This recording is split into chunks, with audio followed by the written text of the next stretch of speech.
Hello, one and all. Welcome to a chic critique. I will say everybody's name, but I can't see. If you know me, I can't see. So I can't even see the names. It's horrible. It's a shame before the good Lord. Okay. Oh, I can see it. I just made it big. So I have Miss Pearl. Die mistaken. The AP is busy right now. True Table and Maroon. Hi, you guys. I am Shan Monet. And I don't know if y'all know this, but this is Chic Critique. We were here and then we left. Now we're back again. Just for the night, though. Just for tonight. Oh, God. So, our conversation kind of took a spin. So we're going to be talking about two very different things in one night, right? So the first topic is the topic, which is the West has lost its soul. So there was a video, which JR is working on right now, trying to get it uploaded. And basically, the video was Andrew Tate. And what he was talking about is basically, if I remember correctly, him being next on the list.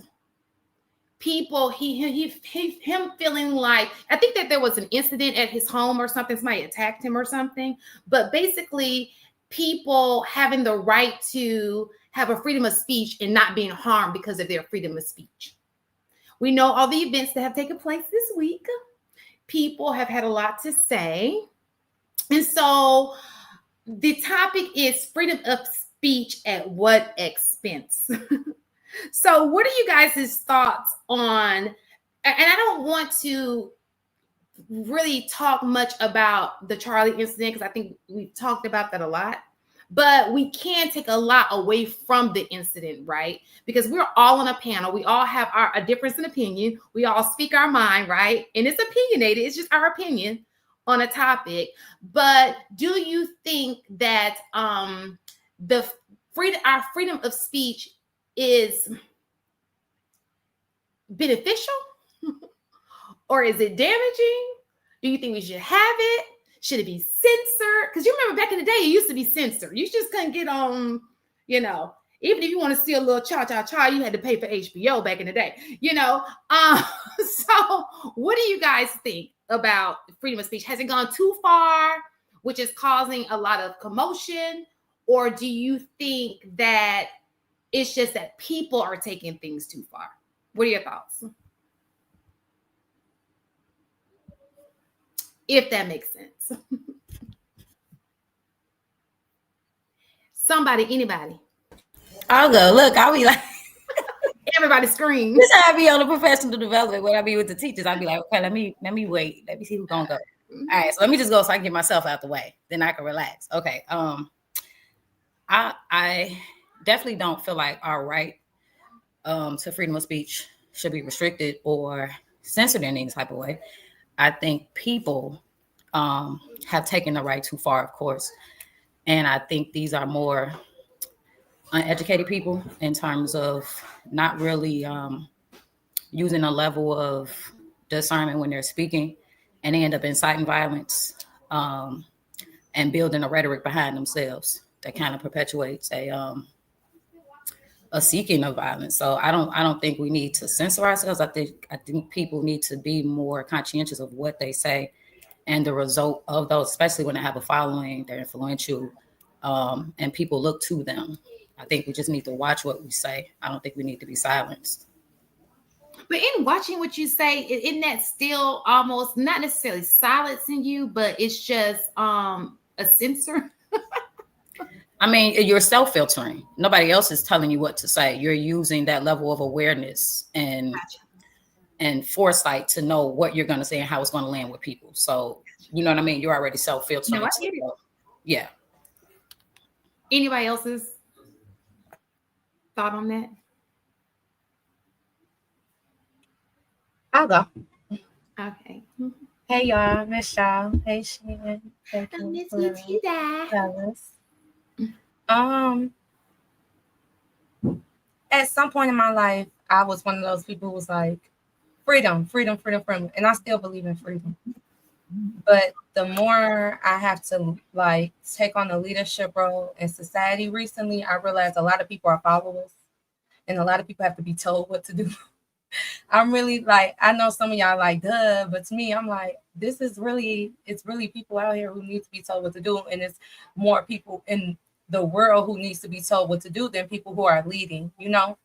So with that being said, I think censorship is good because you can still get your point across and then they can still like bleep out certain words and, you know, might be harmful and things of that way, like censorship in that way. But I do agree with Miss Pearl to an extent because it's like, and I know she didn't say this point exactly, but when she said censor yourself, I think that's important. Like just censoring people without letting them know why it's wrong and things of that nature, it's not going to stop the behavior. It might stop it on the media, but it's not going to stop it in real life. So I feel like if there is going to be some type of censorship or hands-on something going on, there needs to be making sure there is some type of understanding behind it to whoever needs to be censored. I was going to say, I do think I also agree that there should be a level of censorship, especially with how much access kids have to content. So for me, that's the perspective that I'm thinking from. As adults, I do think you should be allowed to say whatever you want to say, right? And be able to, like you said, monitor and censor yourself, right? And learn how to agree to disagree if you don't like what the other person is saying. That's part of being an adult, right? But where I think the censorship should come in is who's having access to this information. Like when we were growing up, it was like stay out of grown folk business, right? Because it was just certain things, certain conversations that were not appropriate for kids to be involved in, right? So I think with this whole like internet and social media, we're seeing the impact and influence that it is having on our children. And so, like Shan was saying, like back in the day, was there ratchet stuff? Absolutely. But there were some things in place to at least help mitigate and minimize some of the access that we had. So it was like, yeah, you want to see what you call it, cha-cha-cha, right? It's like, if, you know, most of us, well, I know I couldn't grow up. We didn't grow up with HBO. My parents wasn't using their hard-earned money to get no HBO, right? So we put it on Channel U and, you know, black and white scramble. We trying to catch a little something, you know what I'm saying? So it was like, get that wire hanger. It's like, so, and even with the music, like you were limited. It wasn't that it wasn't, you know, trashy music that was out or whatever, but it was limited in terms of your ability to have access to it. And then you would have to sneak it. So it wasn't as widespread, right? And then I think in general, as a whole, the society as a whole had a different mindset, I would say, than they do today. So even if you didn't censor yourself, you had other people that helped correct behavior, right? And assisted with trying to train you up better. And I think since we lost that sense of community, we lost that sense of people really teaching their kids. And now everyone's turning to social media, and social media is beginning to raise your children. And so I think that's where we're in this place. So I would definitely think going back to a level of censorship, at least to protect our children, is a good thing. If anybody else want to, go ahead. I'm sorry. Yeah, I would have to say I have a difference of opinion when it comes to censorship, and I'll tell you why. I think that as Americans, we are naturally taught to be salesmen and women. If you ever interact with people internationally, you'll see that there's a difference in how they approach the truth. And what we're taught in this society is that you're always supposed to keep the truth behind layers. what I think it's done is it's created an expectation that people are supposed to give everything to you the way you want to hear it compared to what it is. This is why you have politicians that'll stand up before people and give an agenda that is not accurate or true. Then you find out years later that they were lying. And I think that Ms. Taken, great point. There's a difference between children and adults. As adults, we would expect that at a certain point you mature and develop enough to understand and decipher what is or what isn't. And if you don't know, then ask questions. But I think our society in large is just too soft. Words shouldn't, in my opinion, hurt. They should invoke thought. And if you were concerned about what someone is saying, an intelligent person would inquire. An unintelligent person, an emotional person reacts. That's what I see. And I land. I feel like at first it was a little bit soft, but I think because they do want it to be a little bit more blunt now, I think people overdoing it. But like you said, because it was too soft at some point, maybe people are overdoing it so that change can happen. And hopefully we can find that middle ground so we can figure out what overdoing it is. Because as far as these kids, like, I feel like us 90s babies, I ain't gonna lie, I feel like we perfect, we can't do no wrong. Like, we got a balance, I ain't gonna lie. Like, y'all right above us, y'all too harsh, and the ones below us, they just don't care at all. You get what I'm saying? These younger generations, when I hear these kids talk, I'm like, I'm a parent. Like, what are you doing? Or just when I look, like, for instance, right, I seen a lot of older people talking about yesterday's situation, but I was looking at 6th and 7th grade group chats, and they were celebrating. Like, as a kid, I wouldn't even know to do that. You know what I'm saying? So I do feel like them taking the censorship off is affecting our community specifically in a different way. Yeah, I just wanted to add to this. Great point, specifically by Ms. Taken. I think that's where we kind of mostly all agree, regardless of the party lines, about the access to this type of content to kids. But I need to look it up. But I thought, even though free speech is protected, I thought it kind of veers off when it starts to incite violence. And I think that some of the events that we saw this week, as we're going to start to see from some of the stuff that's going to come out, this was influenced by some of these people that influencers or movements that are, they have, as Dr. Yvette Carnell said, dehumanizing speech. And there's these creators and movements that are kind of tiptoeing that line where it's protected, but it's still dangerous. It's still kind of riling people up. It's inciting anger. We need to be taking a closer look at that. And even though we're protecting free speech, we need to be holding people accountable for the types of speech that's negative, harmful, or it's encouraging, anger or violent actions. I absolutely agree with that. And it goes back to what Ms. Taken said, because I know of some middle schoolers who, when you're watching something and on your reel, you see a guy, he's having a speech and he gets shot. Like, there were kids who had access to this. They didn't mean to. It just pops up on your reel, right?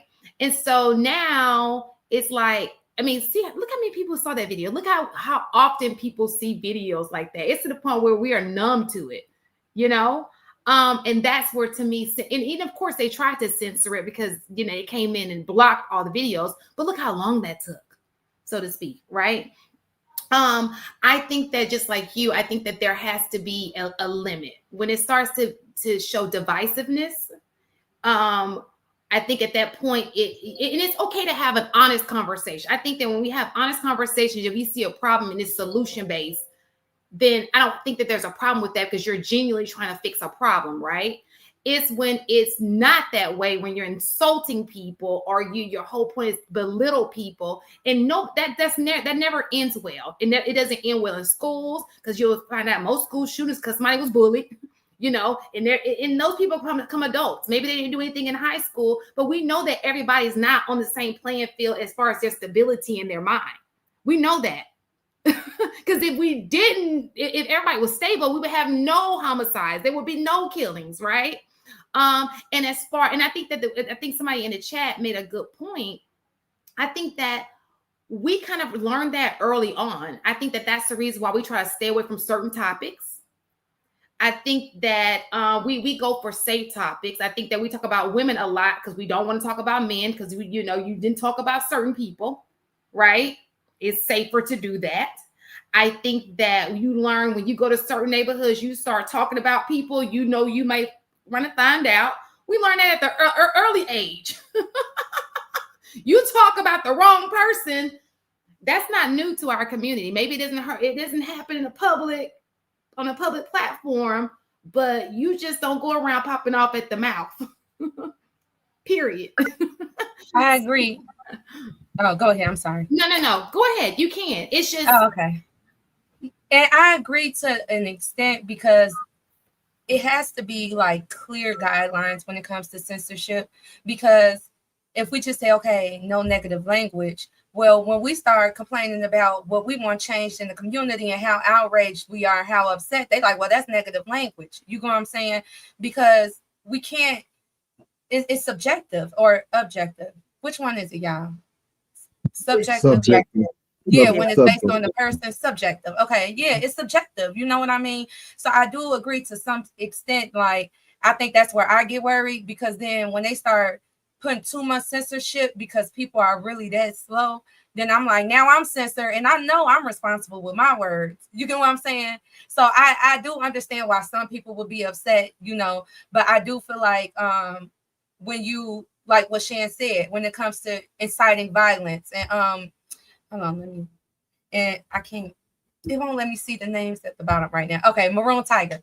When he said inciting violence too, but when he said negative language, that's when I'm like, that's the part where I'm like, okay, I don't know. But I understand where y'all going. For kids, yes. But for adults, nah, I don't think as far as negative language, it's gonna happen. You know what I'm saying? It's gonna happen amongst adults. And I do think they should start creating platforms for children specifically, and then create platforms for adults specifically. Shoot, look, we might want to put something together, y'all. I don't think nobody thought of that yet. We need to put something like a kids Facebook or something. Go around to the schools, have all the PTOs pass them out to the schools. You know what I'm saying? Because I think that's where the real issue lies. Because then you have these kids being influenced by adults who think like them, and it's so influenced. It's so easy for kids to be influenced by immature adults. I do agree with that. I would even go to. Oh, go ahead. I'm sorry. Go ahead. Sorry about that. I'll make it quick. I mean, I get it. And like I said, I think we all agree on the influence and the impact on kids. But like, kids weren't scaling the walls at the Capitol. Those were adults, and those were adults that were radicalized by free speech. That was probably borderline something that we should have, been holding accountable. So I think the real problem lies. I know our hearts are with the children, and we need to, shield that off and protect them from that, which is not being done today. But like the real area to improve is the adults that are that are really doing damage in society to people's mental health, to people's minds, to people physical security. Like the events that have happened this week, it's going to make things more dangerous for everybody, specifically certain groups. You know why the position I take on that is I think sometimes we don't do a good enough job of observing human behavior. You ever wonder why there's only about 200 peace officers compared to thousands of inmates, or that you can be in a stadium full of 15 to 20,000 people and there may be 60, security guards? It's because most people are not violent by nature.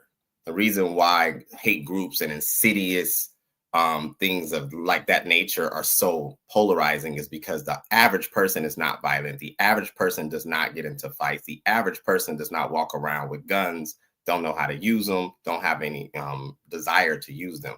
I think that we sometimes get pulled into isolated incidents where you have one small group of individuals who get radicalized. But we're talking about 300 million plus people in America.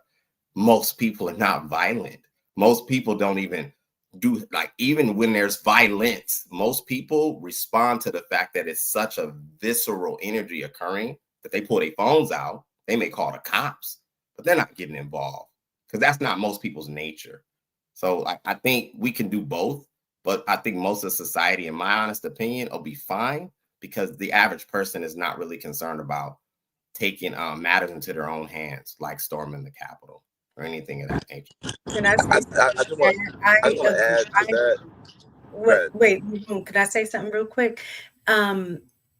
I agree with what you're saying, but the caveat to that is, you ever heard of like exposure therapy, right?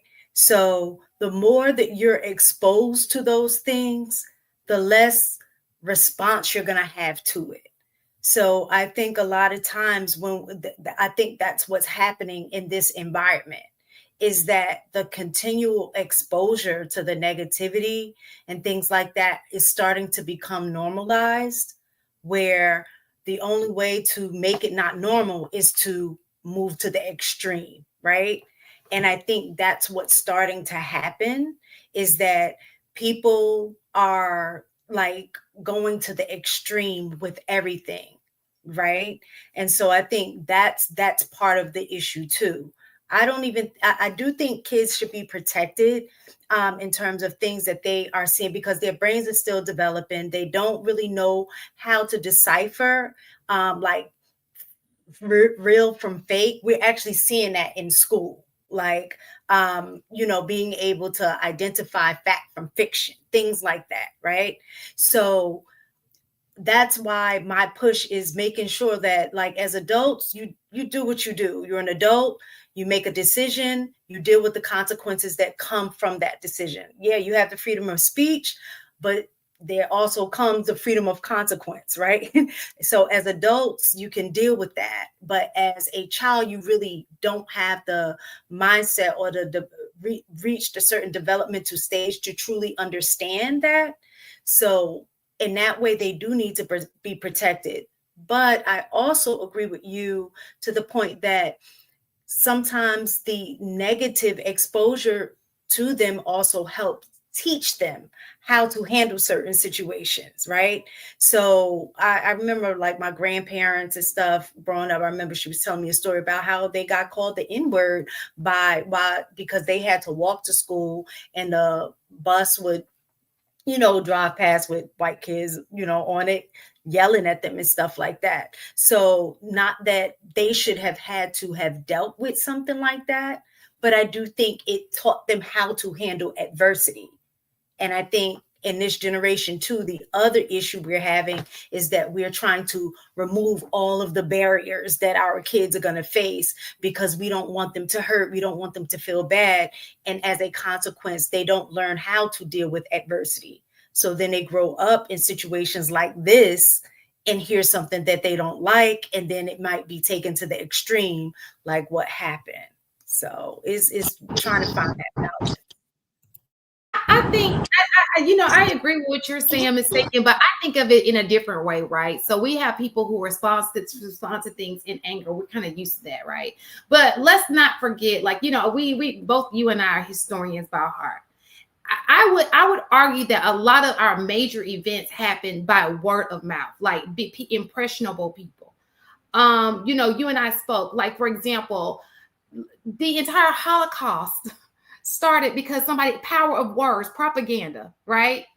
That's the power of speech. I was talking to JR earlier. Jim Jones, Black folks, we love our kids. This man had so much power in his speech. He influenced people, 900 people, to not only kill themselves, but also their children. Because some people are impressionable like that, right?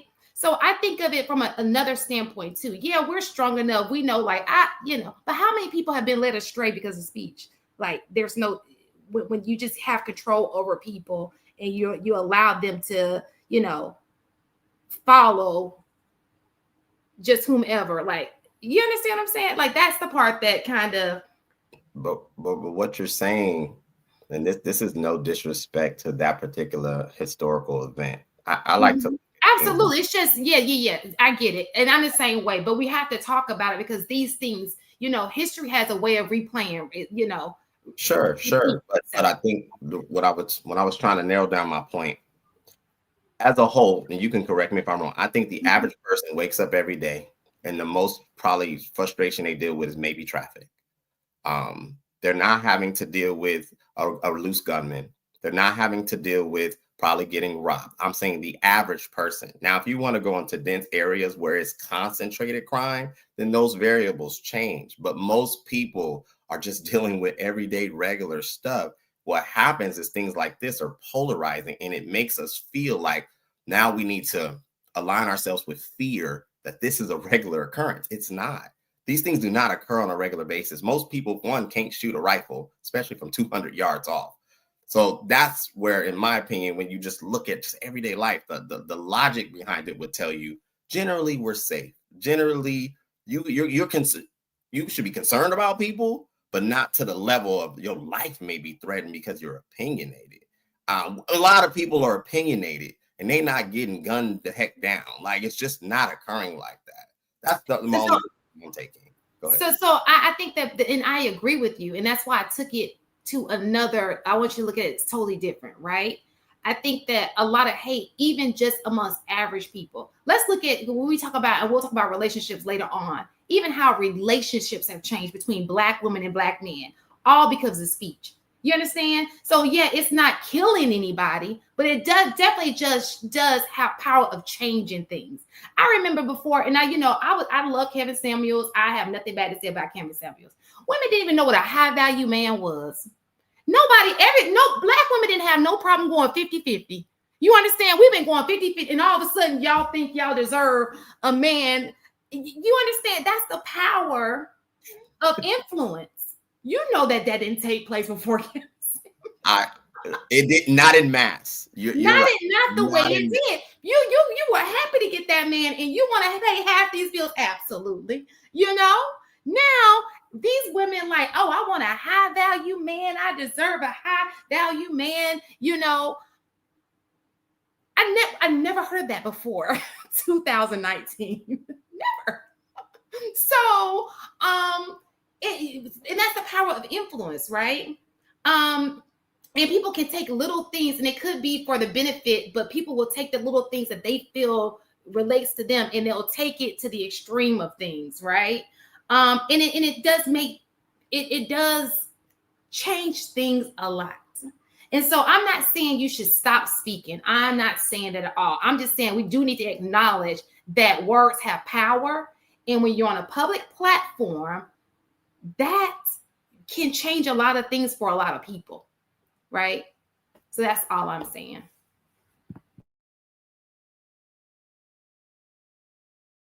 Did y'all have anything else to say about it? And so somebody made a good point, right? And let me just say that, and this is what we're going to go into with because when we see the Andrew Tate situation, understand that the second part, we're going to look at the two things he says before, but the second part started with the young lady on the train. Did you guys see the video with the young lady on the train? Awful.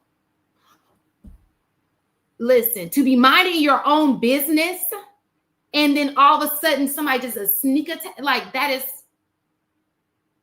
and you didn't do anything to them. That is crazy to me, right? But they start talking about that. But what I had noticed, and this is just something I noticed, I could be wrong, right? Whenever the person is of a certain color, it's the Black guy, the black. But when it's not like that, oh, there's another reason.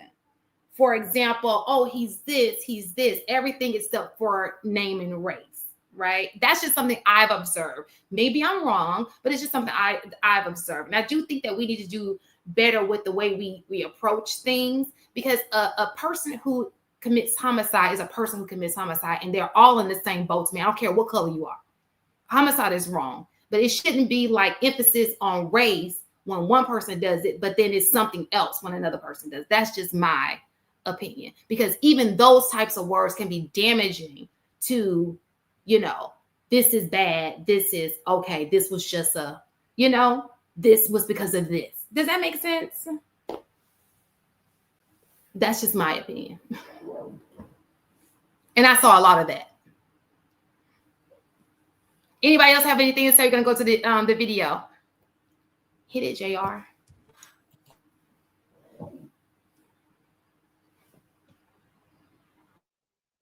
I don't know. I don't know. Like I was speaking to Congressman Jim Jordan just a few days ago, as well as Ben Habib in the UK, which I know you're doing some political stuff in the UK, and they both said the US is, you know, is the final front for free speech. It's the pinnacle of free speech. And then when you have people like Ben, but this is the thing that's so dangerous, Mario. For there to be free speech, there can't be limits on the speech, but there must be within the population a basic understanding and parameters of objective reality. Everybody must understand gravity exists, right? There can't be free speech if everybody's saying, let's throw children off of buildings. Gravity is not real. Eventually, you're calling for murder. At a certain point, when objective reality has been decimated to the point where there are no parameters left, like this man-woman crap, or how killing children is somehow important to do, or that we shouldn't have borders and unlimited numbers of people should turn up and we don't know who they are, or we shouldn't arrest criminals and criminals shouldn't go to jail. When you have absolutely no parameters left, how can you have free speech without inciting for what exactly happened?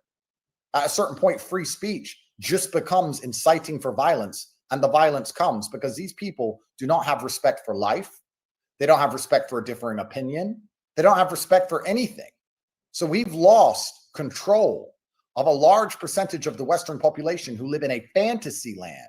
And in their fantasy land, they think people deserve bullets in the neck unless you also drink the Kool-Aid. What is the political solution to this?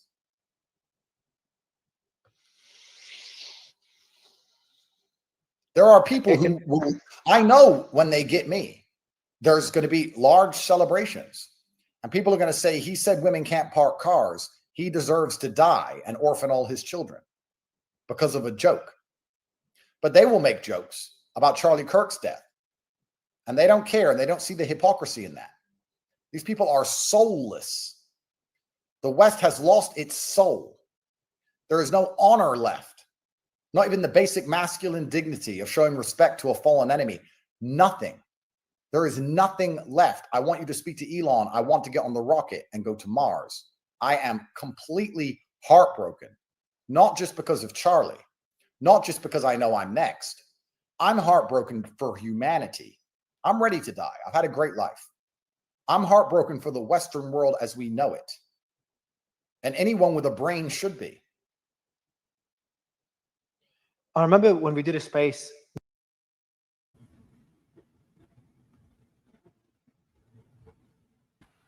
Did we lose somebody? I'm just playing.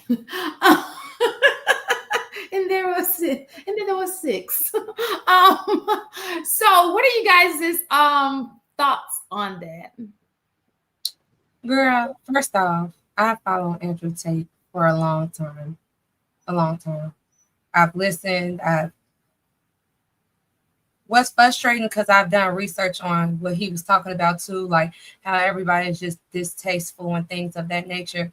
When there was a different person in office, there was decorum.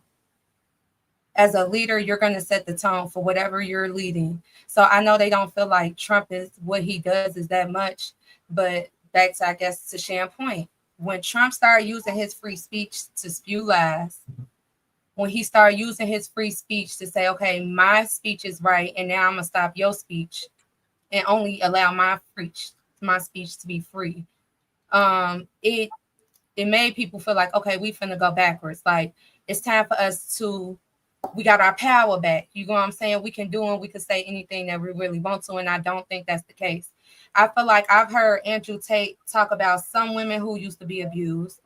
He would blame them. He would talk about very sensitive topics, and he would have lack of, when I say complete empathy. But now that things are getting shaky on their side, I want to say, because I don't have a side, but I say they sad because that's the side he on, you know. I feel like he is worried. But then when I look deeper into the situation, I'm like, this have nothing to do with the Democrats. Like, it literally has nothing to do with anybody in America. But of course, they're going to spin it that way. But I think it's weird because under Obama, how many politicians got pew-pew? How many politicians was unalived when you really think about it? And even Obama, when people used to yell at him and be like, be quiet, woo, woo, Trump would be like, throw him out. And he'll exercise his free speech. But Obama, he was like, nah, keep him here. Let's talk. I want to holler at him about this, because this is the way we're going to do this. And I wish I could just go in there and just set laws and do things the way I want to do. But then what would that do? Like, and sometimes I used to feel like, well, why don't he just do it if he knows is what's best, kind of like what Trump did, And when I see, when you do take it into your own hands and there is no, what's the word I'm looking for? Censorship. When there is no expectations, when there are no standards, that's the word. When you have no standards, then that's when it gets to a certain point. Because I think that's the thing, y'all. I think everybody's focusing on the word censorship, but there should be standards, right? When it comes to expressing a negative opinion, you can't tell people not to be racist. You can't tell them not to be evil. You can't tell them not to be negative. But if you set standards for how their delivery is, then okay, cool. But the way they came in, I'm sorry, the Republican political party, and I wasn't even picking a side. That's what I'm saying. And this is not coming from somebody who chose Democrat and just is picking somebody, is just saying this about them because, of the political game. But a lot of people who happen to be under that political stance, not Black, but the people that has that platform that's in public, they were kind of like, I'm not going to say they was pushing for this, but they forgot that. I think they forgot that a lot of people that was on the Democrats started as Republican. So when they start feeling like these Democrats or not just Democrats, but when the people on this end feel like, okay, now my rights are being threatened, they going about it how history has known the Republican Party to go about it. And it did start with I do feel like it started with too much freedom of speech. Nobody told the president, like, you're lying. Nobody told the president, like, you're offended. Well, we told him, but like he was not held accountable. You're he was wrong, not Doc. standards. Doc, you're So 100% wrong. real fast. Give me 2 seconds, AP. I really did not want to go into a political spiel because we lose people when, because you got people. This is not supposed to be like I'm not, I don't, because we can argue the point without putting politics in. I know he mentioned politics, but at the end of the day, whether, we were having freedom of speech even before presidents changed. This was taking place a year, 2 years ago, right? So, and I get it because I heard the things that were going on this week, and it was always like pointing at politics. I don't know why, because it ended up not being what people thought it was going to be. But for this particular show, I kind of wanted to stick to the topic at hand and not necessarily bring politics in it, if that makes sense. Okay, so just real quick to correct a few things. The first censorship, and when we're talking social media, was 2012. That was before Trump. So, like, I want to keep politics away from it because we mix up facts all the time. So, in regards to free speech, I'm 100% for 100% free speech. I'm also 100% for consequences for the speech you choose. Not long after Trump's assassination, I think itself, Charlie showed, and we keep moving on. People have moved on from the president. I don't know how to shut him up. I think that somebody hit that. I didn't do it. I haven't touched it. But go ahead. Sorry. Go ahead. So with that being said, one of the differences, and we were touching on it before I had to step away for a moment, was there was a moment in time where you say what you want to say, but you might get popped in the mouth for it. That's just the way it's always been. If you insult somebody, there were repercussions. It's really like this particular subject is pretty simple to me. Here in America, we have freedom of speech.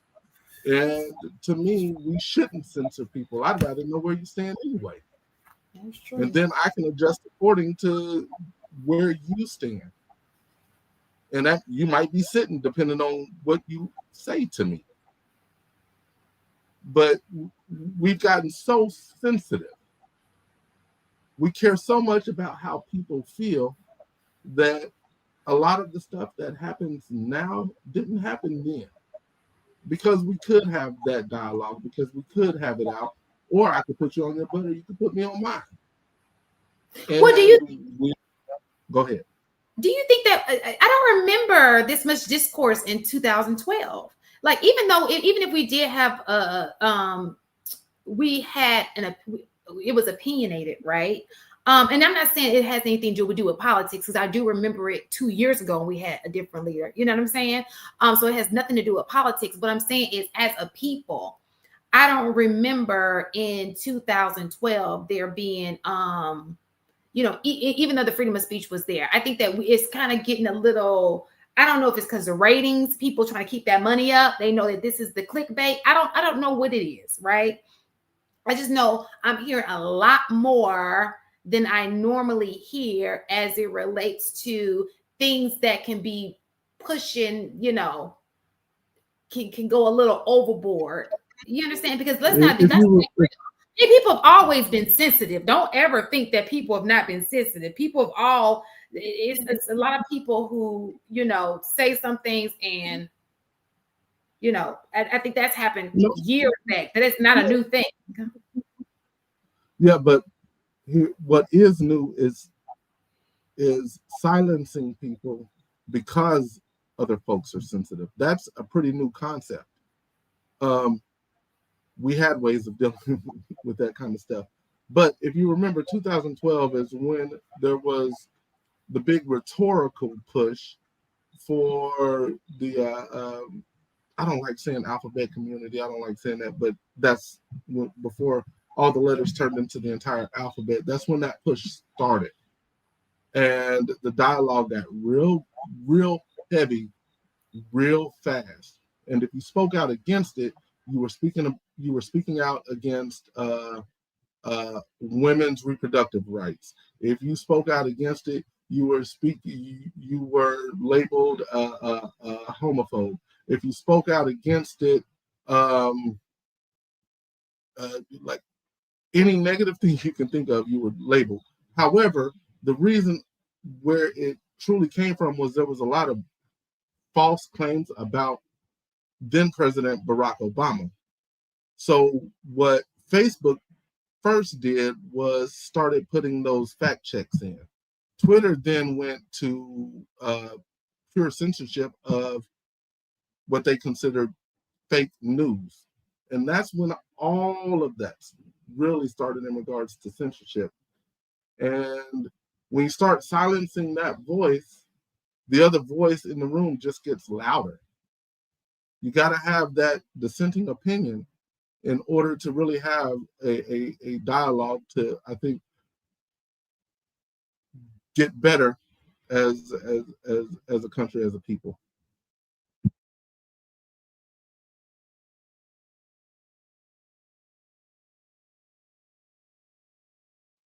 And Anybody else? My plane landed right there. We'll play the next video.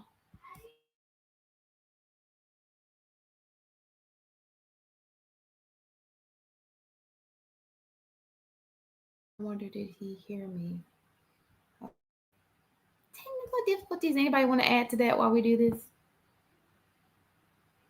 Or maybe that's the only one. What I'm trying to say is that normally, with every single problem, I consider myself a man who knows all the solutions and knows all the answers. But after this, I'm sitting here thinking, what do we do? And I'll be honest, if I was in charge of America, the people who are laughing and dancing and celebrating Charlie Kirk's death, I believe, should end up feeling the force of the law. But how does that affect free speech? And how is that weaponized against us into the future? I don't know. And then you have to go down a deeper rabbit hole. You're currently in Dubai. Dubai is safe and Dubai is secure, it looks like, or the Middle East. You're in somewhere safe and secure. America is no longer safe and secure for anybody. It's not safe and secure anymore. So how do you restore this? How do you restore unity? How do you restore sanctimonium? How do you fix these things? Because America doesn't just have domestic enemies. It has international enemies. There's a reason everyone's running away from America and running away from Europe and running to Dubai, because it's a place where you can exist without the threat of being killed. But Dubai doesn't have free speech. Does free speech just end in tyranny? I don't know. How does this end? I'm not sure. What I'm saying is that if it was up to me, if I was the president, I would say, okay, we're going to have free speech, but we need to have some basic parameters we all understand and respect. Free speech works if we have the same view of history, the same view of what a successful society is, the same view of what a family is, the same. You need to have some basic parameters. You can't have people who disagree on absolutely every single facet of existence, and then have these people walking around with guns, and then have unchecked media pieces stirring up hate. How will that end in anything other than assassinations?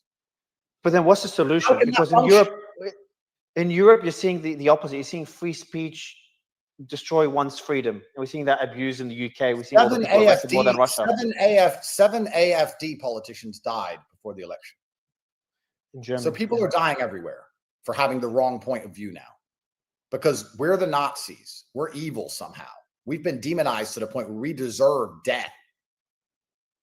And because we're the rational ones, because we're the smart ones, we don't wish death upon our enemies. We wish enlightenment upon our enemies. I don't want liberals to die. I want them to wake up and live happy lives. And did anybody want to comment on that video? Yeah, I think what he's speaking to, this is my opinion. I think what has occurred is that we have pacified society so long to where the opinions of people are so strong, it's jarring. Because I'm almost 40 now. I don't remember people's opinions being that, insidious. But I also grew up to where we were taught to speak, honestly, right? So in my immediate home, this was nothing uncommon. But you were told, like, don't say this or don't say that as a whole. And so I think you're starting to see now that people are not being prepared to know how to deal with the indifference of an opinion. And if you hold a public office or if you hold a position of power, well, they're reacting because it's like, well, how could they? And you're seeing them carry it out because it's an uncommon thing. You should have civil discourse. You should be taught how to have conflict resolution. So if you make it to a certain point as an adult and you don't know how to be told something that is an opposing view and it has you lead to respond negatively, physically, combatively, there's something missed in your development. And that's what I'm seeing. And that's why I believe, like with AP, I agree. We need to have a society that has room for both. People should be asking why that person has the opinion, not getting so upset and starting to go register for handguns and assault rifles to now silence what they feel should not be spoken about. It's blasphemous to me. And I'll land. I was going to say, I think there's a difference between, like how you said, when you were growing up, you had opportunity to practice that, right?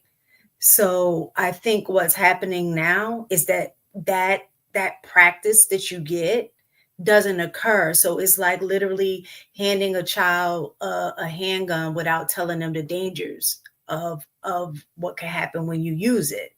So I think growing up in this like generation with all of this social media and the misinformation and disinformation that occurs, and then you have not been taught how to decipher those things or what the consequences can be when you say something to somebody the wrong way, or even just the environment or the power of understanding decorum, right? I think all of those things are tools that used to be provided so you can have civil discourse. But now when you just have people saying whatever the heck they want without any parameters, without being in a society that is along the same lines of what's right and what's wrong, like we've even lost the sense of that. Of what's right and what's wrong. So when you have all of these things that are occurring, this is what it leads to, because nobody has been taught how to manage themselves, how to have self-control, how to speak to people appropriately. And I think it's only going to get worse, because now the fight, like when something like this happens, the fight is always going to be going to the extreme of it. But I think some of the basic stuff, like when we say, when we're talking about curbing, the freedom of speech, I don't necessarily think it means to censor everything, but I think it should be brought back to a time where, you exercise wisdom based on the situation. So it's not like what that old saying, like, it's not what you say, but it's how you say it. So I don't think like we've have a developmental vocabulary sense to know how to express and say what you mean without, like you said, in it leading to a situation where it becomes violent. And I know at this point it's kind of like, once the genie is out of the bottle, how do you put them back in? How do you put the genie back in without it being extreme? So the only way to fix it is to go to the extreme. And I don't know if I want that either. Me, look. There's repercussions for what you say. Mm-hmm. Like that's the truth.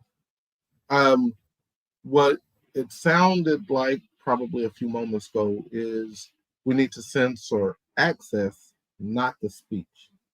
And that's more or less where the difference lies now versus even 15 years ago. There's more access to some of the heaviest language that's available.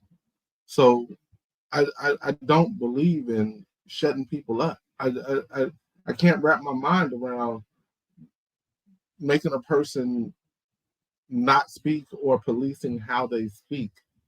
My whole thought on the entire subject is, you say what you say. At the end of the day, whatever happens is what happens. And I'm not going to use I'll try not to use Kirk as an example, but in just about every phase of life, they'll silence you. They'll blacklist you in the NFL. They'll blacklist you in Hollywood. But those are repercussions for the way you speak, the way you act, the way you behave. And I don't like how we've gone to a society to where people are policed in how they say whatever they say. And I just don't know. I honestly don't know how the hell we got here and how it got so extreme. I mean, shooting a guy, that seems pretty extreme to me. That's been happening to me. Seems pretty American to me. This is America. We've probably been experiencing in our generation, but this is America. But like, to use some of the examples, like Di earlier said, storming the Capitol. I tend to agree that, was that necessary? Did y'all really have to do that? Was your voices not being heard out on the front lawn? What are we doing? Imagine women have to be in a marriages like this. Men police women delivery all the time. I feel like men just going crazy because this men trying to do it to each other. But you choose violence every time. Not gonna do it. Violence every time. Not gonna do that. You know what I appreciate about being? Y'all won't be able to perform, think right, heart gonna be hurt, ego to the crown, crushed dust. We could have washed the dirty drawers yesterday, and we could have cleaned the house from head to toe. But don't let us say the wrong thing. Oh, the relationship is done. You was doing so well.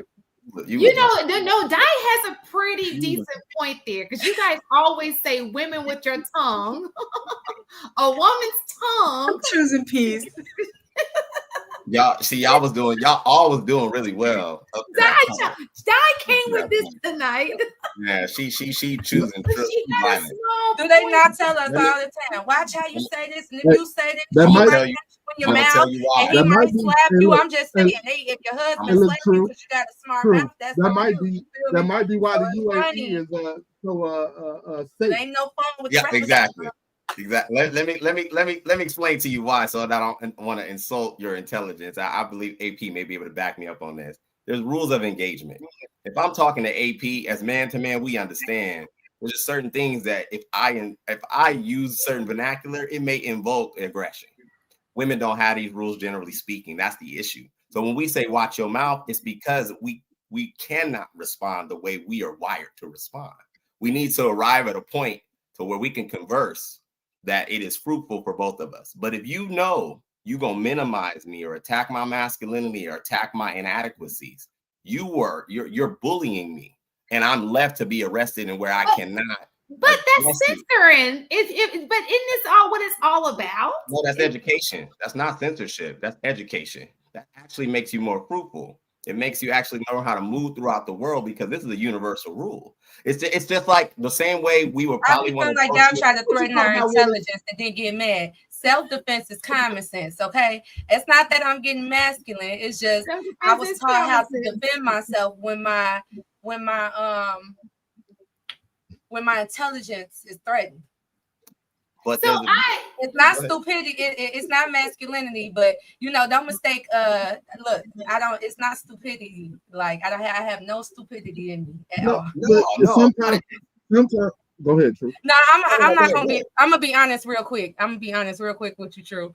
I did try to bait you into this conversation because me and my dad had this conversation earlier, and he gave me some great analogies, but I'm pretty sure I just effed them all up right now, just trying to go there.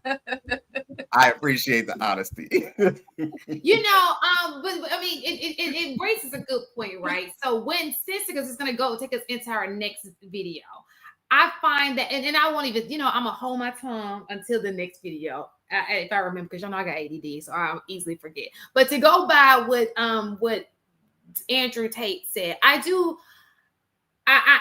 absolutely get some of the things. You know what? Let me play the next video and circle back. Okay. Yeah, I can't see, so I had to. It's not a fact yet. That's the point. This is my point. Again, the off you go. Media has done off you go, making a series of assumptions. For as long, okay, all right. If you want to be smart, let me prove you wrong. I'm not being smart. Again. I'm just saying it's not a fact. You wrong once again. This is Piers. I'm well versed in you by now. This is easy. Let me ask you a question. If there's an Islamic terror attack, like the London bombings, and then Abu Hamza, Mr. Hook, Captain Hook, he ends up going to jail for a very long time. He didn't blow anything up, but no, he was talking about how Islamic terror attacks should happen because he believes that people deserve them because of his personal worldview. He was instigating so that some idiot would listen to him with less brains than him and then go and murder. What is the difference between that and what the leftist mainstream media is doing by constantly demonizing white people constantly and endlessly? Well, there's always going to be some you're raising. Okay, who's mentally impaired. Allow me to respond. Level, who's going to act upon Allow me to respond. So we're locking up Islamic extremists for discussing violence against Allow people me who to are respond. Muslim. We should also be locking up anybody who is demonizing an entire race, demonizing all of their history, and demonizing them to the point where they cannot get on a bus. They can't get on public transport without worrying about being murdered. And I have a future on this planet where I'm not here. There's a future on this planet where my white daughters exist and I am gone. And they will be victims and targets unless white people start standing up for themselves, standing up for their beliefs, and standing up for their nations. Because you're the only race which is being erased. You're the only one. Nobody is invading and erasing any other race. Only you white people. And you seem to sit there and wonder, oh, maybe it's not too bad. Maybe it's because of this. Maybe it's because of that. It doesn't matter. The world is tribal. You're not going to exist much longer if you don't stick up for yourselves. And you are clearly targets of an orchestrated campaign. There is a campaign which is designed to demoralize and eradicate you. And there are a few idiots who listen to this campaign and act on it savagely in real time on your public transport systems that you pay for with your taxes. When you stop shouting. Let me ask you a question, Pierce. Well, why don't you just stop shouting for a moment and let me respond? Majority of taxes to import white people who don't work to replace them? No other race on the planet How many would taxes? commit suicide to this level besides the white man. Yeah. And I'm here to encourage the white man to stand up for himself. Well, since you mentioned tax. So the video started out. So we saw these videos, I think, took place all like in the same time frame. That video, it was just he hopped from one video to a, you know how you go from podcast to podcast or whatever you want to say, right? And so I started to, and I watched the other one first. So I understood what Andrew was coming from. There is no, I don't feel like people should censor your freedom of speech, right? However, then I look at the next video and it's like, Tate, now do I believe that you should retaliate and hurt somebody because they say what they say? Absolutely not. I always believe that a good debate deserves a good debate, right? You talking, I got to come back, but it's through words, should be fought with words, not something physical where people lose their life. Because you can always persuade people to think differently. You can't do that if they're not here anymore, right? So violence is never the answer. However, I do also believe that when people are putting things out about you, it is very much your responsibility to correct people with your words, nothing else. Does that make sense? And I wanted to show that because what are your thoughts on the video? Let me just say that. Let me shut up. So you want thoughts on the actual video? No question to go along with it? You can have questions, sure. No, I didn't know if you had a tag question to go along with it. No, so the point in the video was we just got done saying there should be a freedom of speech, right? But what happens when that freedom of speech directly is like going against you, right?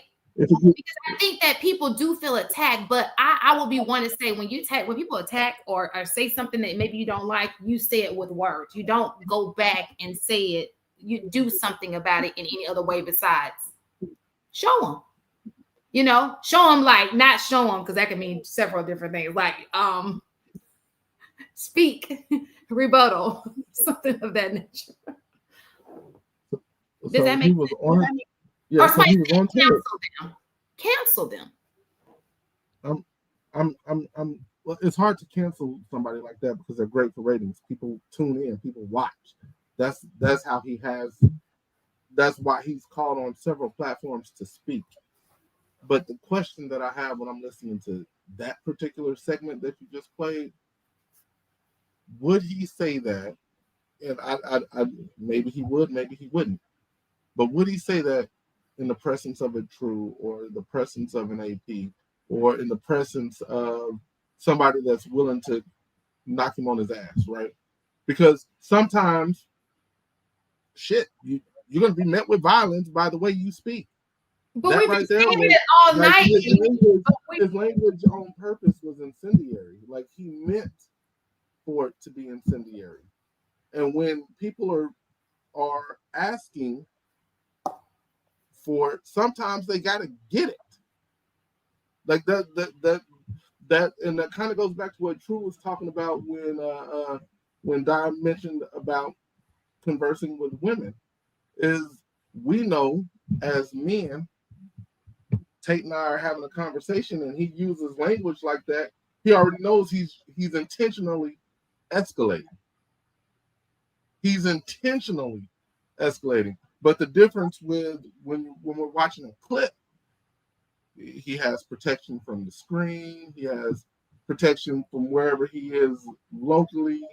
Like all of these protections are in place, which is why I question, would you have said it, like, even if you really actually thought it? I'm not 100% sure he thinks it, but maybe he does. Would he have said that in the presence of Mike Tyson? Would he have done it? And I doubt it. I seriously doubt it. He meant to be incendiary there. And that kind of language gets your ass whooped or gets you murked in some way. Well, that's why I think this is part of the problem with the social media generation anyway, is that you can be a keyboard bully. You can be a mic bully because you are protected, right? I can say, like you said, the most like, sensationalized things, knowing that it's going to like agitate and get people angry, but I don't have to necessarily reap the consequences of that because I'm saying it on a screen. You don't know where I live. I mean, not that you can't find out nowadays, but I think that has led to a lot of the way people are talking when you're saying, oh, we could, freedom of speech. And they go ham on the way that they're talking to people, interacting with people. But I also think that that's part of why I was saying, in terms of censoring it or having limitations for kids to have access to this, because kids are going to see this and think that this is what happens in real life. They apply these same things that they see in real life, and then they go and try to do that to somebody and talk that way, and situations happen. So yeah, they learn. Like, I might not say that after they get beat up, but because everything is so extreme, kids aren't even really fighting like we used to. You know what I'm saying? 3 o'clock, let's go.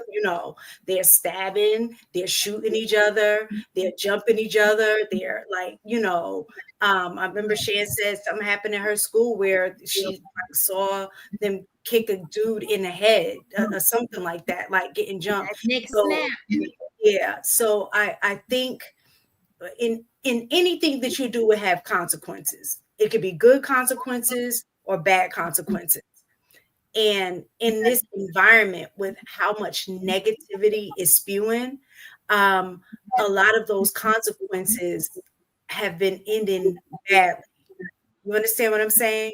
So, I mean, that's, for me, that's the conundrum with the freedom of speech, is that yes, it should be allowed, but at the same time, the consequences that come along with it don't just impact the individuals who are saying the speech. Well, it impacts other people. It impacts kids who are innocent, they get caught in I say crossfire, because they're watching this and think that this is okay because they see adults behaving like that. And then, yeah, I think for me, the biggest thing is the kids who are seeing this, because they grow up as adults doing what they saw. When do we evolve, though?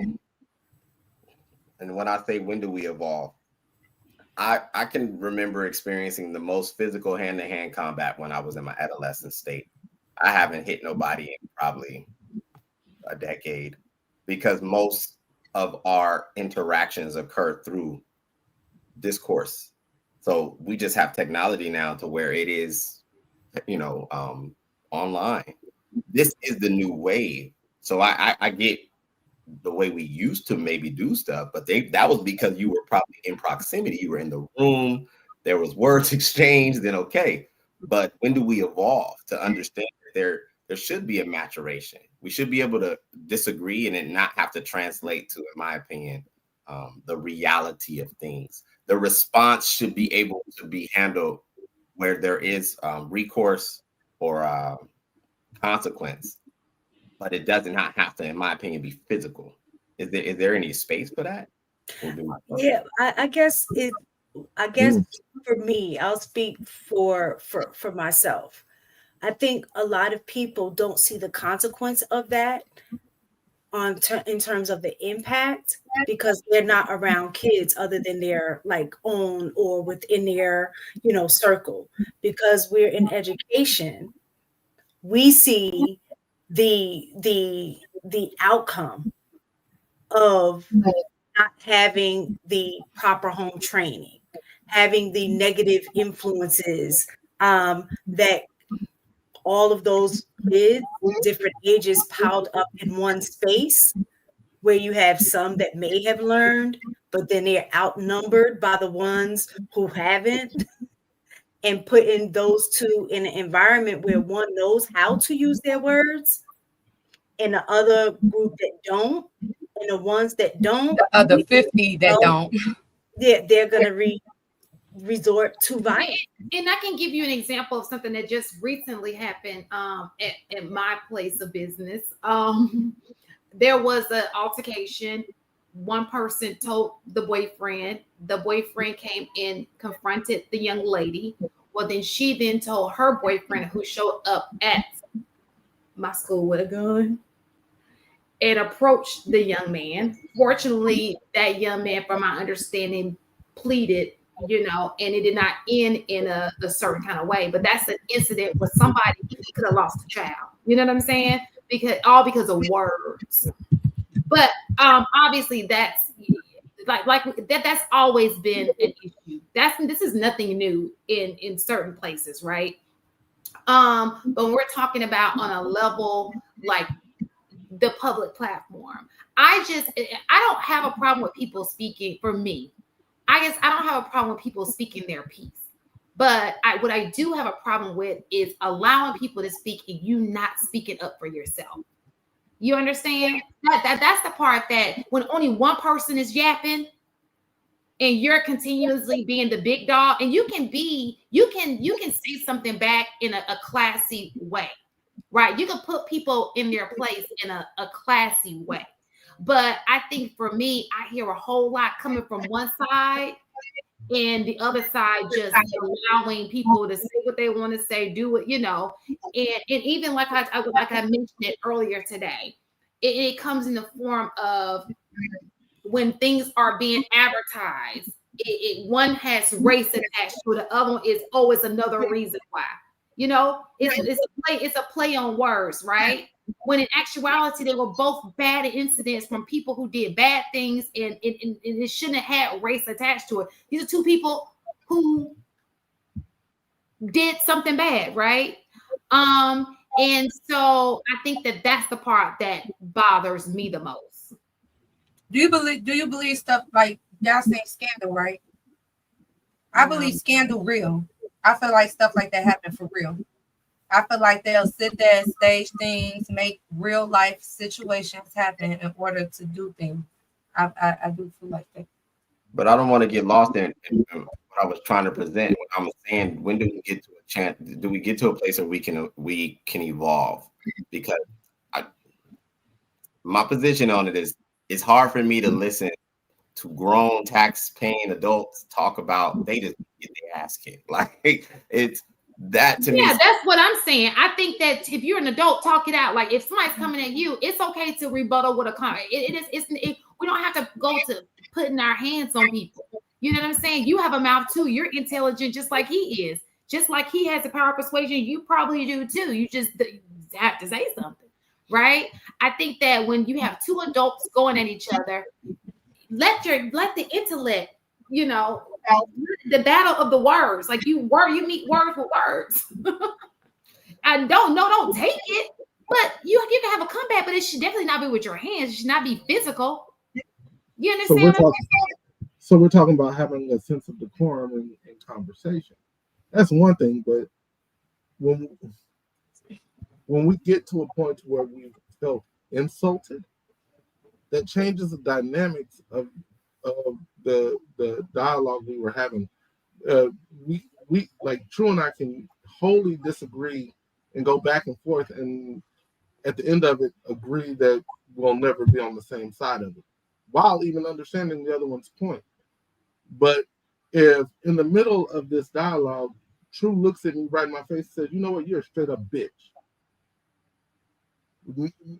We are immediately, the conversation is no longer a conversation, and that's what happens. That's what happens a lot of times. People feel insulted instead of being able to have the dialogue. Like, maybe True didn't say anything that was truly insulting, but if I take something that he said as an insult, what happens after that is because, truthfully, it's probably on me, because I believe, like True probably believes, the adult should be able to have that dialogue without.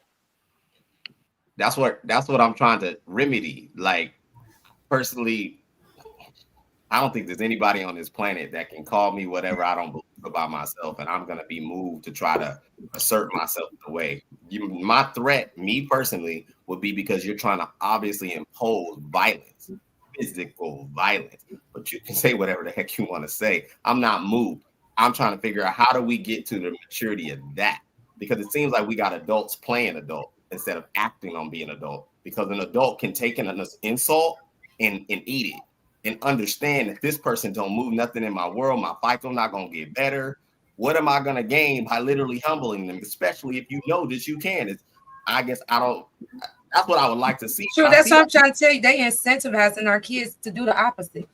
I don't know if you notice what they're doing in media, like how they did with rap, but they're literally incentivizing our kids to do the complete opposite. And then when you have, and I know I'm not trying to take this back to politics, but when you have people's in leadership positions being as careless with their words and their delivery of their opinions and not being care about how it's affected, then the kids are like, they're subconsciously like feeding into how they're being incentivized. Like when you go to the school, for instance, my daughter played Roblox.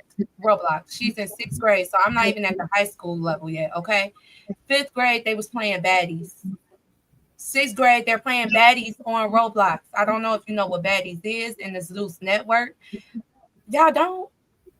Oh, give it a couple more years. They got millions of views, millions of dollars. But basically what they do is they have young women and men come on there and fight each other. So first you will see these black kids and they'll be like, nah, that's stupid. They're like, but do you want this baddies chain? Do you want this baddies chain? We got 30,000 for you for this season. We got 45,000 for you for this season. But that's the bougie part of it. Then right after that, now that on Roblox, this is on Roblox. The baddies. So the baddies is the you know what baddies is. Now they have baddies games on Roblox. So girls are in school. You know how we used to play. You can play SpongeBob. You can play this. They're in school playing baddies. Like, girl, stop playing with me. Oh, you a lame. Do this. You that. Oh, okay. Maybe I'm confused at what playing baddies mean. I thought baddies. Yeah. So baddies, they just fight each other. They hang out. They act like they like girls gone bad. What's the name of that show?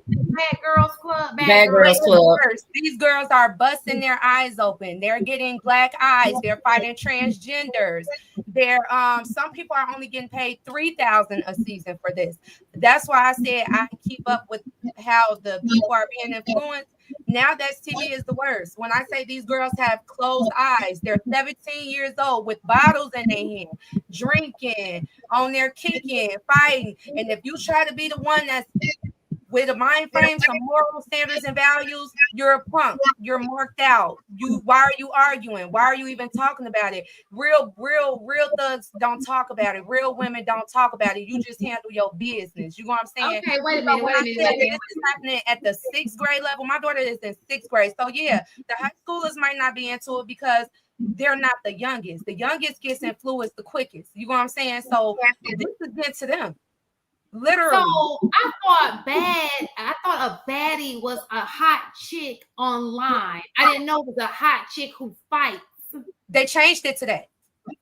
And they're incentivizing them with money and chains and 30,000. When I tell you, this is why I was trying to tell the people on the podcast, sometimes people who are worth, like the black people who are older than me, who were able to lead me, their delivery compared to the people who are leading their kids astray is completely different. Because when you go to get your baddie chain, that's what they're telling you.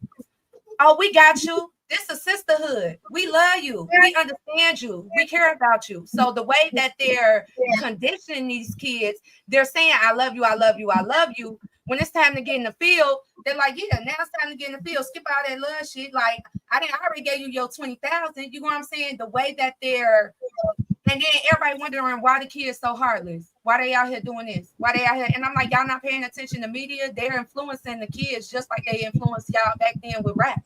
Like they're literally doing it because on the internet, there's no limits. There's no censorship. There's no, you know how when you put it on TV, Bad Girls Club, you couldn't see blood. If you made somebody bleed, you get cut off. But when it comes down to this, now they have strictly Black and minorities and a couple of white, you know, trailers in there.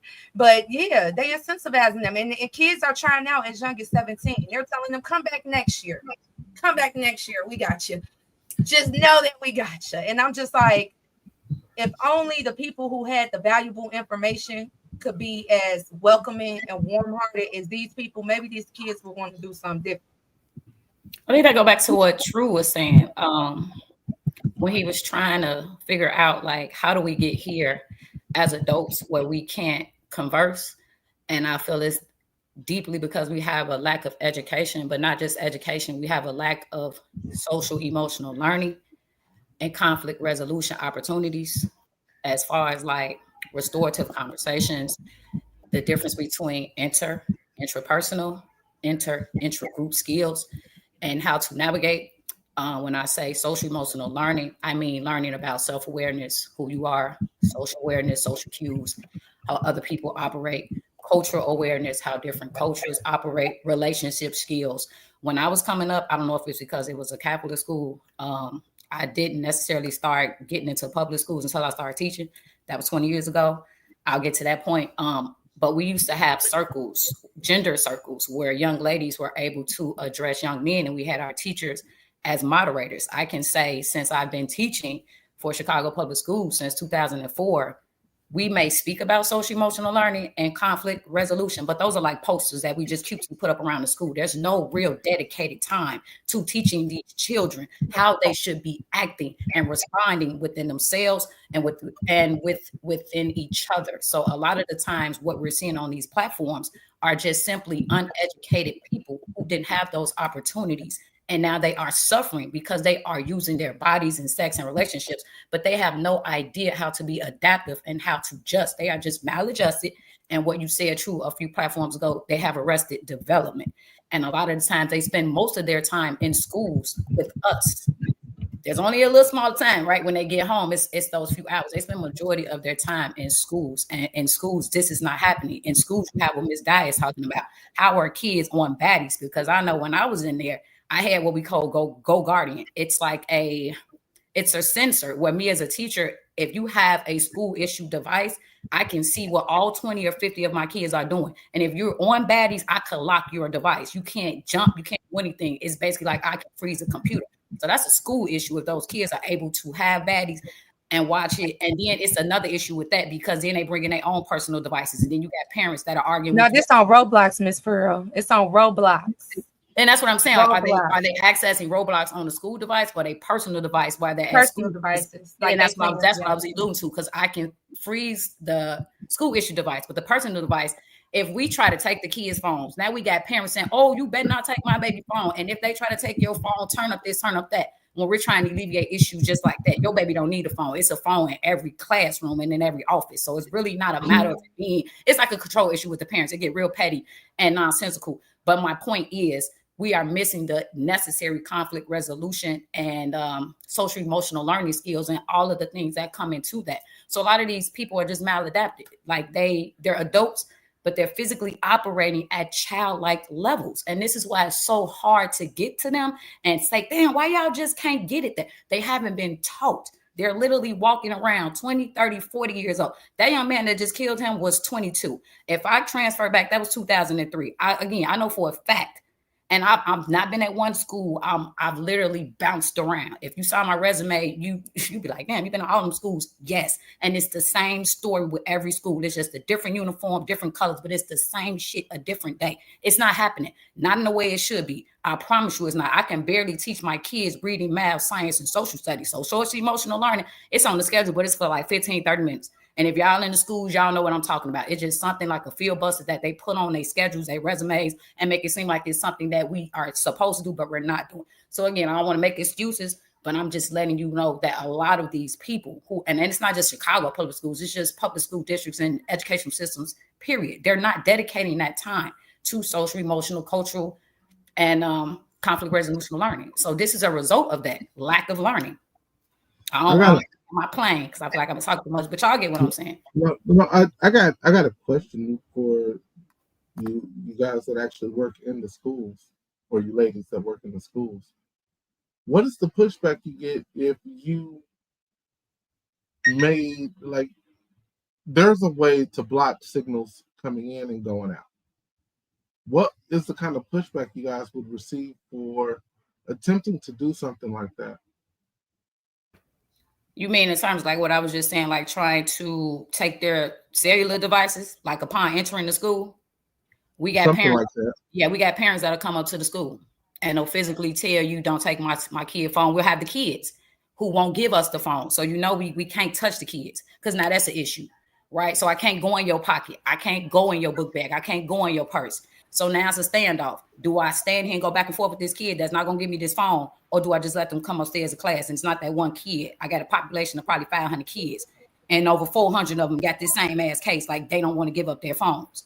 You understand what I'm saying? This is why I said parental engagement is so big. Let me say this. Last year at the middle school I'm at, they had that same issue, right? We got somebody coming from Lawndale that just came to our middle school. He's talking about the social, emotional, and everything. When I say because the parent engagement went up, parents are saying take the phone. And because there's more parents saying take the phone than parents saying give my kid that phone, the kids who don't want to listen is getting sent home. And now the parents like, well, if you don't graduate, I'm going to beat your ass, so you better give up that phone. You know what I'm saying? Parental engagement. When I tell you, we've been in the schools, we got parent mentor programs, we at the school board meetings. This year, we didn't when I tell you the teachers came up to the PTO this year, they said it's nice to see the parents in the school. We haven't had a PTO like this in 15 years. And when I see the difference, the kids feel safer. My daughter was so nervous to go to that school, but I said, you know what? God put me here for a reason. My mom like, nah, we're going to send it to a private school. I said, look, my faith don't have limits. So if I'm here, let's give it a semester. And if she's being affected in a negative way, let's do what we do. When I tell you the PTO that we built for the fifth graders came in strong from each elementary school for the district, which is like 5 different elementaries. They was like, well, maybe it was just the 8th graders. No, the parents are involved now. We not going. Parental engagement and parental involvement is so important because just like how y'all didn't know about baddies, not enough parents that got common sense to know this is not something that should be in the community. They don't know about it, so nobody's outraged enough to have got them canceled before they had their millions of dollars. Because now they had millions of dollars. Now they in Africa with it, y'all. They got baddies, Africa, baddies. Like, I kid you not, but as long as we get the parents involved, like I said, I think that'll change a lot because, like, you can't do nothing about grown adults, unfortunately. But what you can do, if you focus on the kids, you can find the adults that is like mine, that's like mine, like you, and then actually move forward that way. But I think trying to change and police grown-ass adults versus raising the kids, because think about our parents and our grandparents. They grew up with that endurance because they didn't have nobody to police them white people. You know what I'm saying? It helped them in some sense. You know what I'm saying? But all we can do at this point is focus on the kids because, look, I get along better with kids than adults. I don't got too many solutions for adults other than therapy, love, and community. We had Bo, True, AP. Did you guys have anything you want to add? Bo came in late. But, did you want to add anything, Bo? Yeah. There is that I agree with the parental engagement. We have lazy parents. We've had lazy parents for a little while now. But they're so lazy now that our kids are iPad kids. The parents throw iPads in their faces. That's how iPads and games. That's how they can get them with the Roblox. That's how they're just zombies.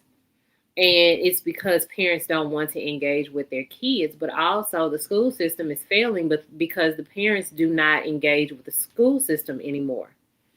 Parents hold the power to the school system. You have leverage. Your leverage is your child. Your child is money to their school system. If you take your children out of their school system and demand something, that school system has to change it because they don't get the money if you don't put those children in their school system. but parents do not engage with the school system anymore. We have lazy ass parents. All they want to do is sit up on social media all day long and go out with their friends and not engage with their children, not engage with the school system. We don't have PTA parents anymore. We don't have parents at the school board meetings. You don't know what's going on with your kids and their education. The reason why they can change math from what we learned to this stupid count on your hands and your toes and the pictures in the back type math is because we don't go to the school board meetings in demand that they give our children a certain level of education. Also, the emotional and mental development that you were just talking about, Ms. Pearl, they could demand that out of schools as well. The teachers have no power. That is because the school system set systems in place. The teachers cannot curate their own educational learning systems for their children at individual levels so that they can learn the way they learn. They are following a model. They are following systems that the school system set in place. The only thing that the teachers are robots disseminating the information that they give them. And so the reason why this will never change is because the parents do not see their children as leverage in their school system, that they can go down there and actually change it for their children. The only thing parents want to do is hand them devices, tell them to shut up, go play a game. I'm finna go over here and talk to my friends and be on social media all day long. We have to stop being lazy parents. We have to be active in our children's lives. Talk to them. Teach them, regulate them, teach them how to regulate. Hell, first learn how to regulate yourself so that you can pass that on to your children, because we as parents don't even know how to regulate our own emotions, so we can't pass those lessons on to our children. It is literally lazy ass parent. But that's what I was gonna say. But I wouldn't say lazy. I would say and like they really don't know. Like my sister, for instance, after my nephew peed on himself like for a whole day straight, she had to put she takes her kids to therapy, but when she went to therapy, the therapist had to tell her, hey, he's prioritizing this iPad over him going to the bathroom and eating. You know what I'm saying? Because a lot of this stuff is new, especially for parents that work a lot. You know what I'm saying? So I can honestly say, just for me working with the district, they really didn't know how to attract the new age parents. Because for people that's my age and a little bit higher, a lot of people in my age is half and half, right? Some of them, they want Black excellence, and that's what motivates them to come out, where the other half is about clout, right? So the way, you want to know how I got the people come out to the board meeting? I told all of them, we're going to get a bottle of wine afterwards. I just need you to come and support, because this parent mentor program has been helping the community so bad. But then when they came out and they was hearing what we was talking about, they was like, oh, that's how you could change the homework policy? I didn't know this either. If I wasn't in rock bottom, I would be somewhere in accounting right now, still not knowing how to change the things about the school. I feel like you guys, the people right above us, the people that's in their 40s and 50s, because that's what my mentor is. You know what I'm saying? In the late 30s, y'all have all this wonderful information, and y'all understand what's important, and y'all understand how to come together, and y'all understand, what to prioritize. But believe it or not, a lot of this stuff ain't common sense for people that's like my age and lower. It's just not. And that's why I said, even if you're not a parent, like I be having my brothers and everybody come out now, they just respect when the adult is in the building and you can relate to them just a little bit. And once they see you can relate to a little bit, they be gone. You know what I'm saying? But parents don't even realize that kids feel like this about them. When the parents finally came into the school and we did the dances and they seen how the kids was dancing with them, they seen how the kids was depending on them, they was like, dang, that felt good. I'm like, right? Like, I didn't even think like you were supposed to be doing this. You know what I'm saying? I didn't even think that the kids will be influenced just by me coming in and knowing how to do the little crisp band. You're thinking, you know what I'm saying? And they like, so then should I do this? And I'm like, when they see me now, they're like, oh, Miss Diamond right there. Let me watch my language. Oh, Miss Diamond right there. Like now when they see me, they care about how I think about them. Whereas if they already think you think they bad and they a menace and they can't be changed, they like, I don't care what you think anyway. You feel me? Like skip you. You feel me? Like, yeah. So I think that I would agree that there has been, you have different, I wouldn't say that they're not involved. I think that there's a difference in opinion on education. That's what I think. I think everybody wants their kids to be educated, but how they get it is very different. And I'm gonna say why I know they're not involved. Because if you put them on a sports team and they kid don't get no PT, you're gonna hear the first thing you're gonna get an email in the morning. Well, you doing this to my kid, you doing, but nothing about them grades. Okay. Let your kid something happen on a sports team or something that ain't got nothing to do with education. That cell phone that she was talking about gets taken away. Or something of that nature, and then all of a sudden the involvement of a parent, we see you pop up. I want a class meeting. I want a meeting with the, I really think people. You're about to fail their kid because their kid didn't show up to school the whole year, last 2 weeks, and they trying to get their work in. But think about it. Think about the people on the sports team compared to the entire school body. Entire school body. Most of them parents, it's mostly kids in those bleachers. And don't get me wrong, parents fill them up too, but it ain't enough parents for each kid in the school. You get what I'm saying? It be family members. Those are the parents that do be involved, Shan. I give that to you. No, I'm like it be involved in the wrong way. They are involved in the wrong way. I think that at the end of the day, we are very divided in the way we think. That's the end of the discussion. Some people are pro-education. Some people feel like, oh, I can't explain. It's really hard to explain. I think y'all get it though. We're just such a divided, people seem to think all Black people think alike. And we do not. Right? But not just involved in the education. What about in the community, right? Like for instance, when it's this trickles into the community. Absolutely. I would say there's a disagreement on education, on how we move, on even just the simple things, right? Barbecues. I don't see kids at barbecues no more. It be all adults. The kids don't I'm taking the kids out because I think that the kids are just a byproduct of parenting, right? Adults. You end up being what you see. Right. So even as adults, I don't think that we're all on the same page. Not everybody is educational. Everybody don't believe in education like that. Some people, they want you to get it, but it's like, we hear that on these platforms, right? Some people, people just have a difference of opinion on what it is that they value. And we can tell in the classroom because it trickles.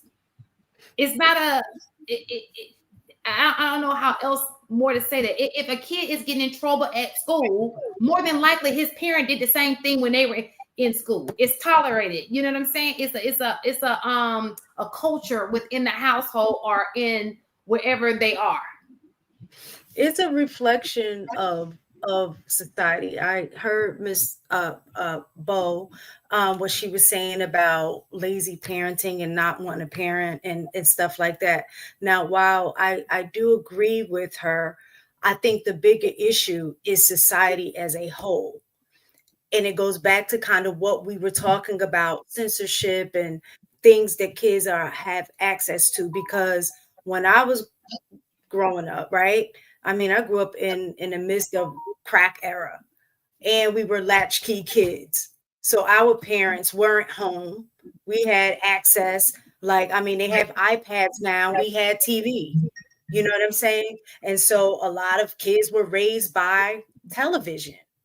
But what the kids had access to on television was very different than what they have access to on iPads. So we watching Sesame Street. We have, a bunch of shows that were available that were educational, stuff that taught life lessons, things like that. So that was a societal thing, because the stuff that we see now would have never been on TV back then. We wouldn't have never had I Love Lucy. They didn't even sleep in the same bed and they were married. You know what I'm saying? So should I hold on? So what I'm saying is we can blame the parents, right? There's room to blame everybody, but What I'm saying is all those individuals make up the community. All of the communities make up the society. And so it's a society issue. And that I think that's the part that is difficult to fix. Because I think AP, you asked about the cell phones. That will have to start at the administrative level at your school, right? Because here in Georgia, like they just passed a law that like elementary and middle school kids, they can no longer have access to their cell phones at school.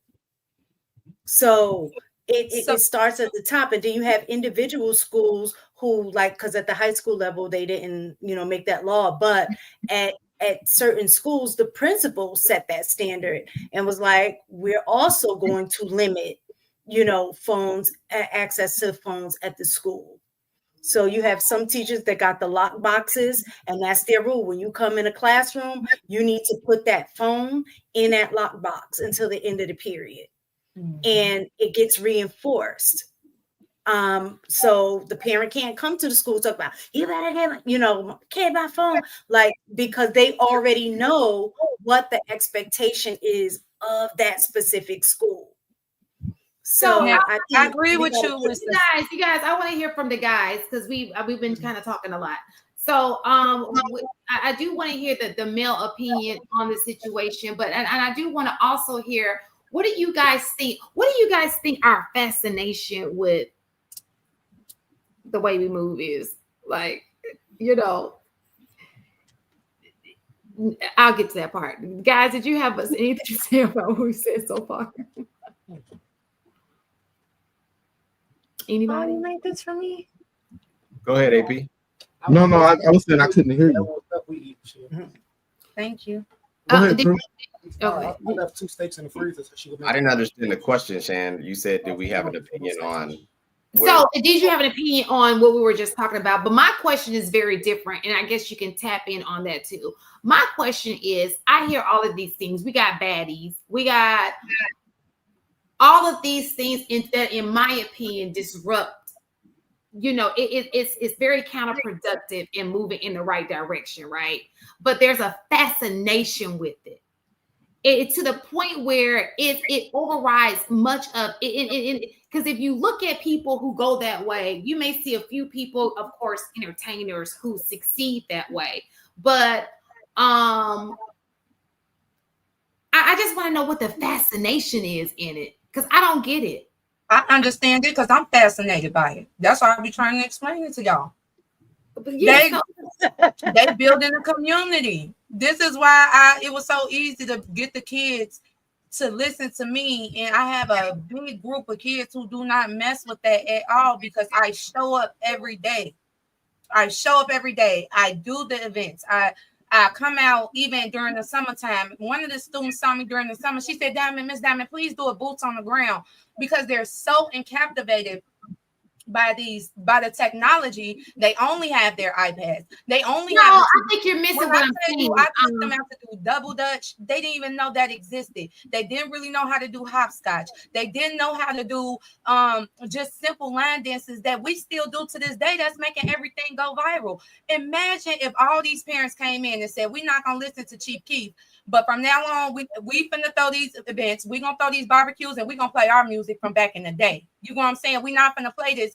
It's no influence like that for these kids. Did you know they didn't even know that I know I can be what I want to be if I work hard at it? I mean, it's an old song. But my question is this: what is the fascination with, I guess, like if you, I'm gonna go over just having someone there, right? Ignorance is easier. I'm gonna be honest. Okay, I didn't want to say that. That's what it is. Let's keep it 100. Ignorance is easier. It really is.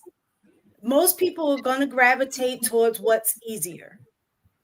And that I think that's I honestly feel like this is the only option for these kids. I know y'all don't. No. It's not the only option. It's a choice.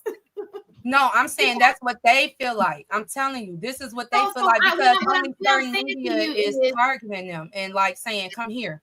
come here, come here, come here. Like it's only like baddies in them. They're literally targeting the kids, but Common in them, Nas, not Nas and Common. Who's the people that like Kendrick? He did a good job. Kendrick did his stuff, but other than Kendrick, what other artists and other people that's in the media that's positive is literally that creative when they're going for our kids? You know what I'm saying? They're paying into what the kids want, what the kids want to hear. Y'all so focused on delivering what y'all want to give the kids, but y'all not even trying to figure out, okay, how can I catch, their attention? They know how to do that. So, Dad, this is not so let's take this generation out of it. It's always been a problem. What is it about us that gravitates towards things of negativity in opposed to positive? That ain't a new generation thing. But in my generation, we had more options, and Lauryn Hill was way more better to listen to than a lot of J. Cole music. Lauryn Hill music kind of coincided with the music that was popular at the time. So did Mace and them. You know what I'm saying? It coincided with the beats that was relevant. You know what I'm saying? Now when you listen to a lot of J. Cole, his beats a lot of the beats that he's on does not resonate with the mainstream media that the kids are attracted to. So if you take that's a cheap beat, that's what I'm asking. What do you think is so attractive about it? Yeah, I don't know why how is it that because those are the adults that's going to entertain them. The adults that most likely think like children, that's what those kids feel like. Like, this is the adult that's going to listen. This is the adult that's going to feel like my voice matters. This is the adult that's going to relate to me. So I'd rather go down this path, because these adults with this type of education, they can't relate to me. They just going to chastise me. They just going to down talk me. When I tell you, when my 5th graders went into 6th grade, do you know what the computer came and told? I had to check that computer teacher. He came and told my kids, hey, you come into 6th grade, and when you come over here, I'm checking your laptops. If you on BS, I'm going to send you to the office. If y'all come over here with them attitudes, we going to send you home. I said, hey, our kids ain't never had that issue over here. They need a warm welcome. You know what I'm saying? When I say all the kids, when they do, first off, when he was giving the message, they was all happy, ready to hear him talk. After he delivered it like that, one of the girls, he had to tell them, why your face turned up, because she's trying to figure out why you talking to her like that, and she didn't do nothing. I think because her generation has a certain stigma about them. So now that when she's coming in, she's getting this type of welcoming. Their kids don't feel like a lot, and then that's why we said, a lot of people in the district, they say the younger kids, like my generation, needs to start coming in, and 40s and 50s needs to start coming in and taking over, because it's too many people in the older generation that think like, oh, because it worked for me, it'll work for them. Like, no, y'all delivery, the way y'all talking, the way y'all focus, it's just completely outdated. And these kids, if you want to get through to the kids, it's not about making them like you. It's like, okay, how can I get through to them? And I've been able to do that just by having, when I say parental engagement, I don't even know how. Let's take. I think we're having. Let me take away parental, but adult engagement. It don't even have to be the parents. Just adults being present in the environments where kids are enjoying themselves, to make sure you're enjoying yourself the correct way, in a kid-like way. You know what I'm saying? There's no adults there policing their fun, policing what they enjoy. There's like you see it even on the iPads, even in when it comes down to the schools, the parties outside the schools, there's no adults in the community policing. We couldn't run down the street and curse, even if my mama was at school, because the next door neighbor owned it. You know what I'm saying? It was many more adults in general involved, and they're not. They're like that show kid, your situation, your problem. I think we're having two completely different conversations, because I understand what you're saying, Di. The disconnect for me is that some of the stuff you're saying we felt when we were younger, that there was an outdated approach to life, that we were smarter, savvier, what the heck ever. That's just adolescent. I don't want to live in a society where the adults act like the kids. There should be a completely different opposing approach to how you grow up from that. It's like you grow out of that stage or something. Yeah, because do you want the kids acting like adults? Because that's part of the problem too. But why do you think that the adults are acting like kids? Like, what made you think, what did I say to make you think that when you're communicating with them, you're acting like a kid? Because you said that we need to meet them where, okay, I'll decipher it the way I believe you were trying to say.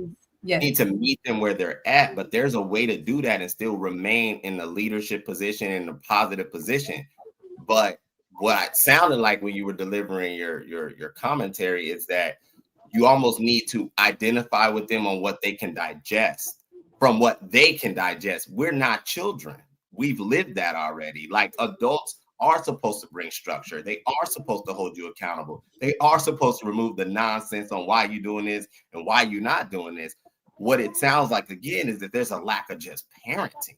Like, there's no adults there, whether it's parents or teachers. There always has to be a state of structure. That's what I was saying. Don't know crap about what is. Just because we got technology, nothing's changed. Like, the world is still the same. So I guess I don't know. You were asking Shan, what is the attraction? Miss Tate can hit it. It's the ignorance is easy. It requires work to sustain success. It requires work to sustain growth and maturity. It requires work to be restrain oneself from the impulses and all of these things. And like, I appreciate that we have artists, but I was always taught artists were not a louder voice than what was most dominant around me. Like, they're entertainers. Their job is to drive sales. Their job is not to infect change in adolescent's mind, in my opinion. So if the kids can't decipher that, there's a bigger problem that we have at hand that we need to figure out a solution to. And this is why I say get the adults involved, because then you can build better parents. You can't fix an adult, but what you can do is teach the next generation to be better parents by being involved. So they can be like, I didn't have a dad, but Mr. Brown was there, and I want to be a Mr. Brown to my son. I get it. So somebody made a good point, and I'm not going to use the words they use. This is what, and this is going to sound real bad. I hate to say it. Lord Jesus, bless my tongue. Because we talking about censorship. I'm going to say this in the best way I possibly can. I don't think that somebody said, for the worst of them, and I would never say the R and the S, because I don't want to name people in a certain type of way. What I find is that people who don't parent the best have the most kids, right? So that one person got 5, 6, and it makes it like an influx of. I'm gonna disagree on that. I'm gonna disagree with that one. That is not a lie. I think that it is not they don't parent the best. I think that it is typically a problem about capacity. They don't have the capacity to make good decisions. Some of them. Some of them. I didn't want to say it that way, but you're using better words than I would. Yeah. So, I mean, sometimes, and this is not for all, sometimes you end up with a lot of kids because of the type of decisions that you make. Sometimes you end up with a lot of kids because you wanted a lot of kids, but because you have a large number of kids, you lose the capacity to parent well. So I think that sometimes it's not for lack of effort, it's just for lack of capacity. And then some don't even have the effort to give, which is why they ended up in the situation that they're in. So I don't disagree with you. I think it's just a little more complex than that. But yeah. And I agree. You know what? They had the energy, maybe not the effort. Listen, be quiet here. Officer Bobar, mistaken. I agree with you, Bo. And you had you could say it a whole lot better than I was trying to find a word to say it, and you said it so eloquently. That was great. And I agree with you, because then you have to think about, because somebody posed a point like, well, these kids, and they have a good point, like, because sometimes it is parenting, right? And what I've noticed is the people who are not maybe the best parents as far as the words as you say, the capacity, have the most kids. And it shows, and you continue to have kids, and you, one, either can't afford kids, or you can't. That right there shows poor decision making, right? And that trickles. And in the time that is spent to, be with the kids, it's impossible to give so many kids. I don't know how to say it. Yeah, y'all understand what I'm saying. Censorship. So the question is, right? I've just been sitting here trying to soak in everybody's input because I think actually everybody has real valuable input on this particular topic. But I don't think we are really, because we do it week after week after week after week, but we're not really touching on what the source of the problem is. And at the end of the day, the source of the problem is, in too many cases, we don't have two parents in a home. That is the number one thing. And I do my best to not point blame because there's plenty of blame to go around to everybody. But until we can really get two parents in the home, technology is going to stay ahead of us. And that's what has happened. Technology outpaced parenting. Where we were left with TVs, the transition, I don't know if you guys remember, but the transition was, what do they call it? Shows like The Real World. I forget what they actually call those types of shows. Reality TV. Reality TV. Then that transitioned into social media. The difference was reality TV was regular people becoming famous. And now, back when we were growing up, like True was mentioning, that wasn't that was them. That was something like they were entertainers. They were just entertainers. But they actually are now reachable. These are regular people, 16 and pregnant, regular people made famous. The what was her name? Bad Baby, Little Baby, whatever her name is, the little girl, Catch Me Outside girl. We're talking about real people that have no business really being famous. But when you merge that with social media and access, what you feel like is access to those people, now as a kid, that is something tangible that I can do. All I need is 1 million people to like this post, to agree with this. Hell, they can disagree. I don't care because I'll fight them. And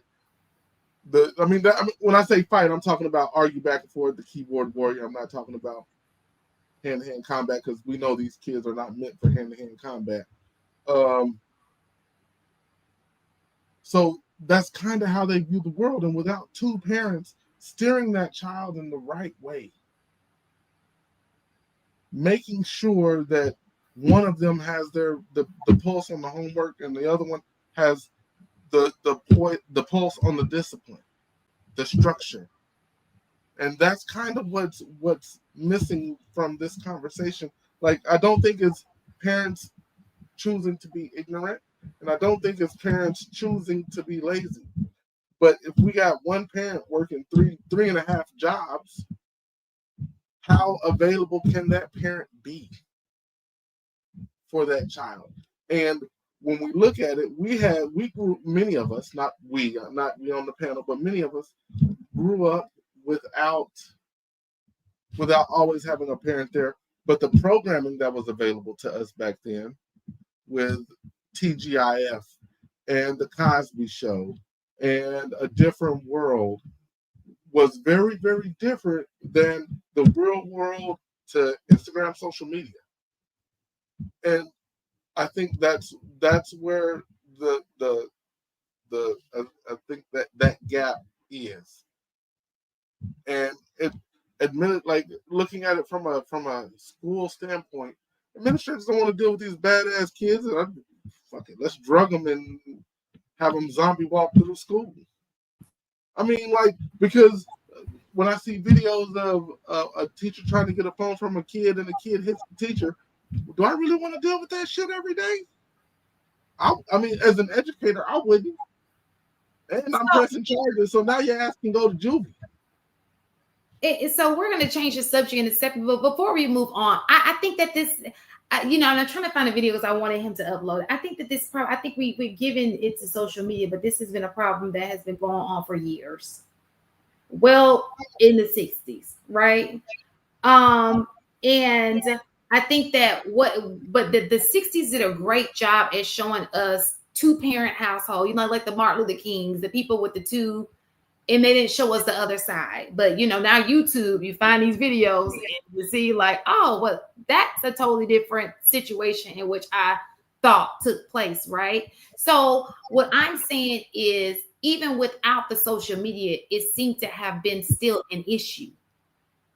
And that's why I say, what do you think? And this is the truth. This is not an assumption. And I'm trying to find the video so you can see. Because even in this video, it was public housing in 1964. The lady was complaining because she felt like they had too many kids in one house, and people didn't want their kids to be influenced by other kids. So that shows you, even in the 60s, these issues took place, right? So my question would be, and there was no social media. So my question would be, what do you think? I don't know. Social media just replaced music. Back then, the 60s had music and drugs.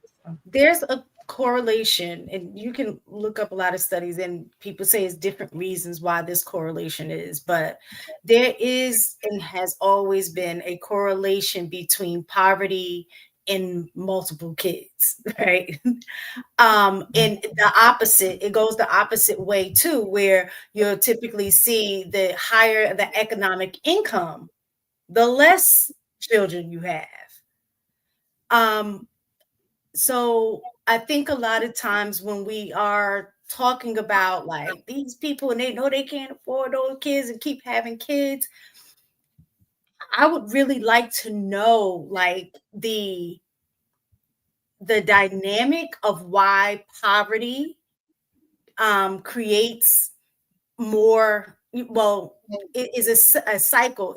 Poverty creates more poverty, because what happens is you end up having more kids, which means now you have less resources to take care of those kids.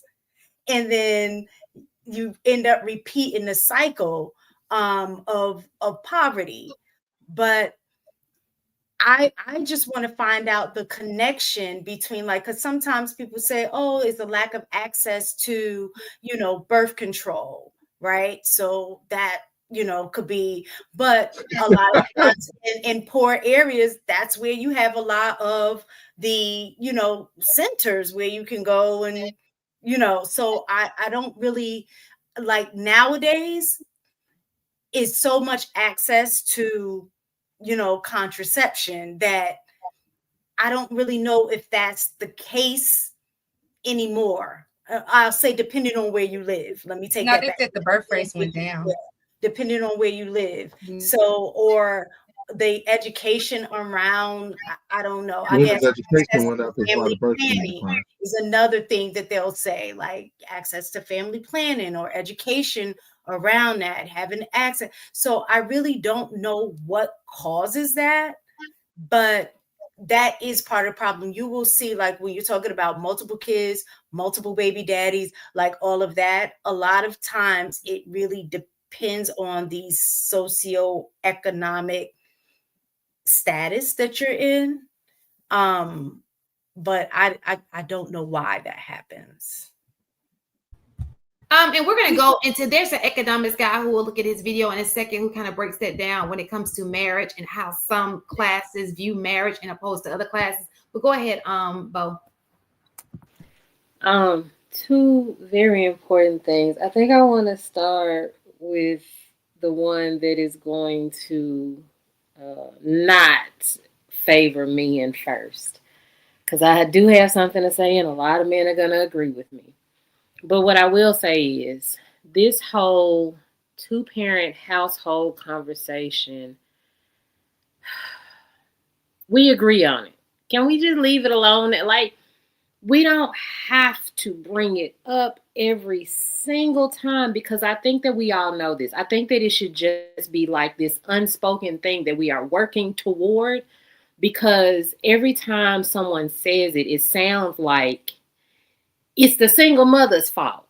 Like, that's what I hear every single time a man is like, we got to get these two-parent households back. And I'm like, Y'all don't understand that even in 2-parent households, these children are still being traumatized, not by one parent this time, but by 2. You want to know why? Because we are insufficient parents on both sides. Just because you have 2 people in the household does not mean that those 2 people are simultaneously equipped to raise these children without traumatizing them or ignoring them, both of them. You just get kind of a third of a parent out of 2 of them. Sometimes that does work. A lot of times it works, but we don't want to miss where we can still traumatize these kids and where we can still ignore these kids, even in a 2-parent household. Yes, it is a very good solution, but the solution is also that we need to start making sufficient parents, not just 2 parents. Y'all just throwing 2 people in a household and like, do it. You can't do that. We have to make sufficient parents, because you can have 2 losers, period. Also, with the poverty and kids thing, I can't believe I'm finna say this. Okay, so on a smaller scale, please let me preface this by saying it is a small scale because we do know where the projects are, right? We know where the PJs are. We know in what number, the number of people that stay in the PJs. So this is the number of people that I'm talking about. And it's a small number even in the PJs. There are women, Lord forgive me, that teach their daughters and their granddaughters that you need to get out there and you need to go have you a couple of babies so that you can get on assistance, so that you can have a place to stay in a way to provide for yourself. That is the cycle of the PJs. And this is not like, I'm not talking about Section 8. I'm talking about specifically like in this community of the projects, that anthill that they stay in. I have heard it. My mom's an educator, and so she's taught in several different areas. I have a lot of educator clients over the years. And so it is literally a thing that is taught. Birth rates are declining. I'm hoping that is not happening much anymore, but I do know that it is a thing. And so we have to teach people that there are other avenues because they don't know. They literally are being taught the wrong things. They don't know that there's a bigger world out there. The only thing they know is that babies equal a place to stay and food stamps and money so that you can make it. I just know that it's a thing that happens, and please hear me when I say this is not on a large scale, but it just does happen. And I'm talking about what I was just mistaken. I'm just addressing what you said. I just know it's a thing that happens. I'd like to know the correlation as well, but I just know. And I really hate that I had to say that, but it is a thing that happens.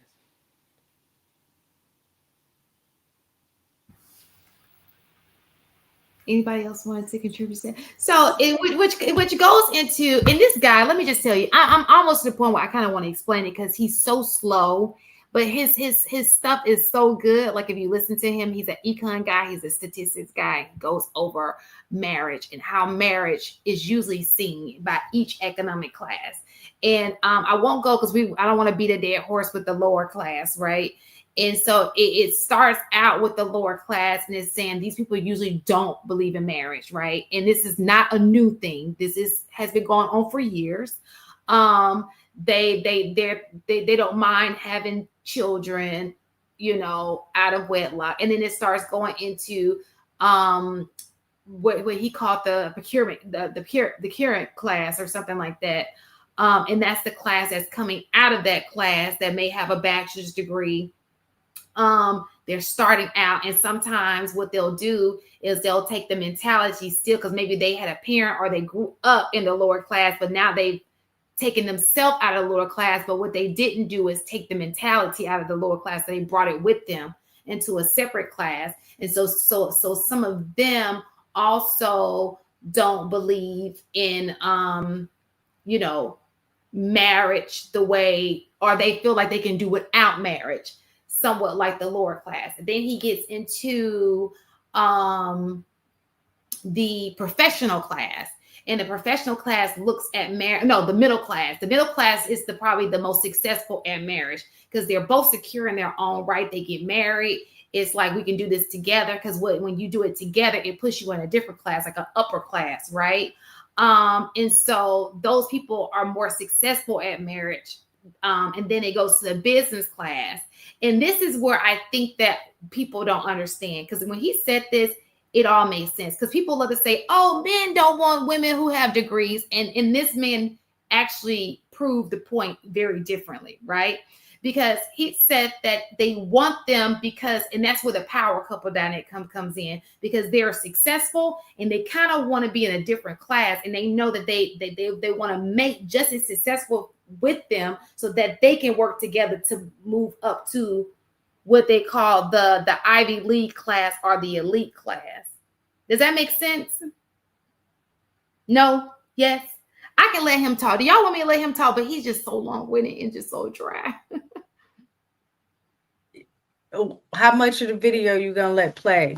Well, I was gonna, you have to, he speaks so slow, and he's such a, you know, I'm not trying to lose it. I was trying to all right, well, play it. Let's see. Okay. Hold on. And y'all tell me. Hold on for a second. Oh, who playing it? Is that JR? Oh, here it is. A wedding used to be a rite of passage. Now it's a luxury brand launch. Sophie Hewood. Welcome to Analyzing Finance with Nick on it, and videos of their own where I talk about concepts such as pearl drift. Yeah, Scootsky, yeah, please. Now, this guy has lots of viewers. Like, he's a finance guy, stats guy, okay? So don't let his board, you know, throw you off. The next level is the working and precariat class. In theory, these people value marriage, but increasingly less so. This is an example of pearl drift, which I'm going to do a whole video on. Pearl drift is the idea that the supposed negative habits of the lower classes trickling up to the rest of society. Some would argue that it's just because people become more open-minded and realize, wait, maybe there's reasons why the lower classes do these things and it can be useful for others too. Or the more cynical view, which I think might be more correct on this, is that a lot of people have moved down a class and they don't realize it, or they're going to end up in the class they weren't born in. And so they try to justify adopting adaptation strategies and coping strategies that lower classes previously have by making it perceivably more socially acceptable for somebody who had their upbringing. I'll go into other examples of pearl drift in a future video, but marriage, or more accurately, the increase in cohabitation and the decline of marriage rates, is a classic example of pearl drift. And the precariat classes and the working class used to have consistently high marriage rates and have had the fastest declines. And there's a few reasons why for this. One is job insecurity makes people not feel comfortable to make a lifelong commitment to somebody because they just don't feel like they can prevent financial strain from destroying their marriages. I think it's deep down kind of subconscious to a certain degree. A lot of marriages and relationships have a hard time holding due to financial strain and financial reasons. And this group is more likely to cohabitate and kind of permanently settle down with somebody who might not be a good fit, because they benefit from the cost savings of sharing a place to live and pooling resources versus living by themselves. And so this group basically substitutes marriage for cohabitation. And they think that you need to be settled before getting married. And so they also, working classes, it does have higher divorce rates than other classes outside the billionaire new money class. People feel like marriage is more of a gamble than people who have more stability, both familial and financial stability, in higher classes do. So really, I think marriage has died out among this class. And the precariat class is kind of the same as the people with working class incomes, but maybe have a traditionally high education, like a bachelor's or a master's degree. See my video on genteel poverty for more details on this. So that's just one of the classes. Then he goes into, and I told you he's slow. You know, if you want to watch this video, we'll put it in the link. But then he goes into the professional class, and then how they mate, and then how the elite class mate. And the reason why I brought this up, right, is because people, I know a lot of times people, and this is very risque that what I'm going to say. I mean, the whole night is we talk about censorship, right? People often say, well, people feel like they're too good to date this person. Why don't you date this person? When all of it really is strategy, right? When you put somebody, for example, when you mistaken, can you tell me, because you know I have a hard time with conflict. No, I was actually looking at something that Ashe, I hope I'm saying her name right, Ashe Tanisha, said that y'all are speaking to 35 plus who are aging out. These talking points don't resonate with young people. So what I was going to say to that is I think that that's part of why young people don't know why they're in the situations they're in, based on dating and marriage. Because if the goal is to get married and you're young, right? Because you say we're talking about 35 and up. But if your goal is to be married, right, and you're young, this actually applies to whatever age group you're in, because it's not really about age, it's about class, based on what he was saying in economics, right? So there was a correlation based on what he was saying, depending on what class you're in, that's going to determine whether or not A, you even get married, B, if your marriage, the likelihood of your marriage staying together. And he goes on also about why the divorce rates are high, and a lot of time it's because you've dated outside of your class. Which I thought was very interesting, because as I was thinking about people that I know who got divorced, it was really like he was kind of dead on.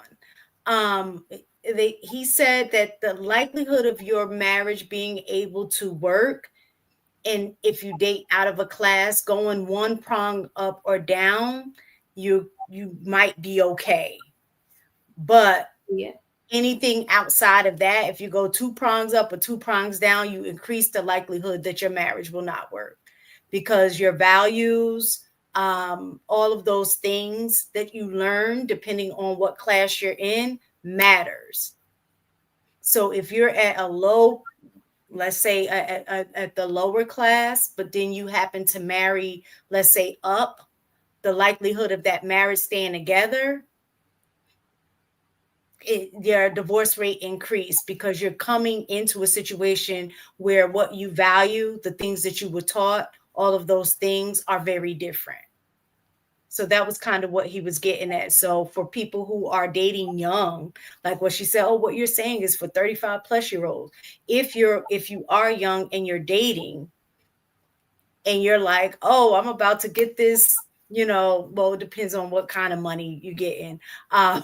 But, I'm going to get this dude or whatever, and your background doesn't necessarily align with his background or vice versa, the likelihood of you getting him and keeping him is going to be slim. So those are things that you should consider when you are choosing a partner. Anybody else wanted to give on that? Tate?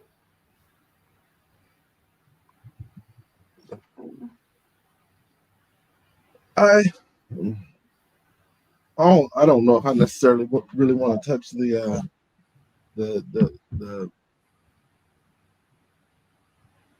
economics piece of it, because I really think that for the most part, there's a certain thing that a certain thing men accept, and I don't think women accept it. Okay, what's that? What is it? Like, I think I truly believe a man will be more than happy to, or more than willing, I won't say happy, more than willing to marry a woman who are, I don't know how he does his strong classification on the monetary scale, but a man is willing, like, I think we're willing to go down in how much she makes. Like, that's not, for the most part, a determining factor in if we're looking to marry a chick or not. I think that, yeah. So I think that that's the thing, right? I think that when we are looking for mates, these things aren't taken in consideration. I think we look for mates based on the things that we want, right? Men say we want peace, we want these things, right? But we don't dig deeper into, okay, well, what does that person value versus what I value? Things that can possibly clash in a relationship, right? So, and it comes into play, like if you're retired or you do whatever you want to do, but if you have children and then children kind of play and y'all can't even agree on education, you can't even agree on what it is your values are, and that person's values are very different from yours, there's going to be a clash greater than, I don't care, what you say, there is going to be a clash. We just sat here and just had a whole conversation about why some people think this way, some people think that way, right? Now, absolutely, there are people, in my opinion, that you can choose that think the same way you think, right? But if they did, then wouldn't their moves also reflect that?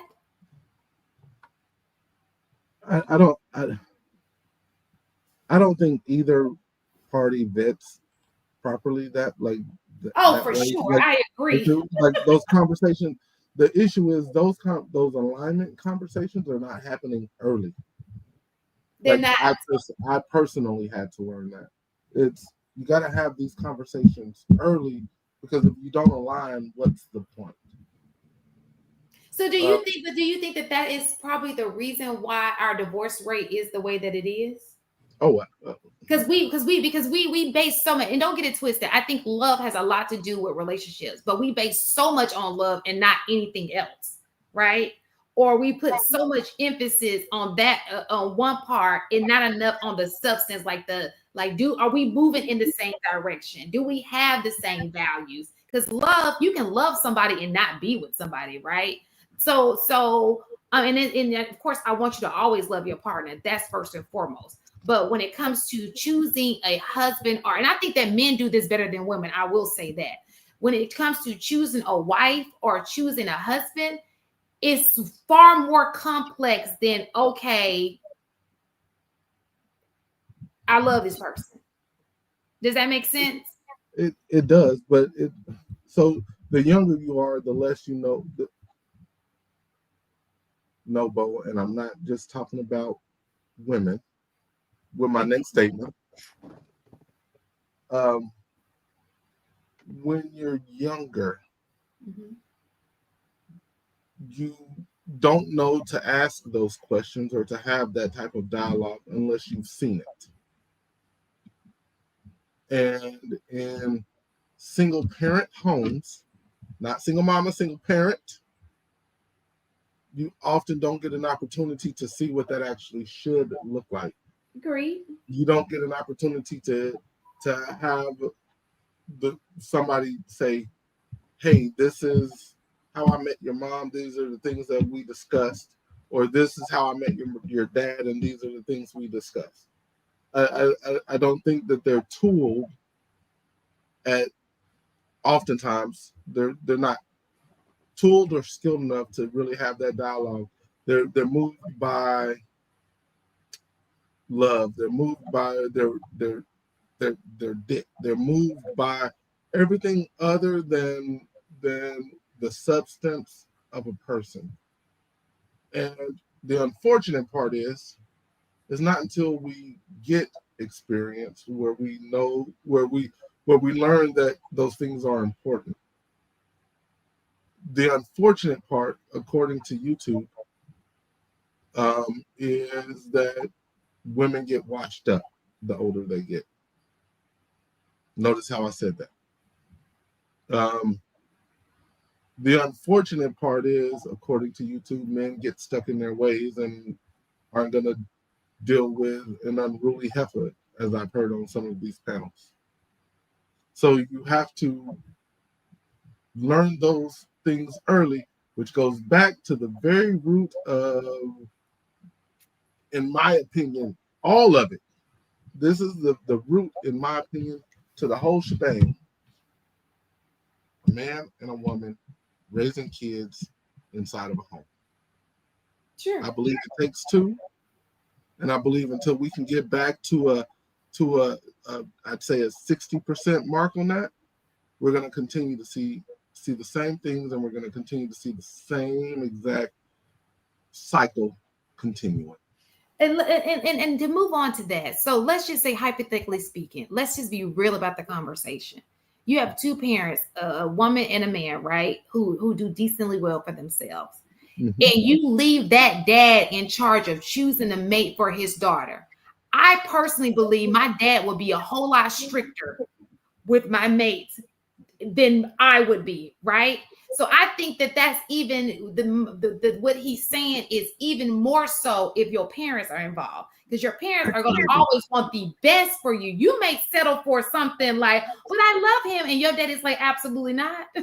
Well, that's what the wealthy does. That's kind of some of the stuff. So when we're talking about even values and stuff like that, like Blaxicon was saying, your social class don't determine your values. I beg to differ. It has a big influence. I'm not saying that it's universal. There are some values that I don't think has to do with class, like, things like, honesty or kindness, things like that. I don't think that necessarily has to do with class within itself. I just think that that's more like, human, decency you should have. But like, for instance, you're talking about marriage. The real wealthy, they don't particularly allow their kids to just free date and do willy-nilly. Like, they plan their lives out for them. They already know you're going to be marrying somebody from this family or a wealthy family, like people that's within their class circle, right?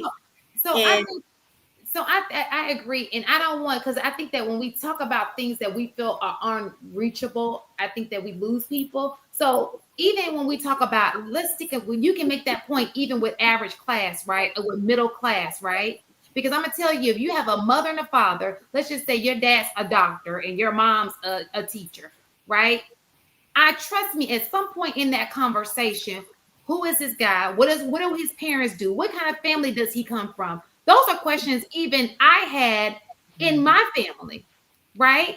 And I don't know if that's a class thing or if it's I don't know what it is, but I do know that my parents, I remember that.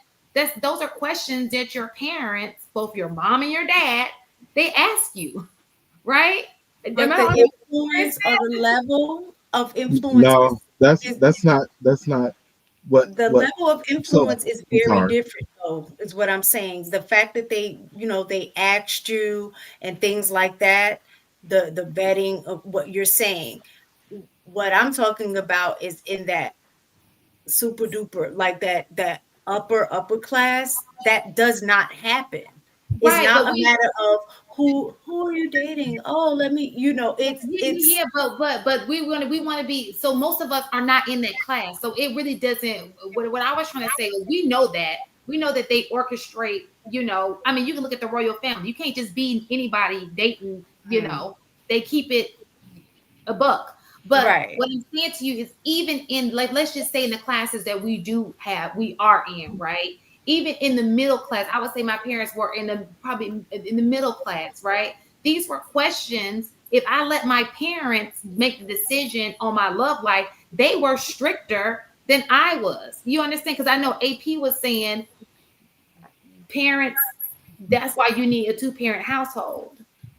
So I've never asked those questions.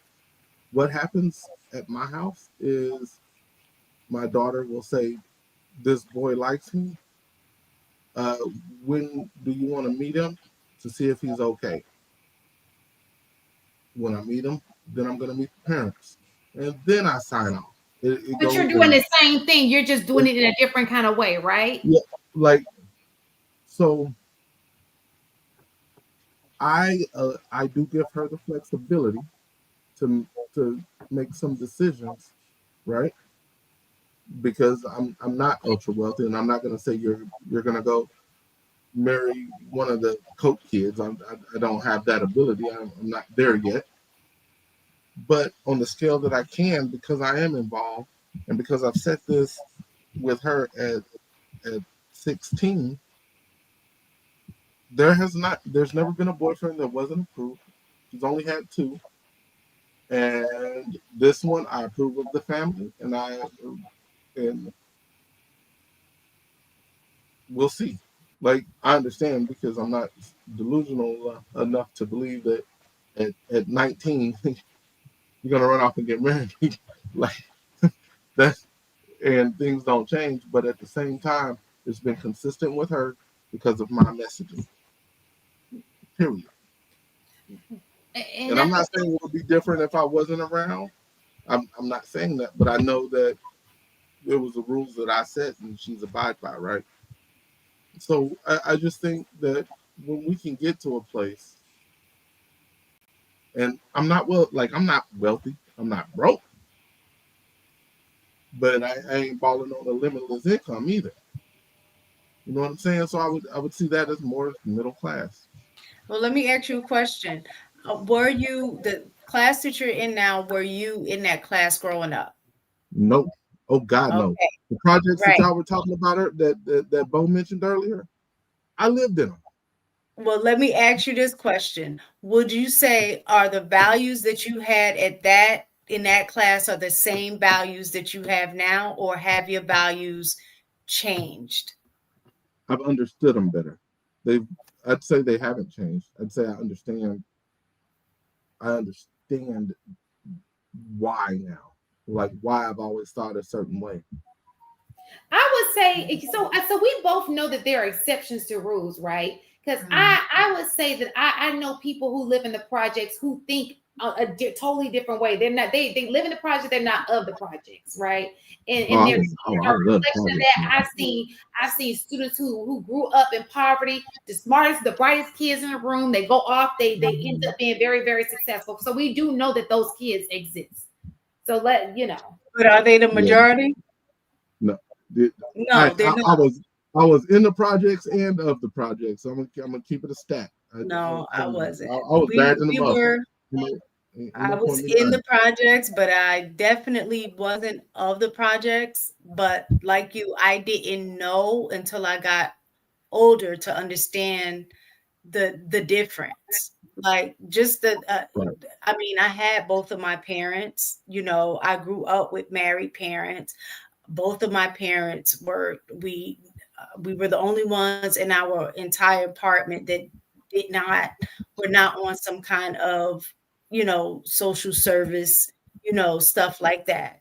But that goes to show too that just because you move, what they say, you could take the person out of the hood, you can't take the hood out of the person. Like with my dad, we shouldn't have even grown up in the projects per se, but my dad grew up poor, and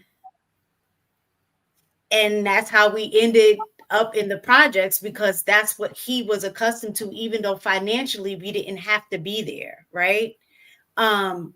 So, but I can definitely say that even though I was in the projects, I wasn't of the projects, but I was definitely influenced by my environment, right? And what I can look at now, like versus back then, is that my values have definitely changed once my environment changed. And I think that, that's a huge difference, because the people, I was watching somebody and it said your environment is basically the number one predictor of success for like your children's outcome, because it has the biggest influence. At a certain age, you no longer influence your kids. What influence their kids are their friends, the environment that they're in, right? And I can see that the difference between the environment that I was in and what I valued when I was in that environment versus transitioning into a different environment where the values of that environment were very different. So I adapted and changed. And so therefore some of my values changed as well. And that goes back to real fast, APD go, and that goes into adulthood too. If you ever look at any of these business finance, videos, they'll always tell you the power of friendship. If you want to be successful, you got to hang around successful people. You can't 100%. hang around people who aren't successful and think you're just going to be successful. It's best to hang around success because that's the power of environment, right? So go ahead, AP. No, but I'm gonna go back to something that True said earlier, and I think it brings the topic full circle with freedom of speech. True, you mentioned earlier you were like, words don't move you, even if you're insulted. Part of the environment that I grew up in is I've learned to be able to have civil discourse, yes, but what I haven't figured out, or what I choose to ignore, is an insult is an ego shot, and I'm gonna take it as such. So I still respond, I still react to like what I would consider a true insult. So yeah, we can disagree, but as soon as it starts to turn to the disrespect, I'm not the turn the other cheek dude. I'm not the walk away dude. I'm not built to be that walk away dude. I'll turn the other cheek as that right hook connects. You know what I'm saying? Like that. But that's when you ask, can we evolve? Not as long as there are environments that are like I grew up in. So I don't think we will truly ever evolve, because as soon as you take a shot at my ego, it is what it is. Is that a value that you understand what I'm saying? From when you were younger, did you carry that value from the environment that you were in? Yes. Okay. I think that's where, because I can respect it. That's why I use the word, can we evolve? Maturation in biology should state that at one point you were weaker, but then you look at a 10-year span or 20-year span, and then there is strength. That's both biologically as well as emotionally as well as mentally, right? So if I can only or choose to only respond in this manner, I like to explore the source. Maybe, and anecdotally, I'm speaking to me individually. I've always been this way. I was in those environments, but I was also taught and trained that in that environment, a real threat is not words. Words don't do anything. A real threat is a threat. You'll have a lot of energy or a lot of episodes trying to fight and diminish every ego shot, or every time someone is imposing on your emotion, because ego is just emotion. To get rep, I do understand that we perceive value from, well, I can't let nobody disrespect me. Well, it's perception of disrespect. I would like to see that exist more. And what you find out is when you grow, especially if you're selling in economics, education, and so on and so forth, most people do not move and handle disrespect the way we handle disrespect. We handle disrespect aggressively. Physically. We handle disrespect physically. That's not the common way of most people. It's just not civil. So yeah. Go ahead. I think we're going to disagree on that, because it's been what I've seen. So here's the full approach. Okay. You and I'm just using you and me as an anecdotal example, right? We're going to go back and forth. We're just disagreeing on whatever the subject is. It could be fucking basketball. Kobe's the greatest, Michael's the greatest, whatever it is. And then you look at me and you're like, you know what? You're a straight up bitch. What I do now, as opposed to what I used to do, because what I would used to do was just swing on you, and it is what it is. What I do now is, oh, so are you saying that because you mean that, or are you saying that because you're out of an argument?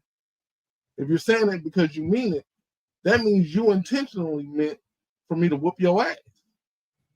Now, if you're saying it because you have just lost an argument, I'm going to look at you right in the face. It's okay to concede, my friend. It's okay. You lost. Like, I give you that opportunity to ensure that we're not having a misunderstanding, and you didn't mean like, oh man, you being a bitch, bruh. You know what I'm saying? Because back in the day, as soon as that came out, I'm knocking your dick in the dirt. Fuck what you're talking about. So now, let me get the clarification before I knock your shit off. But I would say that approach is an evolved approach. There's that's an application. You've ascended, because at one point there was no exchange in words. I got things to lose now, though. Exactly. And so that's what I was about to say. That sounds to me like it's almost like what he said. Some people leave that class, but they take some of the stuff about their class a little bit with them. They may change it, but they took a little bit with them. It seemed like maybe you jump class, but you still got that mentality a little bit like, it's right here. If you hit it, you're going to take me back a little bit. Well, we see it all the time with all of these like rappers, entertainers, basketball players, like, you know, they fall into wealth very quickly, right? But a lot of times they are coming from, you know, a different, you know, class where they didn't have that kind of money.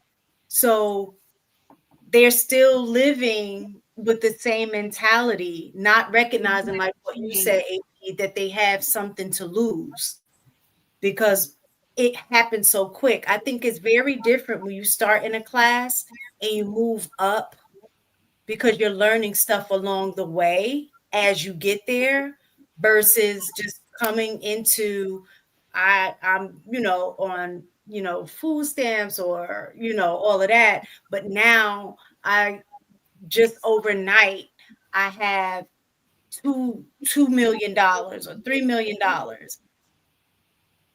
I haven't had the opportunity to go through the process to begin to learn the difference in environment.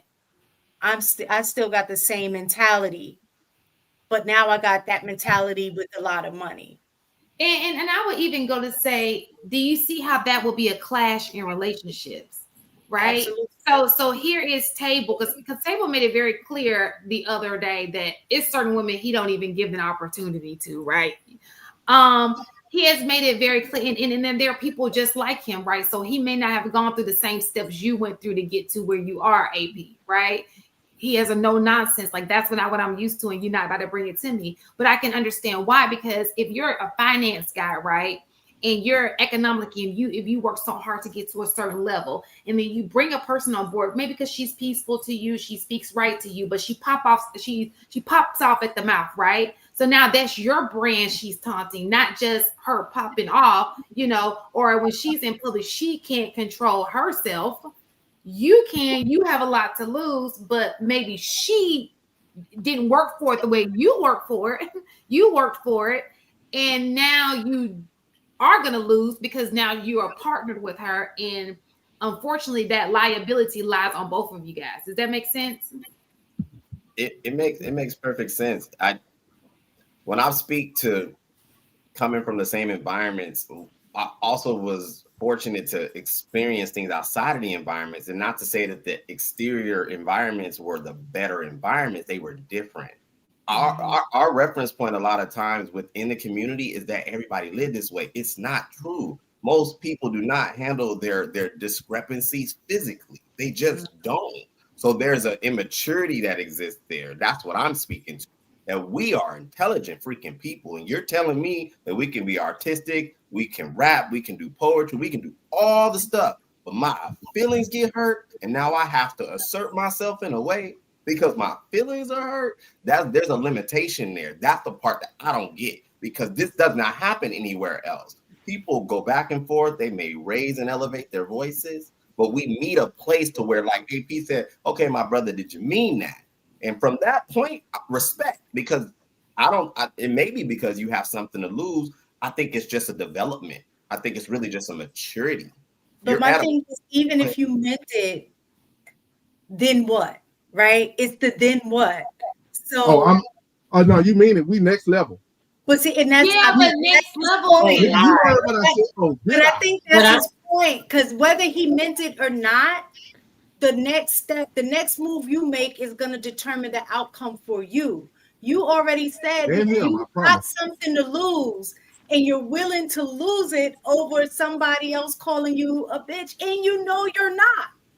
No, it's that person had an opportunity to make a correction, and he intentionally. No. Hold on. Let me say this. I gave him an opportunity to make the correction. But no, AP. If this motherfucker decides to double down, now he calling you. You knew what it was. You knew as a man. But we got AP. two men up here right now. You knew as a man, when you doubled down, once I gave you an opportunity to clarify, you knew what the escalation path was. But AP, what I don't understand is whether or not they double down on it, whether or not they mean it. What is the point?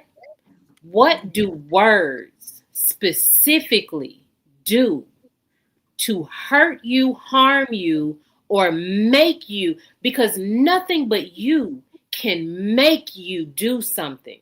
That word didn't make you do anything.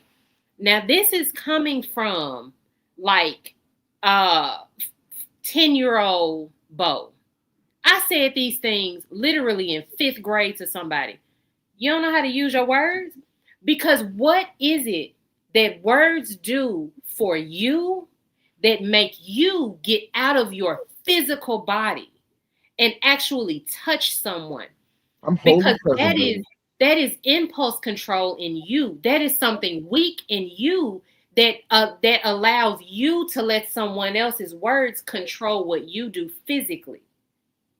As a grown man, you're assuming I get out of body or I get out of character. No, they do. I'm just saying they can't make me do anything. Yeah. No.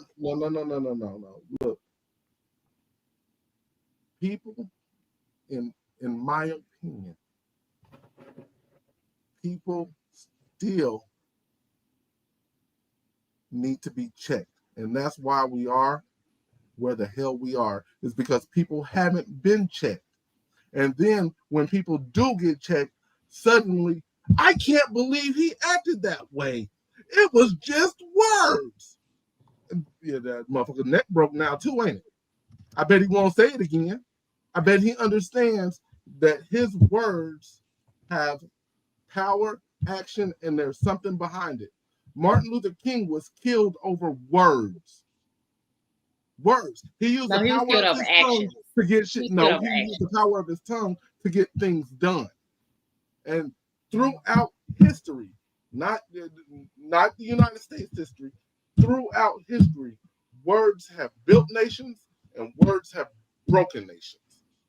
Words have caused wars. I'm just that nigga. When you decide to use those words and double down, we're going to nation breaking. But let me show you the correlation between what you just said.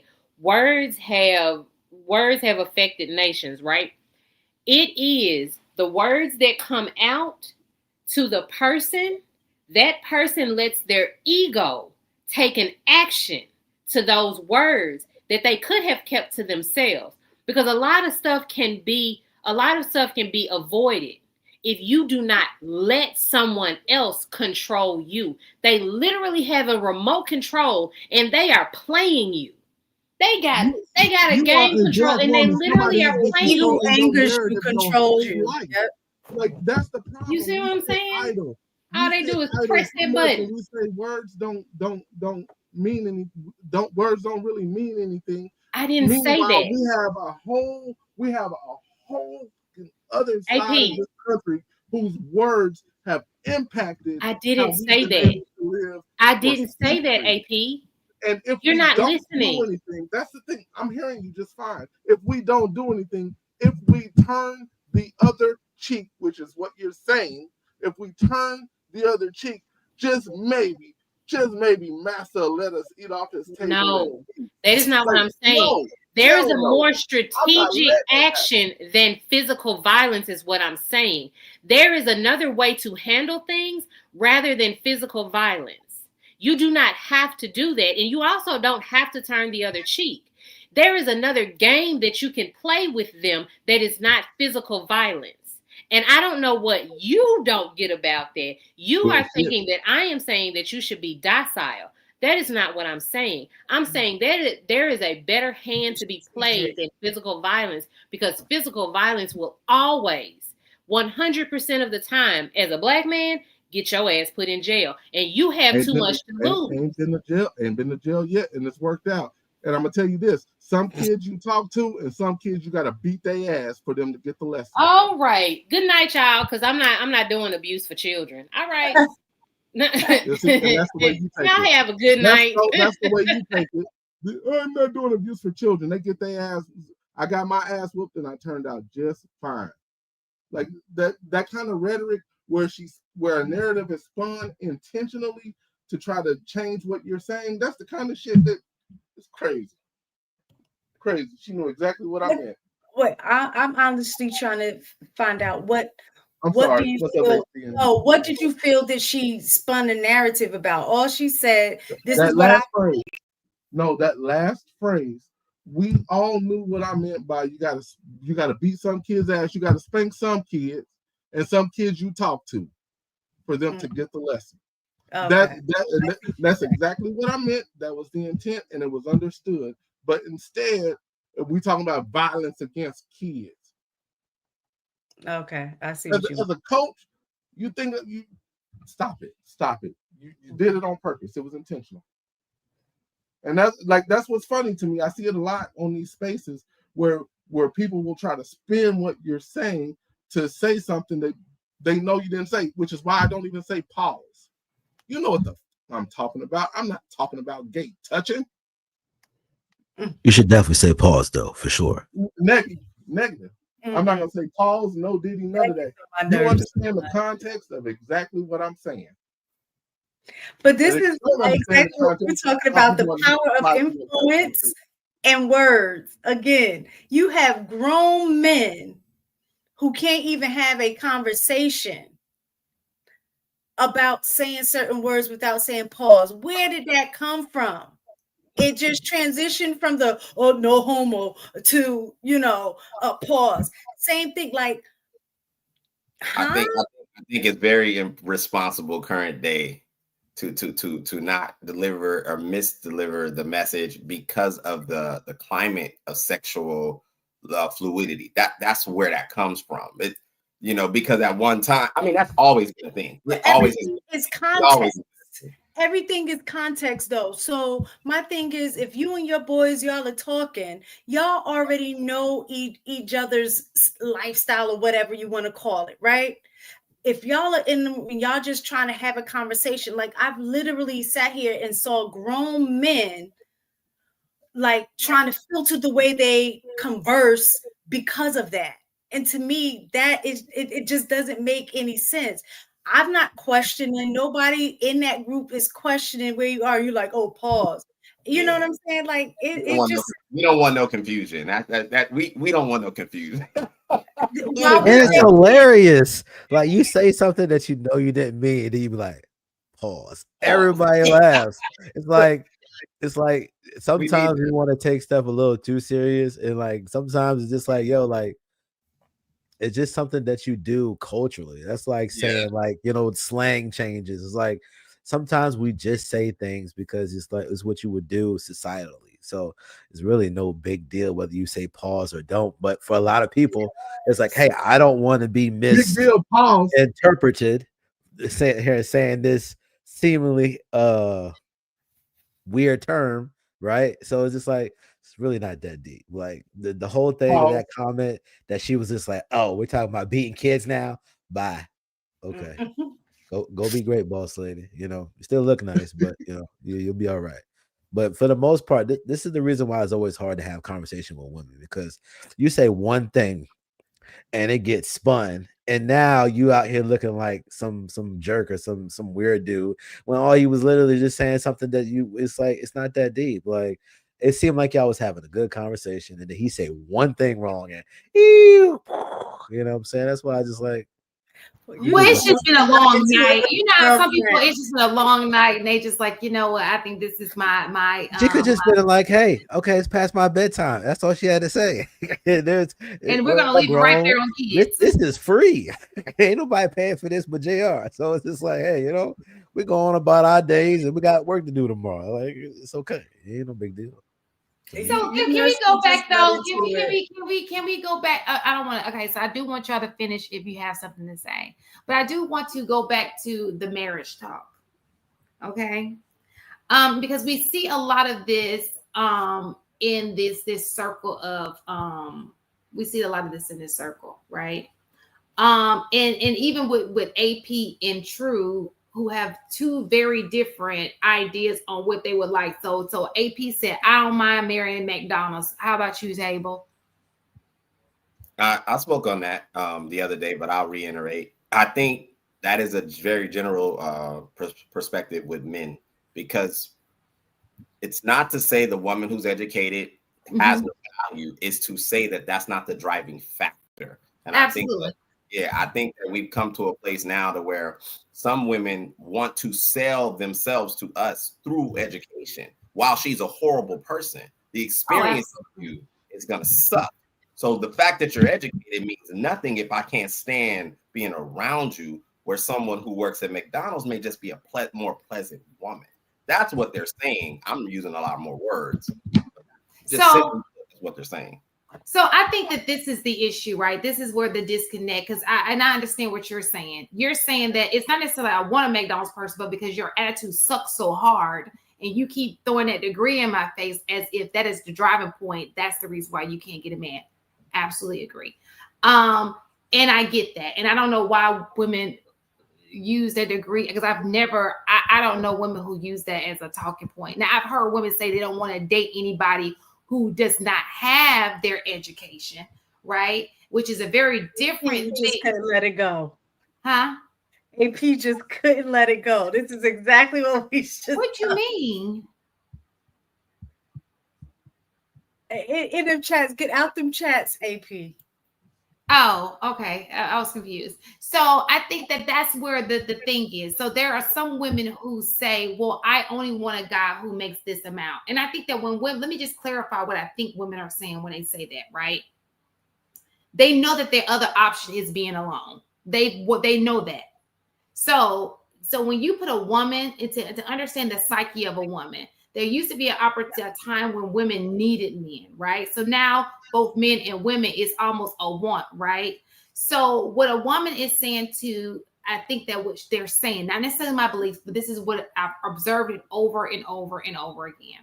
What a woman is saying is, this is the guy that I like, I want, right? Certain women say this. If this guy does not come across, I think they automatically know this means I'm going to be single. Okay? I think that you don't have to tell them they're going to be single. I think that they know they're going to be single. As I think they may already be single and be living their best spa treatment single. Okay? So I don't think that telling women that is going to make them change their idea on what they want. And let me tell you the reason why I think that this is, okay? It's almost like, you know, if you have, and I could be wrong, but I think that this is what they're saying. Imagine your daughter, right? Your daughter goes to Harvard or wherever it is that she goes to, right? You instill this education into her. And she chooses somebody that maybe you thought that she could have done a little bit better than that, right? And now this person, we've seen the video where it's easier to bring somebody down than to pull them back up, right? So all of the hard work that you once put in her has now been, because I do believe that men are stronger than women in more ways than one. So I think the power of his influence may be a little bit greater sometimes, because especially when a woman's in love with you, that man has a lot of influence over her mind, right? And so what happens is a lot of women have learned, I think a lot of women have dated the guy who is not suitable, and it has gotten them nowhere. As a matter of fact, it took them back a couple of steps. You understand? And so you learn that I think everybody has learned that the hard way. Because let's be real. Most women have been with men who are not the people that they say they want to be with, right? And probably somewhere learning in that process, they got burnt in some type of way. Hopefully not a real burn, but they learned a little lesson. And sometimes when you learn a little lesson, you're like, oh, I got that lesson. I'd rather just be by myself than learn that lesson again. And I think that is what's taking place. And I think that you guys are interpreting like, oh, her standards are too high. You're never going to get a woman. She knows that. I mean, she's never going to get a man. I think she knows that.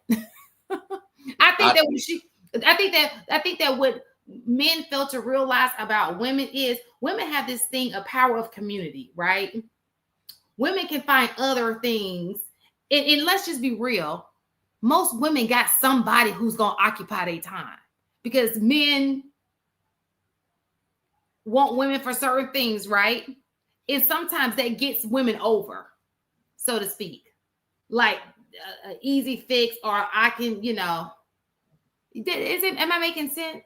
I think yes, but I think it's the trick bag, and I'll explain to you why. Because the way you explained it, and maybe I want to make sure I explained it right. So please tell me the way you heard it, so I can make sure I'm explaining it right.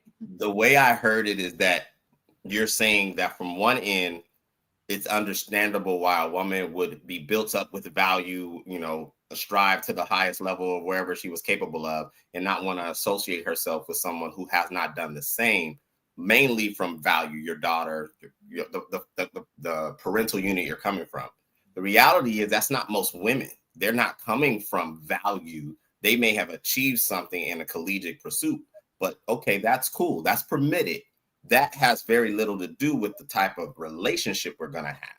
And I think any man, and most men will say this, when we meet a woman who we know is valuable, the value is from her decorum, her character, and then the family she comes from.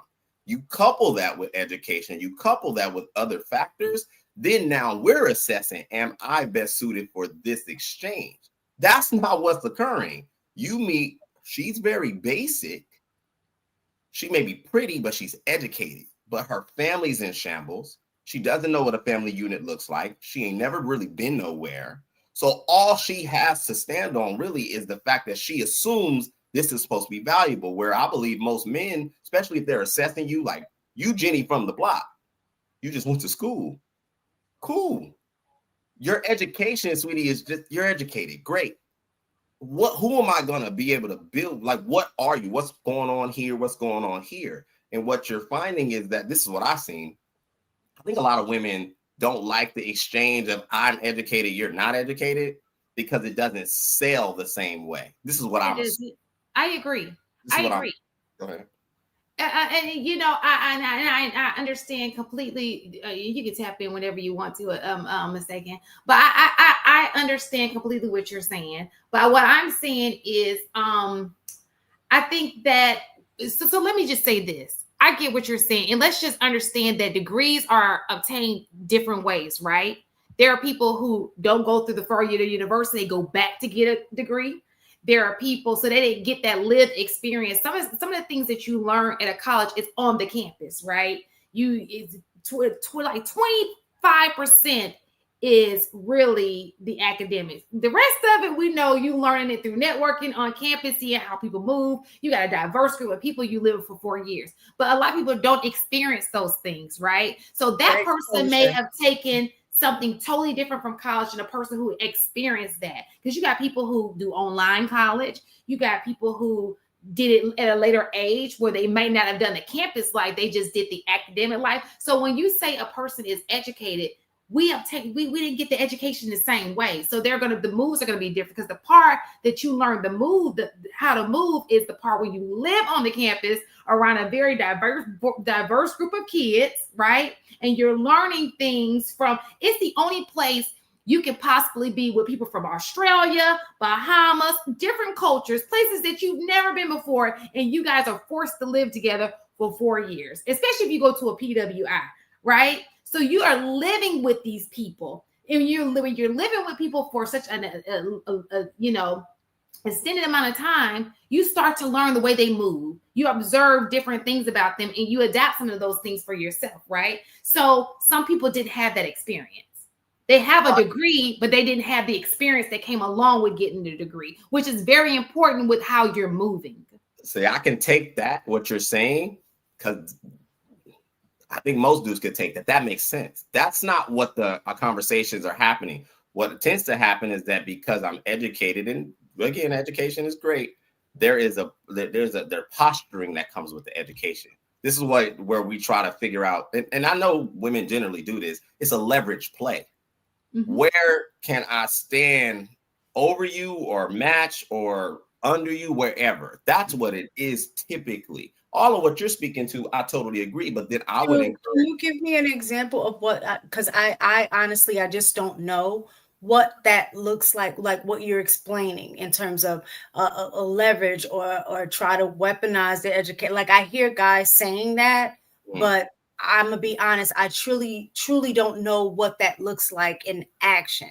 Is it like, okay, nigga, you ain't got no degree? Like, is it that? Or is it like, how does it look? How does it operate in the relationship? What it typically does is that, okay, if I've observed this, if women believe that they are just more informed than you, then it's going to come up in the way that you may land on a very simple equation. Let's say planning a vacation. You guys may be planning a vacation. He may plan it the way he plans it based on his, habits or whatever it may be. And his process may have 10 steps where yours may have 4. Sometimes something that small, she will interject her ability to process because of her collegiate background. And now we have a divide of, well, you did it in 4 steps. I did it in 10. Did it get solved? And it may seem small, but most dudes don't want to deal because there is unfortunate, when we're dealing with women, we're not intimidated by women. Men ain't intimidated by women by no means. But what you're trying to do now is, in my belief, is you're trying to showcase something that you have over, or there's a superior play. Something just as simple as the way I may make decisions. And then they start picking at the man because they believe that their education is what gives them superior process, superior perspective. That may actually be the case. Can I ask you? I just need you to think about it really quick. Okay. In that scenario, and I know it's just a scenario, right? Let's pull it out there. Just a scenario. So I'm gonna use that scenario. Do you think that it's possible that the guy is receiving it like that because it's really his ego or his own insecurity about him maybe not having the education or feeling some kind of way because she does? And so if she says something like that, that you automatically, and I don't mean you, but the person in example will will take it like that because of their own, I don't mean shortcomings in the sense that you have nothing to offer, but just in that particular area. So let me give you an example, because once I think about it, I have observed this. Okay. I have a certain friend. I'm not going to say her name, but I'm sure she sees this. She knows I'm talking to her about her. This is a very specific situation. She is very successful. She's a director of a major company. She brings in a lot of money. So her mate is a doctor. Okay. When they get in an argument, she was like, do you know who I am? I'm blah, blah, blah, blah. And I heard her say this. She's like, I don't need you, blah, blah, blah, blah. And so I had to tell her, I said, you do understand that you are arguing with a man who went to medical school. So I don't care what you got going on. you ain't go to medical school. You know what I'm saying? So your complaint, you're trying to meet him logically. You're trying to say you're this person, but you ain't him. Let's just be very clear. You may be successful with your money, but you can't, that's not where you want to get the leverage. Okay. And I remember having this conversation with her. I said, but let me just tell you how you can get the leverage, because these are the things that she does. I said, every time I come over here, you got a plate of food ready for him. You be cooking, you know? You sit here and you make and puree your kids' food, like, so she have, you know, natural fruits and vegetables. You really pour into not only y'all's kid together, but his other kid. There are things to me that took more leverage than you saying, I'm this, and this. If you're trying to get to him, I would point those things out more than I will point out, do you know who I am? I'm her accolades more. I think that she should have stuck with, okay, I don't think he needs you for that. That's what I'm pretty Well, that goes back to what I was asking. True. I just think that that's the same thing in the reverse. I think she may feel that, you know, that because he might be more educated or more, that she's trying to level up with him. Like, I ain't no dumb shit. You know who I am. I got that. That may be true. You know what I'm saying? So I think it can go both ways. I think many times. No, I think that with her, no, this is what she was trying to do. And I'm going to be honest with you, and without saying her name, because there's no way y'all will know her anyway. You know her better than I do. You probably, you would know her if I told you her name. But anyway, I think that her problem was the people that he used to deal with did not have the same thing she had. So she felt those people were using him and he had to pull them, where she made it very clear, I'm not one of those chicks. You're not about to play me like you be trying to, because I can do this by myself. You're not going to play me. I don't need your money. I will walk away from this situation, but let's be very, very clear. I'm here because I want to be here. And then if she had, and some of the argument that she was having was so he can recognize her value. I told her, stop pointing your value out as having the accolades. But I think that he's valuing the fact that you have a meal for him. Every time I go over there, you either cooking or you got a meal ready for him. You're very domestic. Yeah, you boss lady, but you're very domestic. And I think that that's the part that he values more than anything else, because let's just be honest, he's a doctor, he can pay his own bills. I think he's paying the bills, so he doesn't need you for that. Just real quick, on the whole, do I don't even think like that. I don't think men even process that way. On the whole, I don't think we think I need to compensate for your education. I like that honestly has never crossed my mind. I can't. But women typically do. This is just what I've observed, and it makes sense. There's something that occurs when a woman is picking a man. She's trying to identify where there's a match past the attraction. So the match, once I'm attracted, cool. Okay, I'm educated. It's almost like there's a template, and I've watched this happen. Why is it that the only way you know how to approach life is the only way that works?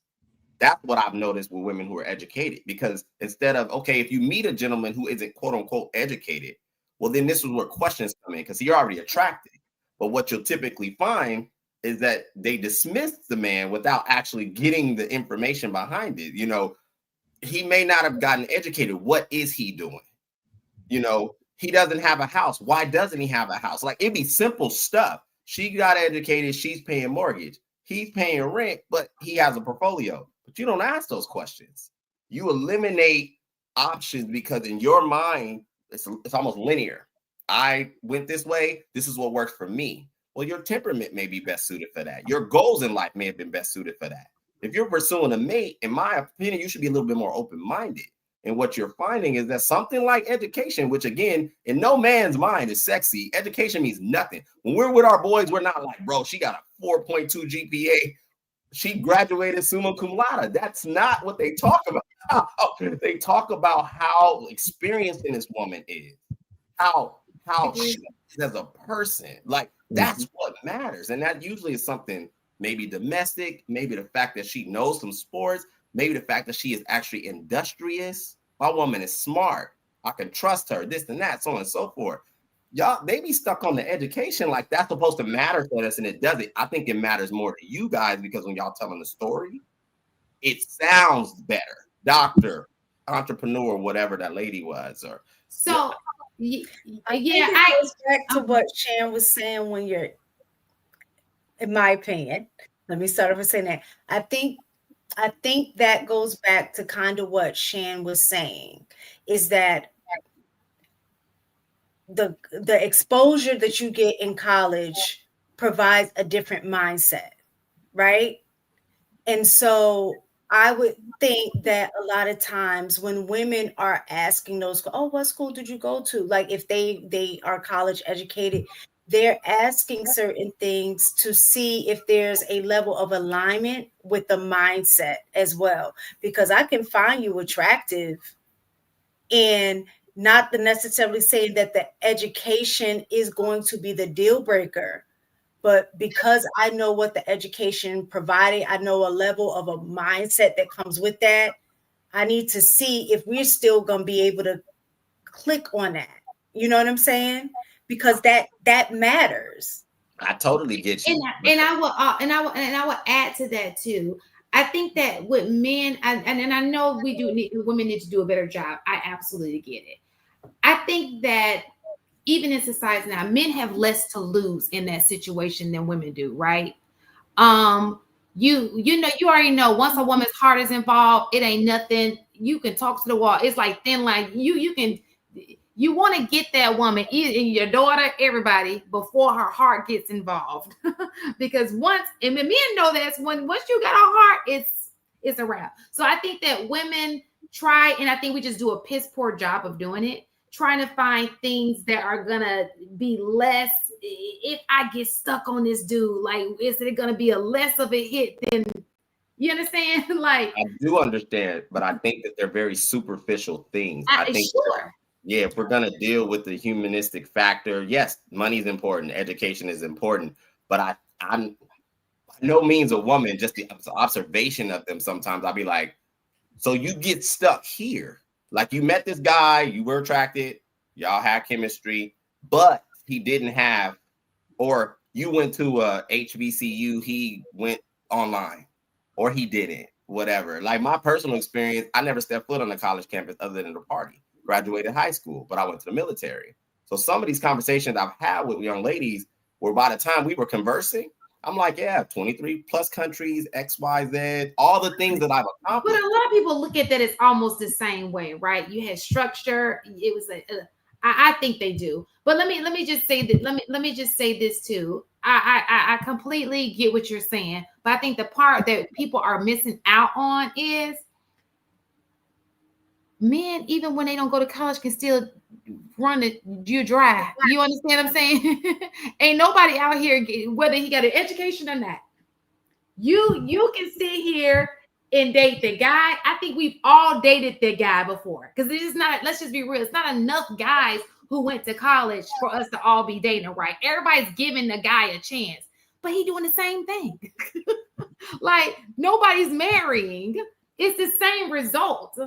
You understand? Maybe it's a less drama in the result, or maybe you want to get, everybody wants to get birth the least, right? You want to walk away with the least damage possible.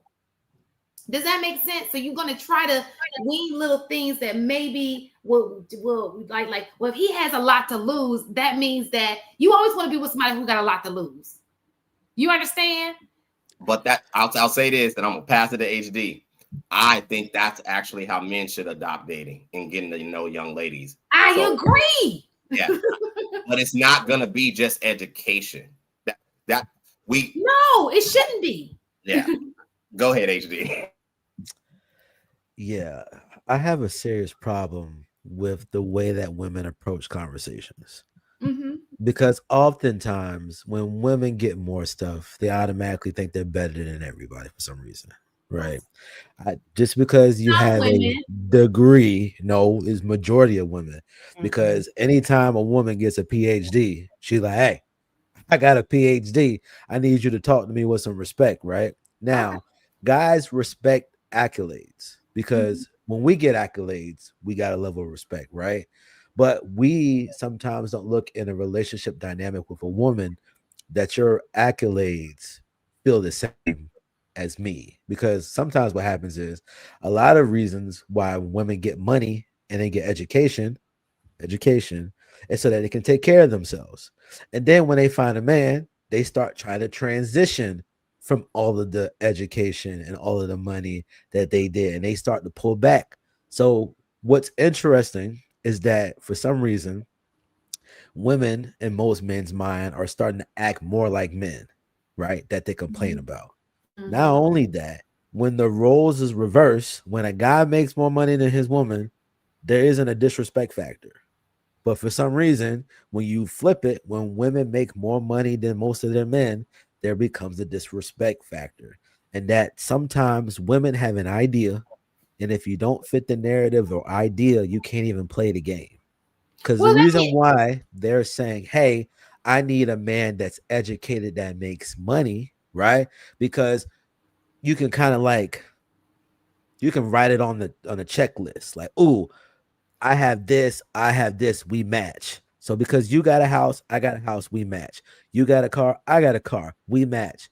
Y'all matching the wrong stuff. Y'all matching the stuff that can easily go away instead of saying, hey, how do we gel together? How do we argue? Do you actually care about this person? Does this person actually cares about the things that you care about? If you have to do something that you typically don't want to do, how do you respond with that? Can you support this person in things that you don't care nothing about? So I think when guys are having conversations with women, we're realizing sometimes y'all could be so smart that you're dumb, that you don't even realize that you're moving yourself away from the stuff that if you would have just kept it simple, you could get everything that you want. That's why a lot of the guys will tell you, you saying all of this and doing all of this, and it's not actually getting you to the goal. If you just made a plate of food, you'd probably get more guys to talk to you if you cooked. Because this is one thing that grinds my gears. I hear so many women say that they cook. When you ask them when's the last time they cooked, they can't remember. You know why? Because you don't be cooking. And sometimes if you don't constantly are using that skill, you're not as good at that skill that you claim to have. And we're sitting here talking about why men and women ain't get married. The reason why we're not getting married is because we're not getting what we want. Women ain't getting whatever security that they're looking for, and men ain't getting women that they feel like they can provide for, or that actually, what's the word, appreciates some of the things that this man has to offer. And then why would a guy decide to basically go from paying for himself and taking care of himself, then want to take care of this woman who has every ability to take care of herself but doesn't want to because now she got a man? So now I got to initially double what I used to do just so that I could be with you. And on a lot of people, we're just like, why would we do that? You better make if I gotta pay double, it's gotta mean something. What most women feel like in reality, let's keep it real.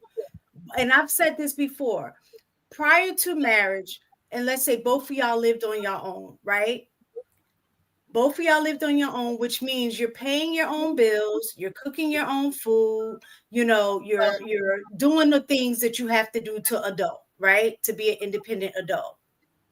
When a man and a woman get together and they get married, and I'm gonna just say specifically for me, I'm gonna say in the Black community only because I'm not in a white community, so I don't know what they do, right? So I'm gonna just say that. So when they come together, with the expectations that Black men have of what a wife is supposed to be and what a wife is supposed to do, right? Her plate, 9 times out of 10, the load doesn't get light. Her load doubles because she's still going to be going to work, because most Black households, two incomes. So she's still going to work, putting in the same amount of hours as you are, like an 8-hour day or whatever at work. We'll just keep it typical, working there 40 hours a week. But then she also is coming home and the double in the load in terms of, I'm not just cooking for me, I'm cooking for us. I'm not just doing my laundry, I'm doing our laundry. I'm not cleaning the house with just the mess that I made, I'm cleaning our mess. So she's doing all of those things, just, from her living on her own, taking care of her little bit of stuff, to now taking care of her stuff and your stuff, and still going to work and helping you with the bills. You've offloaded all of the free labor to her. Because I know guys who said when they were living by themselves, they were paying for like somebody to come in and clean up their house, sometime. See, that's what I'm saying. Or come in, see somebody, or they were eating out or things like that. Right? So now she's gotten married. You've offloaded all of those things, in essence, saved money, because now you're not paying for those things because she's taking care of them. And I think a lot of men miss that. We'll get on these panels and they talk about, I pay the the mortgage, or I pay, the rent, but she's still contributing financially as well. You may be paying the rent, but her money is also contributing to the household as well. But now she's being added to for the domestic labor, and you've been able to offload that onto her plate. And I don't think men see that part. And I think that we too. we definitely see it. Let me just say this real fast so you can rebuttal. But I think that too, because when I look at women and they often talk about marriage and what they want in a marriage, right? I think so often women fantasize what they think marriage is and not the reality of marriage, right? And so what happens is they've been sold a dream. And then when they get in the marriage, they realize it was just a dream, right? And so all the things that Mistaken just said was like, oh, hell no, I can do bad. I can do bad all by myself, right? You mean to tell me I gotta still pay my bill? What is the relief for me, right? Because we were sold the dream that, oh, you find a guy, he's gonna take care of you. You'll have the security. It's like all y'all preaching in the chat. Oh, but you're not paying. Most household Black women are paying bills. Now, unless all of a sudden all y'all exceptional in the bill paying, right? And we already said it's just not enough of that. Some of y'all are, but let's just be let's speak reality. Most are not, okay? So in her head, she's thinking, okay, because we're on these chats saying, oh, but he's paying the bills. The reality is most won't get a man who's able to pay all the bills. That's the reality, right? They not marrying y'all, okay? Your friends. So in their mind, they're like, oh, but then when they get in the marriage, they realize, no, they do have to do everything Mistaken is saying. I got to bring my half in. Plus he wants a plate. Plus he wants this. Plus he wants that. Because one thing I do know is people like to romanticize their mothers, right? Your mama cooks, your mama cleans, she did all this. And guess what? She was still single. She did all that, and yet your daddy did not stay. Do you understand? So actually, that taught us how to do it. And I would say in most Black households, mamas teach the sons and the daughters how to do it so they can do it the damn self. So that's true. I don't know if that one necessarily fits, but I'm gonna look at this a different way, Mr. HD. Because I was listening, and this is gonna come out poorly, so try to follow me. I know a lot of my words came out poorly tonight. I apologize. I'm tired.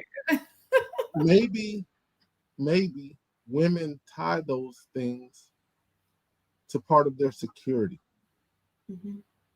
Maybe the money is how they see security. Security is what men provide.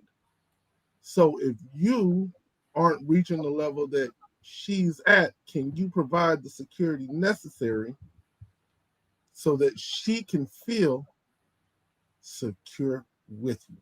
That, like, when I was just kind of listening, I was like, all of these arguments all sound about the same. Men complaining that we don't give a damn about your money, and women saying, hey, if your money and education don't match mine, we're not going to work. Maybe that has something to do with the security piece inside of their mind, because we are in oh Lord, what's the word I'm looking for? A capitalist society. Part of security is money. Yeah, they're not looking for security. They're looking for luxury. right? That's the reason No, why I they don't want think something. that. They want Listen, luxury. HD. If Listen, we were listen. looking, let me just make a Yeah. point real fast. If black women were looking for luxury, they would have left black men a long time ago. That's not true The because reality. black That men is, still make more listen, than them. that is, What do you that's the mean? reality. Listen, that's the reality of the situation. They wouldn't be, everybody be running out the same end, but people do love, right? Everybody can't give you luxury. We all know that. Most of us are not with millionaires. I know the running thing is everybody want a baller. I guess that's the same baddie chicks that she was talking about earlier. That's not the reality. Most people are Fam, with average people. how many people Are do with you average talk people. about? How many people, especially women, are asking for things that you would consider to be average? When I see, listen, when I go outside and I see average people, they with average people. When I go outside in the real Oh, you world, don't. So I you work don't in know a, how so many listen, people. so what I'm saying to you is when I go, I can go with what I see, right? When I go into the school system, you have a whole bunch of women, most of them are married, right? They're with average men they're married to. They're not with no ballers. You understand? Like the people listen to what I'm saying. The people I see on a daily, they look like they not shot callers and they're average people. I want to throw something back. Let me throw something back at you, HD, because what we men see as luxury is something that women do every day for themselves. So to them, it may not actually be luxury, but necessity. Like It's not necessity; it's luxury. To us men. You're right. Like do you really need that person? Well, I was gonna get it She for myself. brought 60 Let me just purses say in this. 5 years, bro. Like, Let that's me just say this. luxury. It's comfort. That's what you're $100 asking for. You're I'm just asking for saying, comfort, and comfort comes with a price. Like it So just I comes would with really it. like for one of you guys to answer this. I'm pondering. Matter of fact, I would like to hear all of y'all take on this. So Let based me on say this what, real fast. okay, go ahead. Can you, I don't want you to lose your point, but I just want to say this right here. And I think I said this last week. I don't have, when it comes to luxury, that's cool. Get a woman who is doing what you want her to do at that moment. But sometimes y'all be looking at these women who live in a fabulous life. They got it all together, and you want to bring her to you, and you not living the same. Y'all not even equal in just the way that y'all live. You see the girl is the maintenance that she is. Why even touch that? Like, she's not going to change. Just let it go. Y'all not compatible. And it's okay. And I would say the same thing to women. Some women want these men that are not in, I'm sorry, I hate to say it, the man, let me finish saying, the man is not in your league. He's out of your league, right? And you sit here and you want this guy, but you can't, if he takes you somewhere, you're an embarrassment. When I say out of league, may not be financially, but he can't even take you anywhere, right? So what I'm saying is I go ahead, because I know y'all want to say. I see that y'all want to talk so bad. Okay. This is the question that I have, and I think he had it. He said, I want y'all to take a moment to truly think about. Don't feel like you just gotta have an answer like that, right? Because so how we were just talking about like marriage, right? And in that scenario, I can see, and again, I'm a first preface it by saying I know I'm viewing it through the eyes of a woman, right? And being a wife. So I'm going to see things a little different. But based on what I just said, if we take out like what would the benefit be for a woman to be married in the scenario that I just gave you, right? So if both of y'all are single, y'all taking care of your own stuff, y'all come together, you get married, she's still working, she's helping contribute financially to the household because you don't make enough on your own to take care of her, without her working. So both of y'all are contributing financially. What's the age? Taking on all of the others, like I explained, the laundry, the cooking, all the domestic work. Hold on. in that scenario, what is the benefit of marriage to that one for the woman? At what age? 30.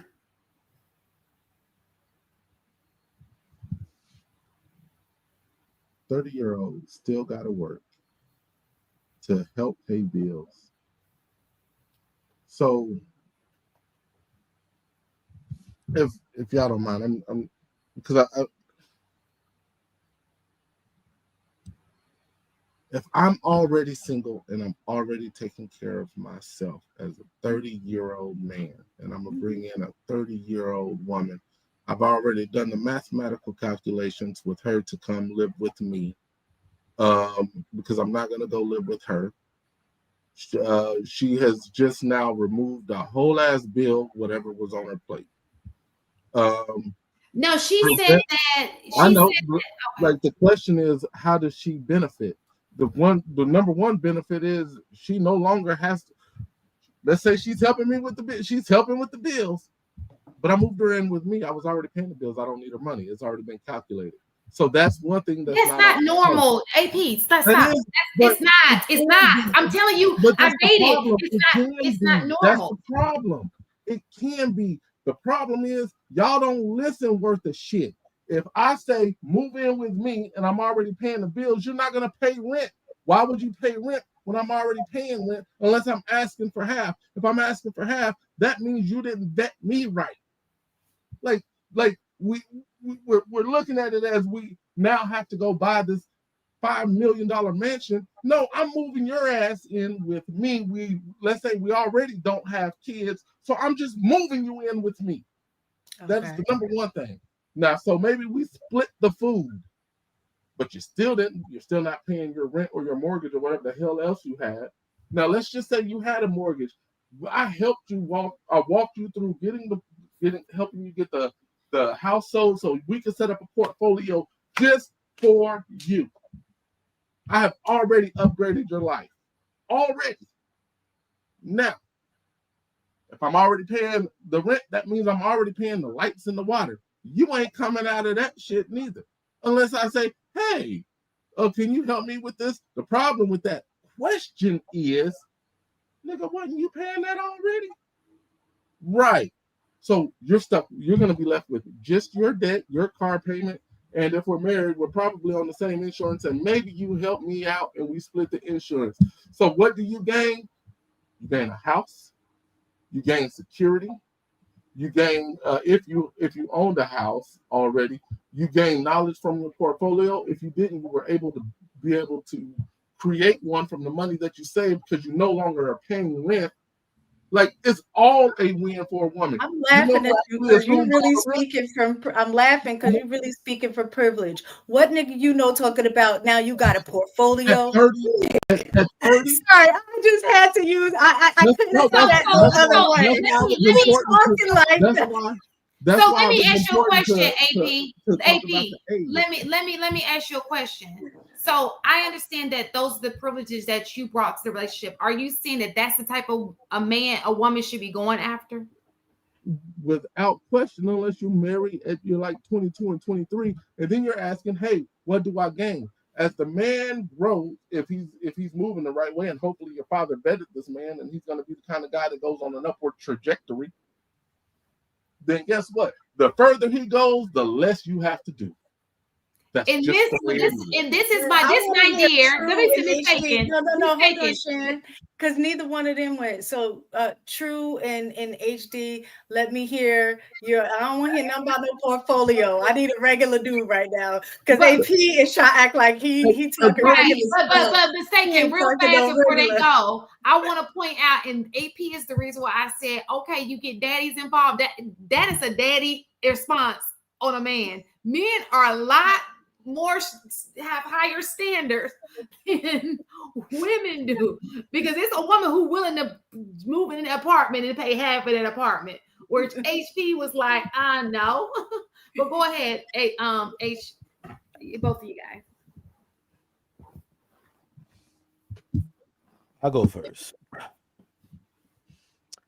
That's one thing I know about women. Women are scary.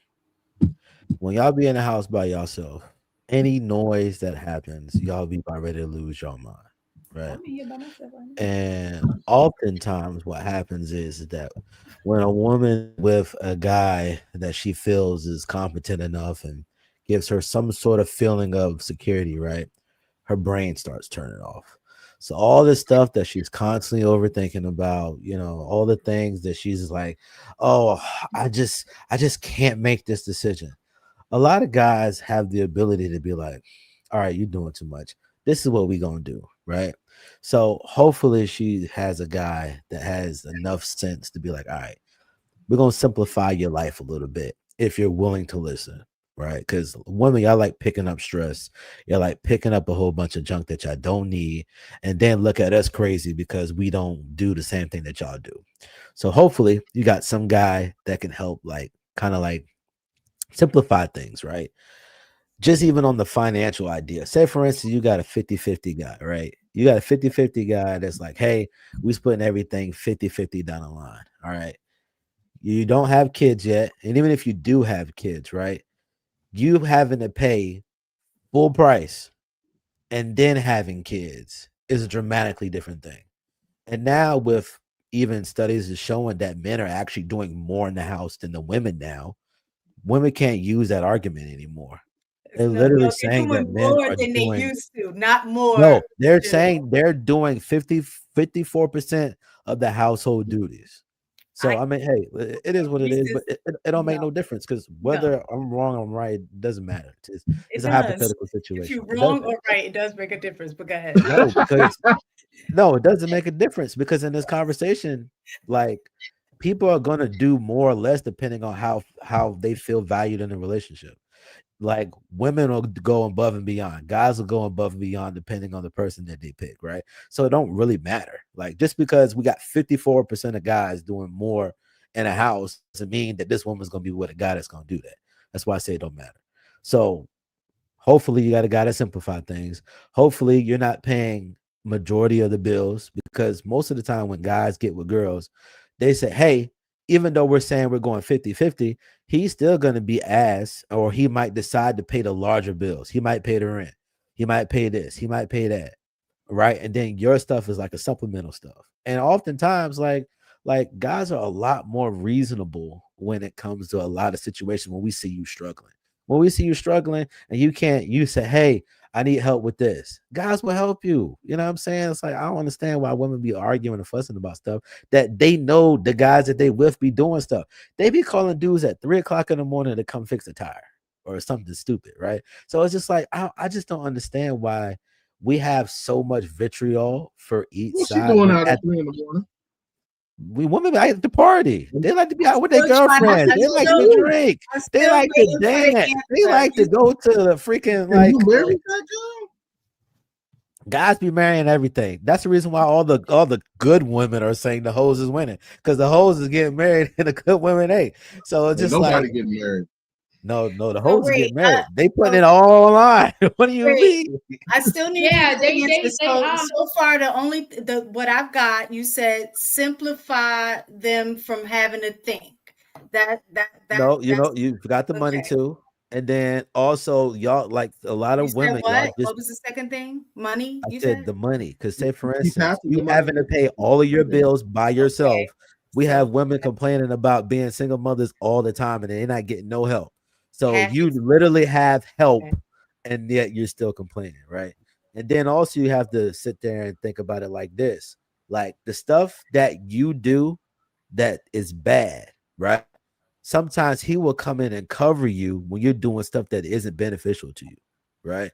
So you out here, you Like got your being name out at looking 3 in the crazy as morning. hell in the streets, right? He can come in and stand in the gap for you and do all these things that, you don't even think is bad. He can cover you in that stuff. Like, there's a lot of stuff that guys provide that's tangible and intangible to women, but y'all so stuck on the fact that does he have a green, does he make money? You know what I'm saying? Like, it's just, y'all just be focused on the wrong stuff. No, And then of course, it's truly about how does her life get simplified, right? her life That's gets simplified really, because she be I'm being thinking too honest. much. That's really what I was kind of looking for. So you pointed out, you say even if they're going 50-50, it's half of the expenses. So she is saving some of her money. I'm gonna give you that. Okay. But what about the mentality that women have where they literally be overthinking themselves into a coma when I it's really really don't know. I don't know women that's overthinking themselves into now, and I know you're using it as an analogy, but well, what I'll say this is that I don't know men who simplify their woman's ability to not have to think anymore. Usually her stress increases when she gets with a man because she's not only thinking about her, she's thinking about you too. So that also, that all I'm saying is that increases as well.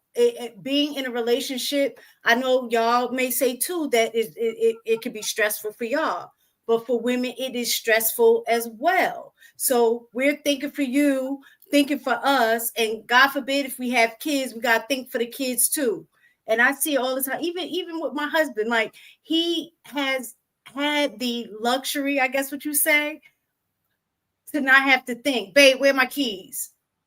Babe, you know where I put my pants at? Babe, where do this go? Like, so and then with the kids, mommy, where the, so a lot of times women's thinking increases in a relationship. A man don't necessarily simplify that.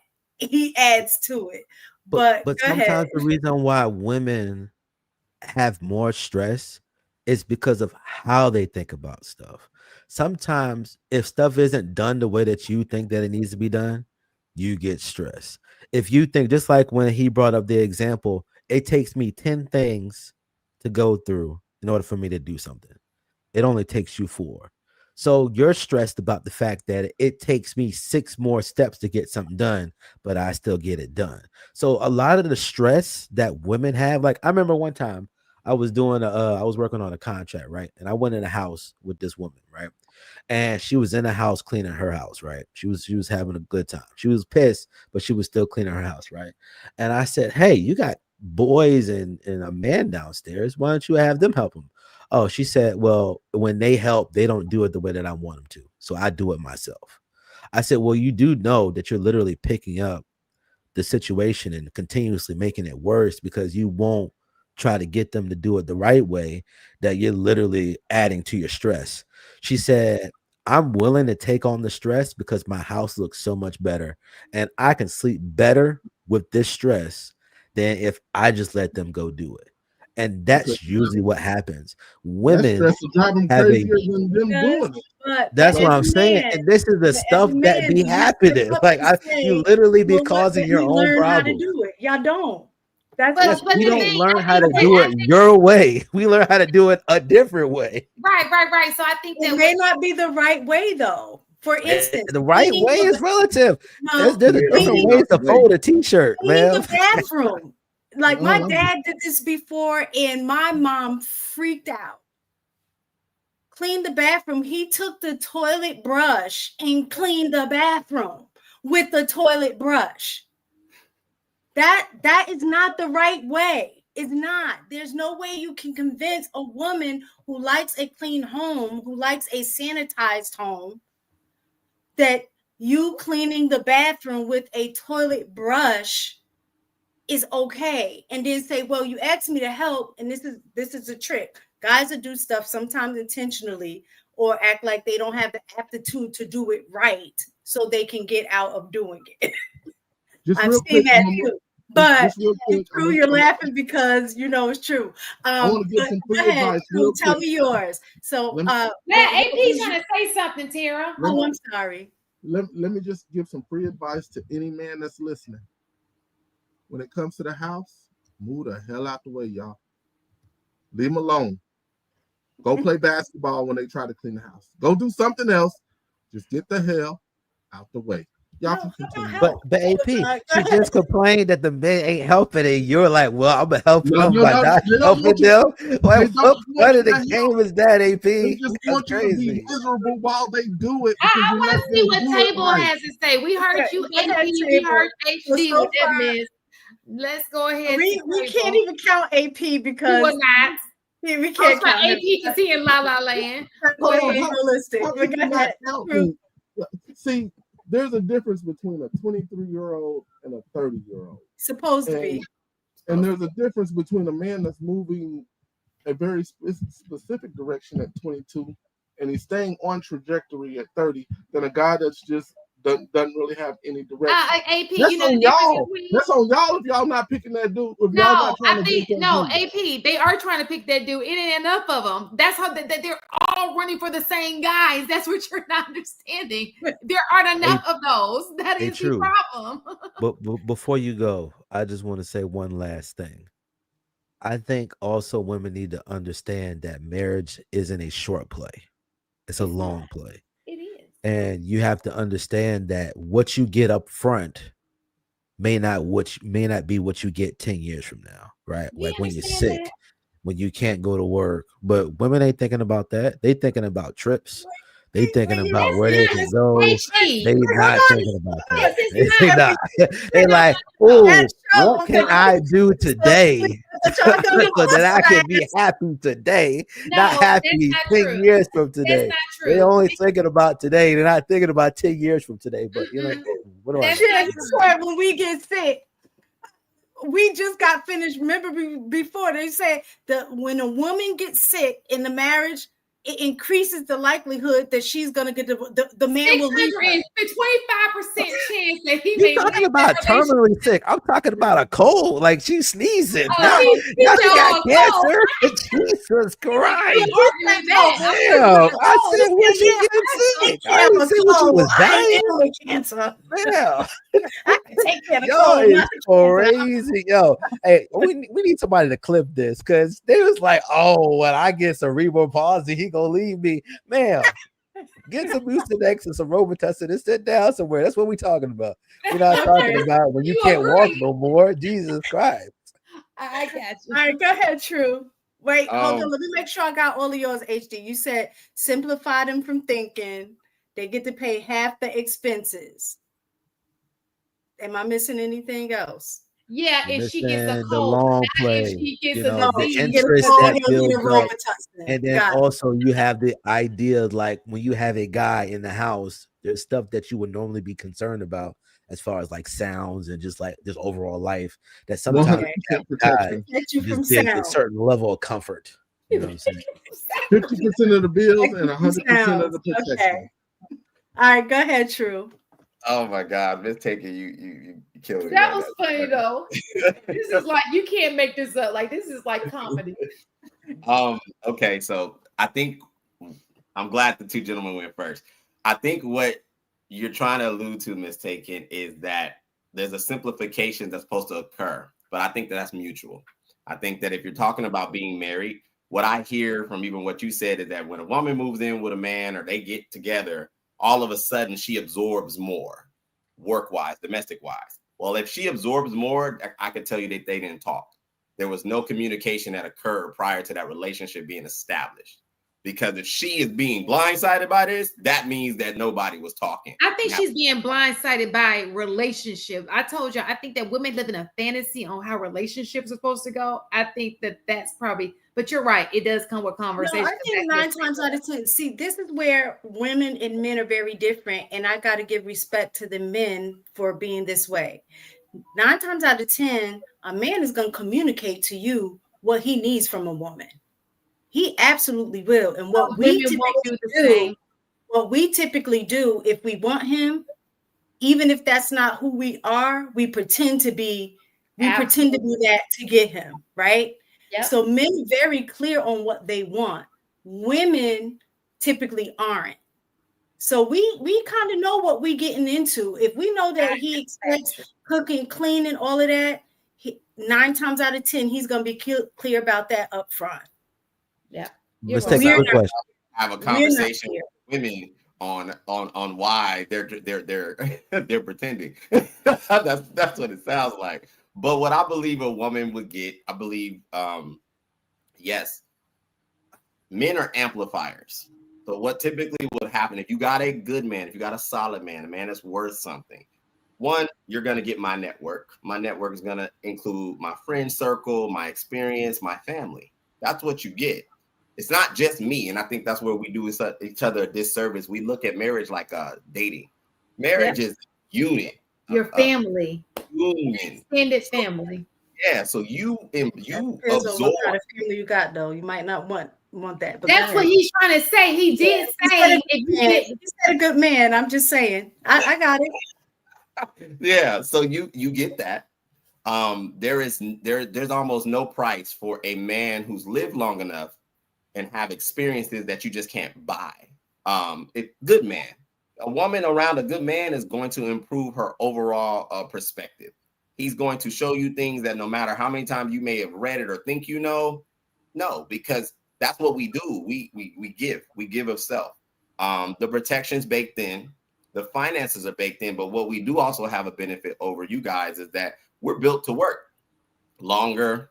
We enjoy it a lot more. So you overall have a life partner that you can, when I say invest in, you can invest in his expansion, which ultimately benefits you. Whereas when you do things, it's very linear. If you work, it just benefits you. But if you work and he works and you guys are working on what y'all discussed, your life is by default going to become easier year in and year out. So I believe that it's just a covering that comes with it from himself, his experience, his finances, the fact that you're frustrated. There is a friendship component that comes with having a husband or a wife. Perspective. You know, you can call your homegirls, they're going to tell you some things, but your man is always going to tell you things that's going to benefit you and benefit you guys the best, in my opinion. He's going to give you what you need to know and what's going to empower you in the world. I don't know too many women that call their girlfriends and homegirls and get that type of perspective that knows how to address life. I haven't seen it. And I think that those things are extremely valuable. And if you're looking to have children, well, you have a baked-in lineage with that man. You guys are going to build a family, build a legacy, build lineage. That's priceless, in my opinion. So you get a lot, actually, but the ease of life is supposed to be mutual.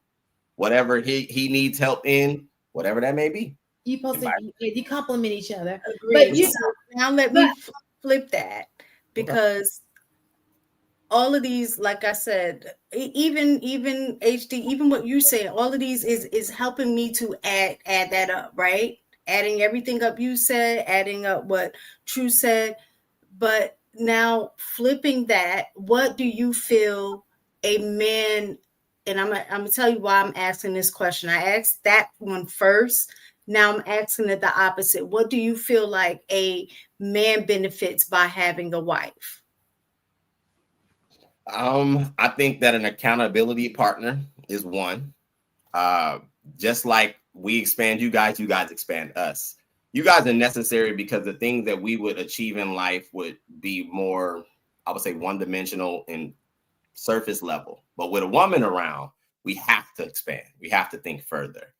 So some of the way the God wired you guys, as crazy as it may be, is necessary. You know, if it was up to us, we cool with the 1 bedroom, maybe the 2. We not going to get 3, 4, 5 bedrooms. That just is unnecessary. Like how it just works. So you get that. You get a refinement, I believe. Women have a way of refining the man. You know, we're a little rough around the edges, all those things, whatever. You guys, y'all just apply a little bit more. And you get the same, you almost get the same. Whatever I'm working on, whatever was birthed in my spirit, whatever I'm looking to achieve, I have somebody who's in my corner that I can offset some of that stress, some of that ingenuity, some of that talent. 2 heads, 2 efforts, 2 talents are better than 1. That's what I believe a man gets. Okay, what about you, HD? Okay. I don't agree with True in that men are maximizers. I think women are much better maximizers. Because even when you think of the natural application of childbearing, right? This little seed goes into a woman that is a vessel that's able to be the carrier and basically incubate life, right? And they do that in so many different ways. Even the guys that don't got money, they give it to a woman. She knows how to, the most well-rounded woman know how to stretch it, right? And women have such a great ability understanding social situations. They can help the man regulate some of his responses, right? So that he can continue to elevate, right? So I have a great deal of respect for women because oftentimes women even know how to manipulate men in a way to make him do better than he ever could have by himself, right? Because they can sometimes find his weaknesses and know how to speak to him in a way and kind of like goad him or encourage him to do certain things he wouldn't do on his own. Because a lot of times, you know, guys, they'll just sit in a little corner and just survive and just that is that.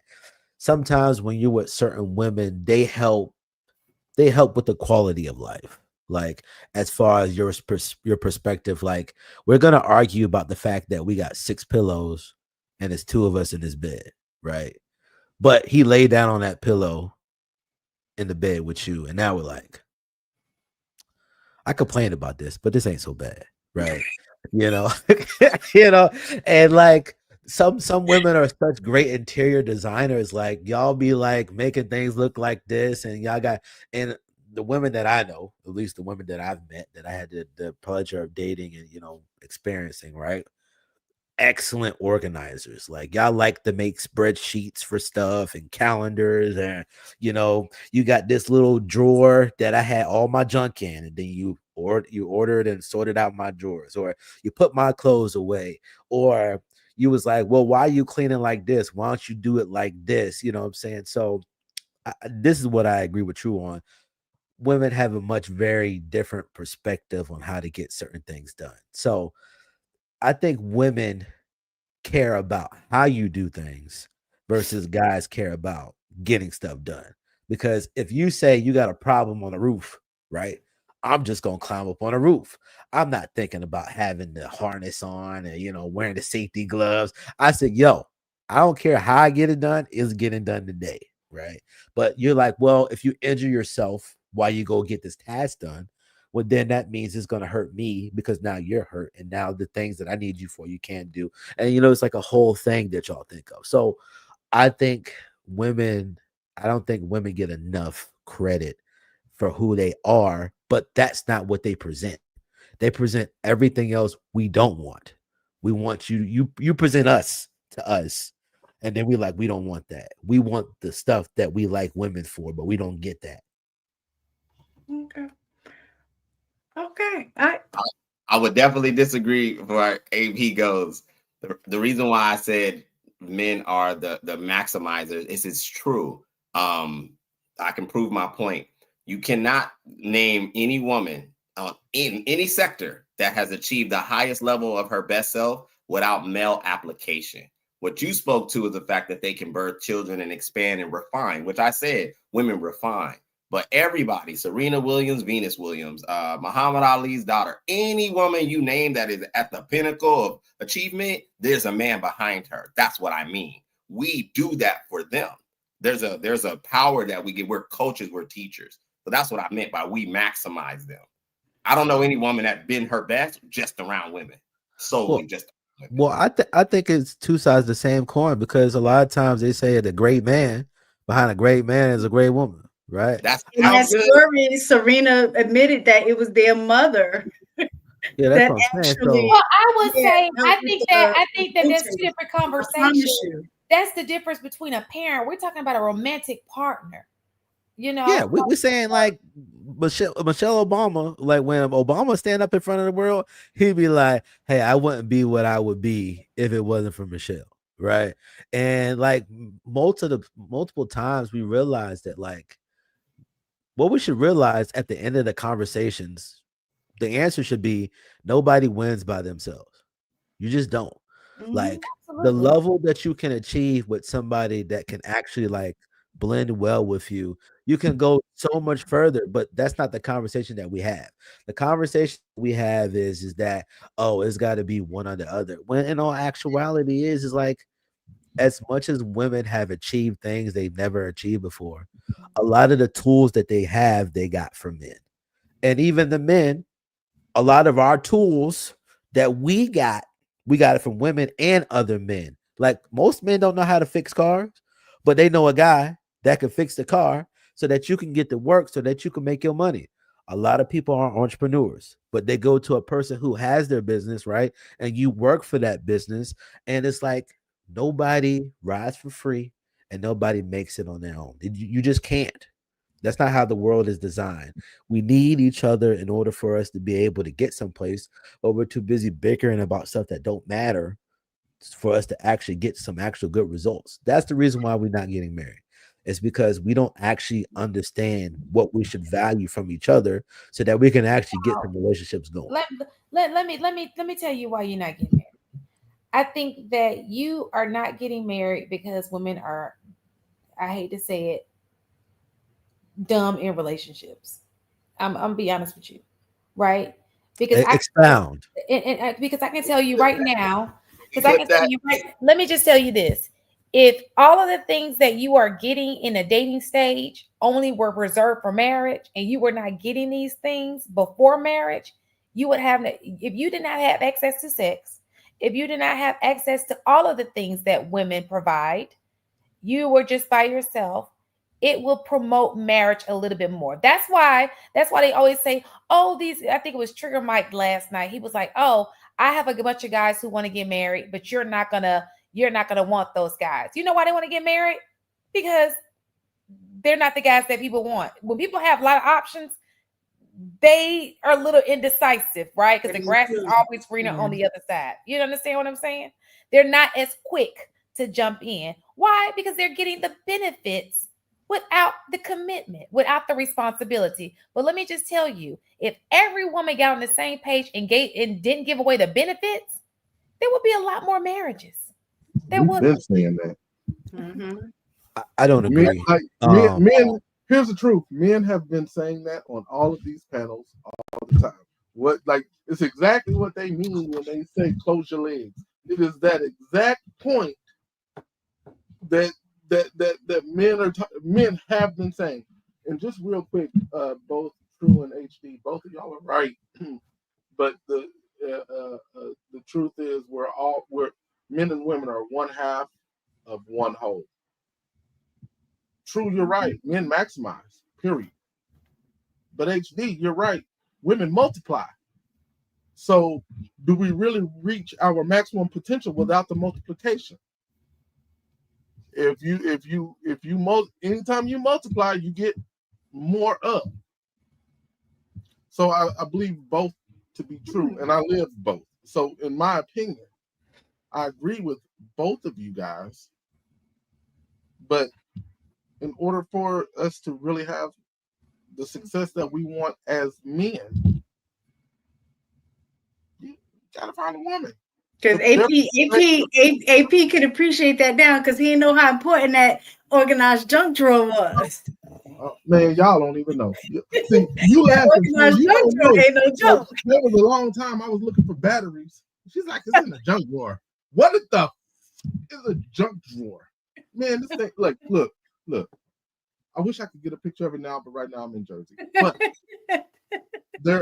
she had the AA at the top. Then she had the AAA right below that in its own container. And then right below that, because I have so many watches, she made sure that I had extra batteries for the watch just in case I need to replace the batteries for the watch. Now, in between that, it used to be like these chopsticks because she loved Chinese food. She moved those chopsticks out, and now it is my watch repair kit that is literally in between them. And on this side, she got these little bitty baggies where she bag up the fruit. So I have something for lunch. Man, shit. Women are dope as shit. I don't care what nobody say. And their perspective, men cannot. I don't have a male friend that can offer the perspectives and the insight on certain things that women do. Period. Y'all, can I go back to what Shane said? Hey, I want to say thank y'all. Oh, to all of y'all. And the reason I say that is because a lot of times in these spaces, and I guess, again, I'm speaking from a woman's perspective, so I know that you guys feel the way that y'all feel as well, is that a lot of times in these spaces, we don't feel valued. The way that we're spoke about is as if the only value we offer is sex. You know what I'm saying? Cooking your food, cleaning. And that's all we have to offer. And if we're not doing that, then you ain't a good woman. All of the stuff that y'all named had nothing to do with that. It not one of y'all said cooking, cleaning, sex didn't even come up. You know what I'm I was saying? gonna say that though. I was gonna say, some clean box that some guaranteed clean box every night. What? But and I can appreciate as a woman, I can appreciate that. Like, I know as a woman, that's something that I know I offer, right? You don't have to tell me that, because not that you don't have to tell, I like to hear that you recognize that those are the things that I do bring to the table. I love when my husband tells me, babe, thank you, I appreciate. That goes a long way. You know what I'm saying? But a lot of times in these spaces, when we're talking about relationships, we never get to that. It's always about, well, if she ain't doing this for me and she ain't doing that, then I ain't even, and then for the woman, well, if he can't pay my bills and he can't do it, it's all about like you said, the superficial things. I'm not saying that those things don't matter in a marriage, but I think the things that hold the marriage together is the appreciation and recognition of the things that y'all talked about here. Yeah, I think oftentimes Go ahead and the tell us, reason why HD. you said go ahead and tell do us, what? HD, how I was wrong, and you don't need sex. You can live forever without sex. Go ahead and tell us. What I was going to allude to is why the guys in the space. Like, no, I ain't say that. I'll tell you why. But he did. Because most of the women that I know, on the list, make me to leave it off. But all I'm saying is most of the women that I know that are married, they won't hold it out. They was throwing it out there. You know what I'm saying? So hey, but also I think a reason why a lot of the guys don't seem to talk about the intangible things that women bring is because of the way that the women are presenting the things that they're talking about. They're presenting things and the guys are saying, hey, you're not presenting yourself in a way to get what you want. Now, the women that are presenting themselves in a way that they feel like is beneficial for their success, they don't really bother those women. But majority of the women that come on these panels, you have a certain mentality, a certain energy and stuff like that. And so basically, guys are combating against the way that women are moving. And so when you get into these contentious conversations, when we already say women are emotional, and if you tell a woman to calm down, she's not gonna calm down, right? So we're telling her, hey, change your behavior, and she's like, who are you? We don't care, this, that, and the third. So it's like, even when we're genuinely trying to get women to be like, hey, like, look at what you're doing, it's not achieving the desired result, they don't care. So, but you know what, HD, y'all don't realize too, from the woman's perspective or side of that coin, is y'all force our hand to quantify what we do, because a lot of the things that we bring to the table are intangible. But I don't talk about that. If he could have been like, I don't need no junk. This is what happened. I don't need no junk drawer. I was fine before I got married. I was eating. I was eating. My house was clean before you came along. That don't mean nothing. That's the pushback that we get. So we say, well, what do you bring to the table? And if we said, well, I bring refinement, y'all would be like, I mean, you know what I'm saying? So that's what I'm saying. Like, these I can appreciate, because as a woman, we clean y'all up. Y'all be thinking y'all all right, but when we get in the picture, we're like, nah, we got to fix this up, right? So, but Ms. Taken, let me ask you a question. We can appreciate that, but when we're having these conversations, for men, a lot of times, y'all don't respect that in the conversation, right? So then we're forced to quantify what we do, because in our mind, you guys understand that, because that's how you relate to each other. That's what y'all respect, is the being able to quantify those things. So women begin to say those things, and then y'all say, oh, well, that don't matter because we ain't even looking for that. We want y'all to cook. We want y'all to clean.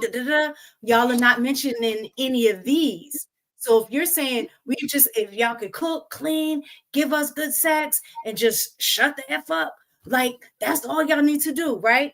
Submit, follow my lead. So all of those are things for us that we're like, yo, we bring all of these, look at that list. We bring all of these things, but y'all are saying that that's not even what we don't hear that that's what y'all are even looking for. Let me ask but mistaken. Real quick. Even when women are bringing up how they can or what they bring to the table, right? You're quantifying the wrong stuff, right? You don't even have to use refinement, right? If a woman would sit there and say, you know what?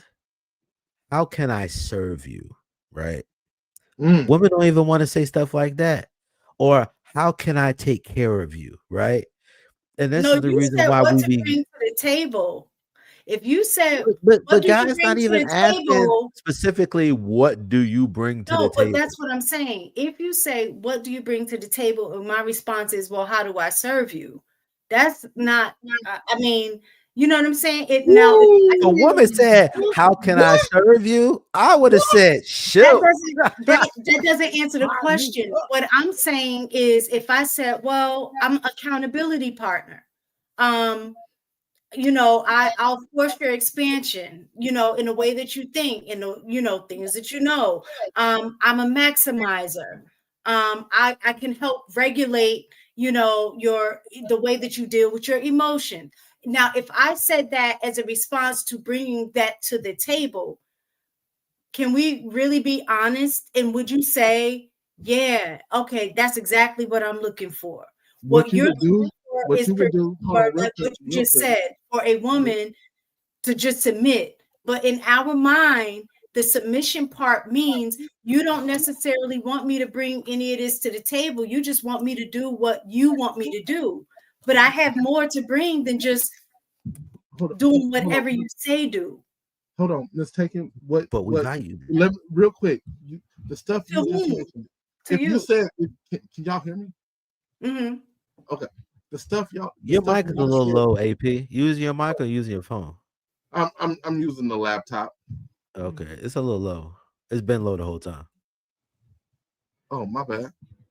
I'll work on that here in a minute. If you say all that stuff that you just said that we laid out, you shut an entire panel up. I'm dead ass serious. Because what we have just identified as men, when you say that kind of stuff, so I'm talking to a feminine woman. I'm talking to a woman who understands what it means to be a woman for a man. Those things, if I say what do you bring to the table, and you just go down this list like you just did of the stuff that HD and True mentioned, the entire panel will be like, yo, you married? You got to be taken. I'm gonna be honest. I'm in a space like this, yes.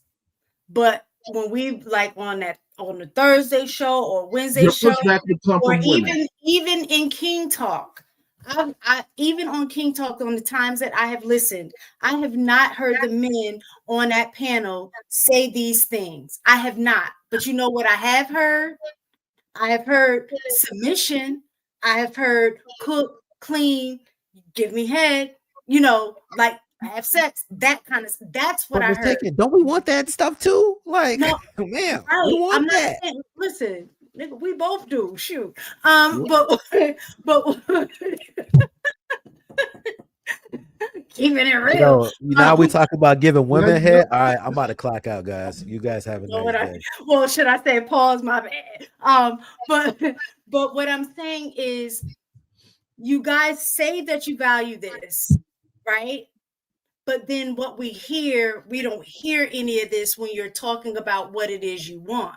Because when they say feminine and friendly and submissive and cooperative, all of that's inside of that paper you just had. You have in your hand, all of it. That's what that's what they're talking about. Say this. That's all. That's what I'm talking about. Say if that's what you're trying to win over on women, this is the way they need to hear it. And I know we have different language. We have to learn y'all language too. But when we hear submission, what we hear is you don't want any of this. You just want me to be quiet and do whatever you tell me. That's how it's perceived for us, right? Whether that's we men, want that too. listen, We want you to do what we tell you to do so that you can stop doing stupid stuff. You know what I'm saying? Like, but if we do such stupid stuff, then what does that say about our choice in choosing you? yeah, and we're trying to stop you can't from be that doing stupid stuff. We can't be that stupid. I mean, sometimes y'all be doing some crazy stuff. Like, you will literally come home to complain about a situation that you don't want fixed when I can easily fix it. And then you want to talk about y'all do what? Like, you got to make it make sense. That's called venting. That's called venting. Yeah, but it's not fixing your situation, and you come and vent about the same thing. That don't make logical sense. Emotionally Especially when you talk regulate to a guy that like to make sense of stuff. See, you see what I'm saying? You don't listen. No, I'm just saying. Exactly. You don't listen. It emotionally regulates us. We need to just get it out. Once we get it out, we're good. But HD. All I'm saying is just start saying these things. It lets us know that you see deeper beyond just the unpaid labor, the domestication of just taking care of the family. Like, you see us. To me, this means you see us. You see the value in us that's just beyond the stuff that we typically hear. But you don't think a good plate of food is valuable? Even if I mean that, I think that is the icing on the cake. But I think that's if you hear all of these and you value all of these, that submission, that kind of stuff that y'all talking, that comes naturally. Like, I bring my husband's plate to him, like, because he sees me. You know what I'm saying? He even though he be like, y'all know I talk, and I know his limit. I know sometimes he just be like, oh, for real. I know that he ain't listening, but he knows that that's the way I need to connect, and he's still trying to connect, right? But I know you know what he also see? Minutes. He told me, you got about good 3 minutes with me to like really focus in on what you're saying. I hit that 3. I see it. I think he plays the game, and I do too. He's listening, and you know what he also sees after you stop talking? Does he do what? You know what your husband also sees after you stop talking? What? That ass. He's like, at the end of the day, it don't matter what you talking about. At the end of the day, he want to see them cheeks. So it's just like, ma'am, I understand. Like, you want to hear the things that make you feel valued, and get your your emotion, and your feelings. You want to hear all the little the things that we said, right? But at the end of the day, if he ain't getting no food and he ain't getting no box, this is a very short conversation. Well, how do you think you get to those? Guys are getting that without getting that. So what do you mean? You're appreciating those things. You getting them cheeks. You getting that food. You know what I'm saying? You getting the things that you want because women want to be seen and they want to be heard. A lot of times with men, y'all spirit is a very dominating, takeover kind of thing. So a lot of times, and y'all, I think sometimes if you could just look back and watch the way conversations go sometimes, that you could see that in the presence of other women, and boys do this even when they're young, it's this machismo come out. So it's really about like the domination of things in women. And a lot of times y'all don't hear us a lot, even in the comments. Sometimes you say, oh, they have no logic. Oh, look, oh, that's so like we hear those things within the presence of you guys a lot. And when I say you, I'm not saying you directly, I'm saying in general. And so a lot of times women feel like, now I got to boss up because I want to be heard. So we'll get louder. You know what I'm saying? But yeah, sometimes y'all don't understand that y'all presence at times will make a woman feel small because you don't value the things that she has up here because it's not in alignment with the way you think as a man. So you think there's no value in what she says. But what I would say, a real man and a man that recognizes, and a man who's been refined can appreciate those things, like what AP was saying. You know what I mean? So I think when you begin to mature, and some of those things that was important to you at one stage of your life, as you get older, you begin to see that at another stage, some other things are way more important. And I think we do better with listening to each other when we get to that stage. When I'm hearing a lot of these conversations, you may have older men and older women, but they still haven't matured. Miss Taken, I want to challenge you on something, and you probably already do this subconsciously, right? I might. I wish that you would change your terminology of what a real man is. Okay. Because most of the time when we speak of what a real man and a real woman is, we only consider the positives of that person, the stuff that we like. I've adapted to changing what a real man and a real woman is. It encompasses the whole picture, because in all actuality, and even some of the best men and best women, there's some nasty things that they have, some bad habits, some things that, but we only focus on the positives, right? The stuff that we like. So I don't like when people come up here and be like, well, a real man gonna pay all the bills, a real woman gonna cook and clean. I said, no, a real person or a real woman or a real man is going to present you some stuff you like and some stuff that's hiding under the surface that you're not gonna like. And you only discover that when you get things rolling. So like, I think we should challenge ourselves to stop saying, oh, a real man, a real woman. I said, hey, listen, when you're dealing with certain individuals, certain women, hey, these are the things you should kind of expect, because we always are only focused on one side of the spectrum, right? When you got two sides of a coin, right? So I think we should challenge ourselves to stop I say, saying. well, then maybe a matured man and a matured woman. Sounds better. And how's my mic now, HD? Sounds great. That sounds much better. Because you was like fading into existence. I could hear everything that you were saying, but it was just like muffled, and I was just like, where's your mic at? You had the cameras one day, you had the different perspectives. What happened to that, AP? Where'd all that go? I still have all of that, but in the middle of transit. First of all, feels like we took like 5 years off. But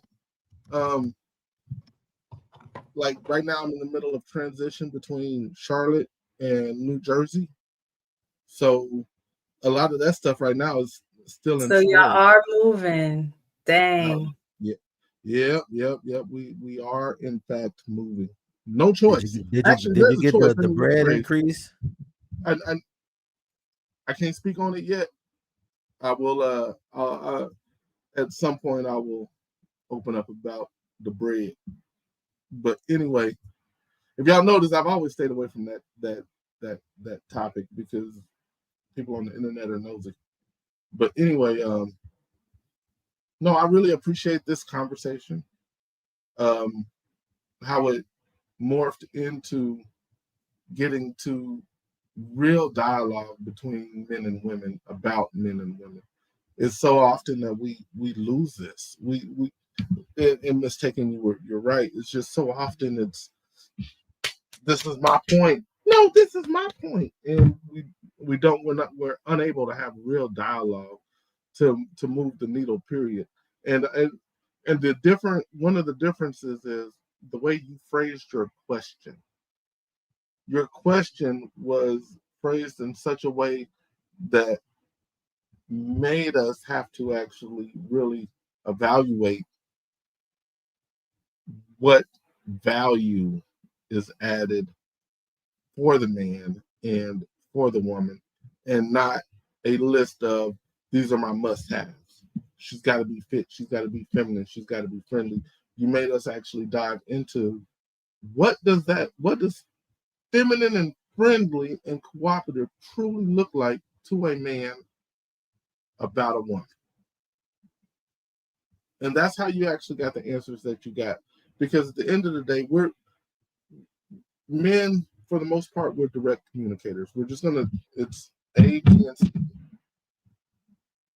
But you said, okay, we know what the A, B, and C is.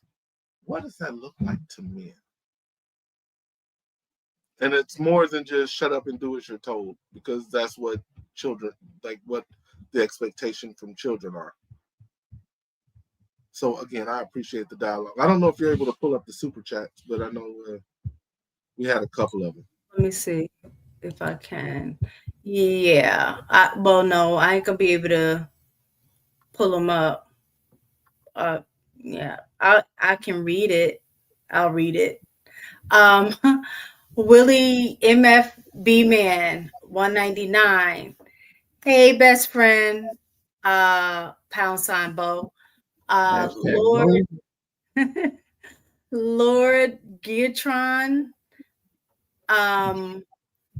How can any relationship flourish with one of the parts acting against another?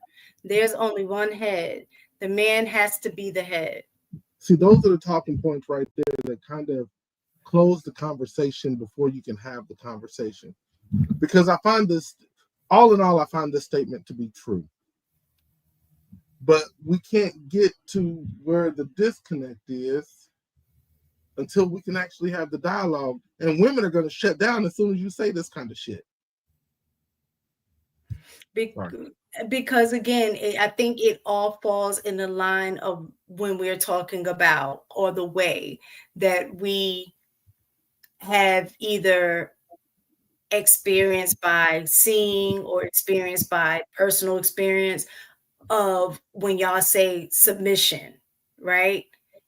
A lot of times, or saying being the head, a lot of times it's about doing the things that's only going to benefit me as a man, not necessarily these things that you say that you value. So I think that's where for women the automatic shutdown comes into play, is because in the context in which this is said. Well, I'll definitely say this. I think we can do a better job as men in explaining to women, and maybe it's because we know it amongst ourselves. For us to want to align with you in a relationship, we submit first. And I think that it's not conveyed that we submit first. I think we just maybe think y'all just know that, because we understand what it is to subjugate ourselves to a relationship. We have to be accountable to you. We have to provide and protect you. So in our minds, we're like, what you mean you don't want to submit? Do you understand what it is to be a man and be individual and make your own choices and not have to answer to nobody? It's great. So it's kind of like a polarizing effect when we're like, we do it willingly. And where's the restriction? We're trying to offer you what we're already giving. I don't know if we do a good job of conveying that. So I'll just say that. I'm telling you now. No, I agree. True, I completely agree with what you just said. Let's see what else to say. Lord Geatron, $5. By the way, it's not obedience or cooperation if you're always questioning the man's decision making and questioning the man's decision making and authority. Marry before you carry. More of that same rhetoric. See, and that's the thing too, is both people are coming into a relationship with their own experiences, right? And so a lot of times I think what men are looking for is something that's unrealistic because it has to be practiced, right? And y'all are having the expectation that women are already going to come in being submissive. Women are already going to come in just saying, oh, you're going to be the head. When both of y'all, I'm going to say from the Black family, the likelihood of both of y'all have grown up with both of y'all parents and seeing this in action is unlikely, because most Black households don't have two parents. And the matter of you're asking me to do something that I've never seen. You're asking me to trust you to do something that I know you've never seen. You know what I'm saying? And so there's no room for the partner to grow and learn in that. No, I need to learn how to not question everything. In a way that's going to help me is you taking the time to understand and explain. Once we begin to feel comfortable with that, we ain't even gonna ask, because it becomes a point where you're like, oh, I know he's gonna take care of it. Like HD was absolutely right when he said he wants to simplify thinking. Like, we do want y'all to simplify thinking, but the way that comes along is having a pattern of positive outcomes for us, that you're gonna take care of stuff. So I know I don't even gotta worry about it. So maybe we don't. Okay, here's the deal. We want submission, but can we at least start at cooperation? A lot of times what I see is that we can't even get cooperation. We can't get we can't even start at a foundation of us being able to work together, because oftentimes what I hear anyway, I've never seen this in my life ever, like my adult dating life. You immediately want to push back on everything. So we can't even come to an understanding right out the gate, which is why I like Hink's phrase, leave them helpers at the restaurant. Go ahead. Can I give you a different perspective? What y'all think maybe pushback. I'm not going to say y'all think maybe pushback. Sometimes it is, sometimes it's not. Like a woman like me, I know it takes a special man to deal with me. That's why I'm married to who I am, because he gets me. A lot of times I'm not questioning to like make you feel like, oh, I don't trust your decision making. A lot of times I question just because I want to know. I even want to know the way that you think. So sometimes I can anticipate certain things. You understand what I'm saying? So what you're taking as questioning and a lack of cooperation, it's also a questioning and learning. The only way I'm going to be able to learn your thought process is by asking you questions. So you got to see it from that perspective as well. But I do get it at times. Like my husband had to check me one time. Like sometimes when I'm just telling you stuff in a moment, I may not have time to explain. I'm gonna just need you to follow what I asked you to do. You may not see something that I see, and it's not enough time for me to be like, well, you gotta, the reason I'm telling you, I don't have time to do that. And just by him explaining that piece to me, help me just, all right, we out and about. I'm gonna just go ahead and do it. You know what I'm saying?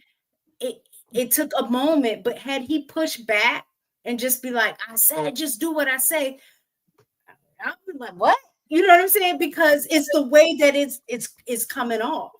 But the fact that he took time to explain when it wasn't a situation like that, say, listen, sometimes I'm not going to always be able to explain these things to you.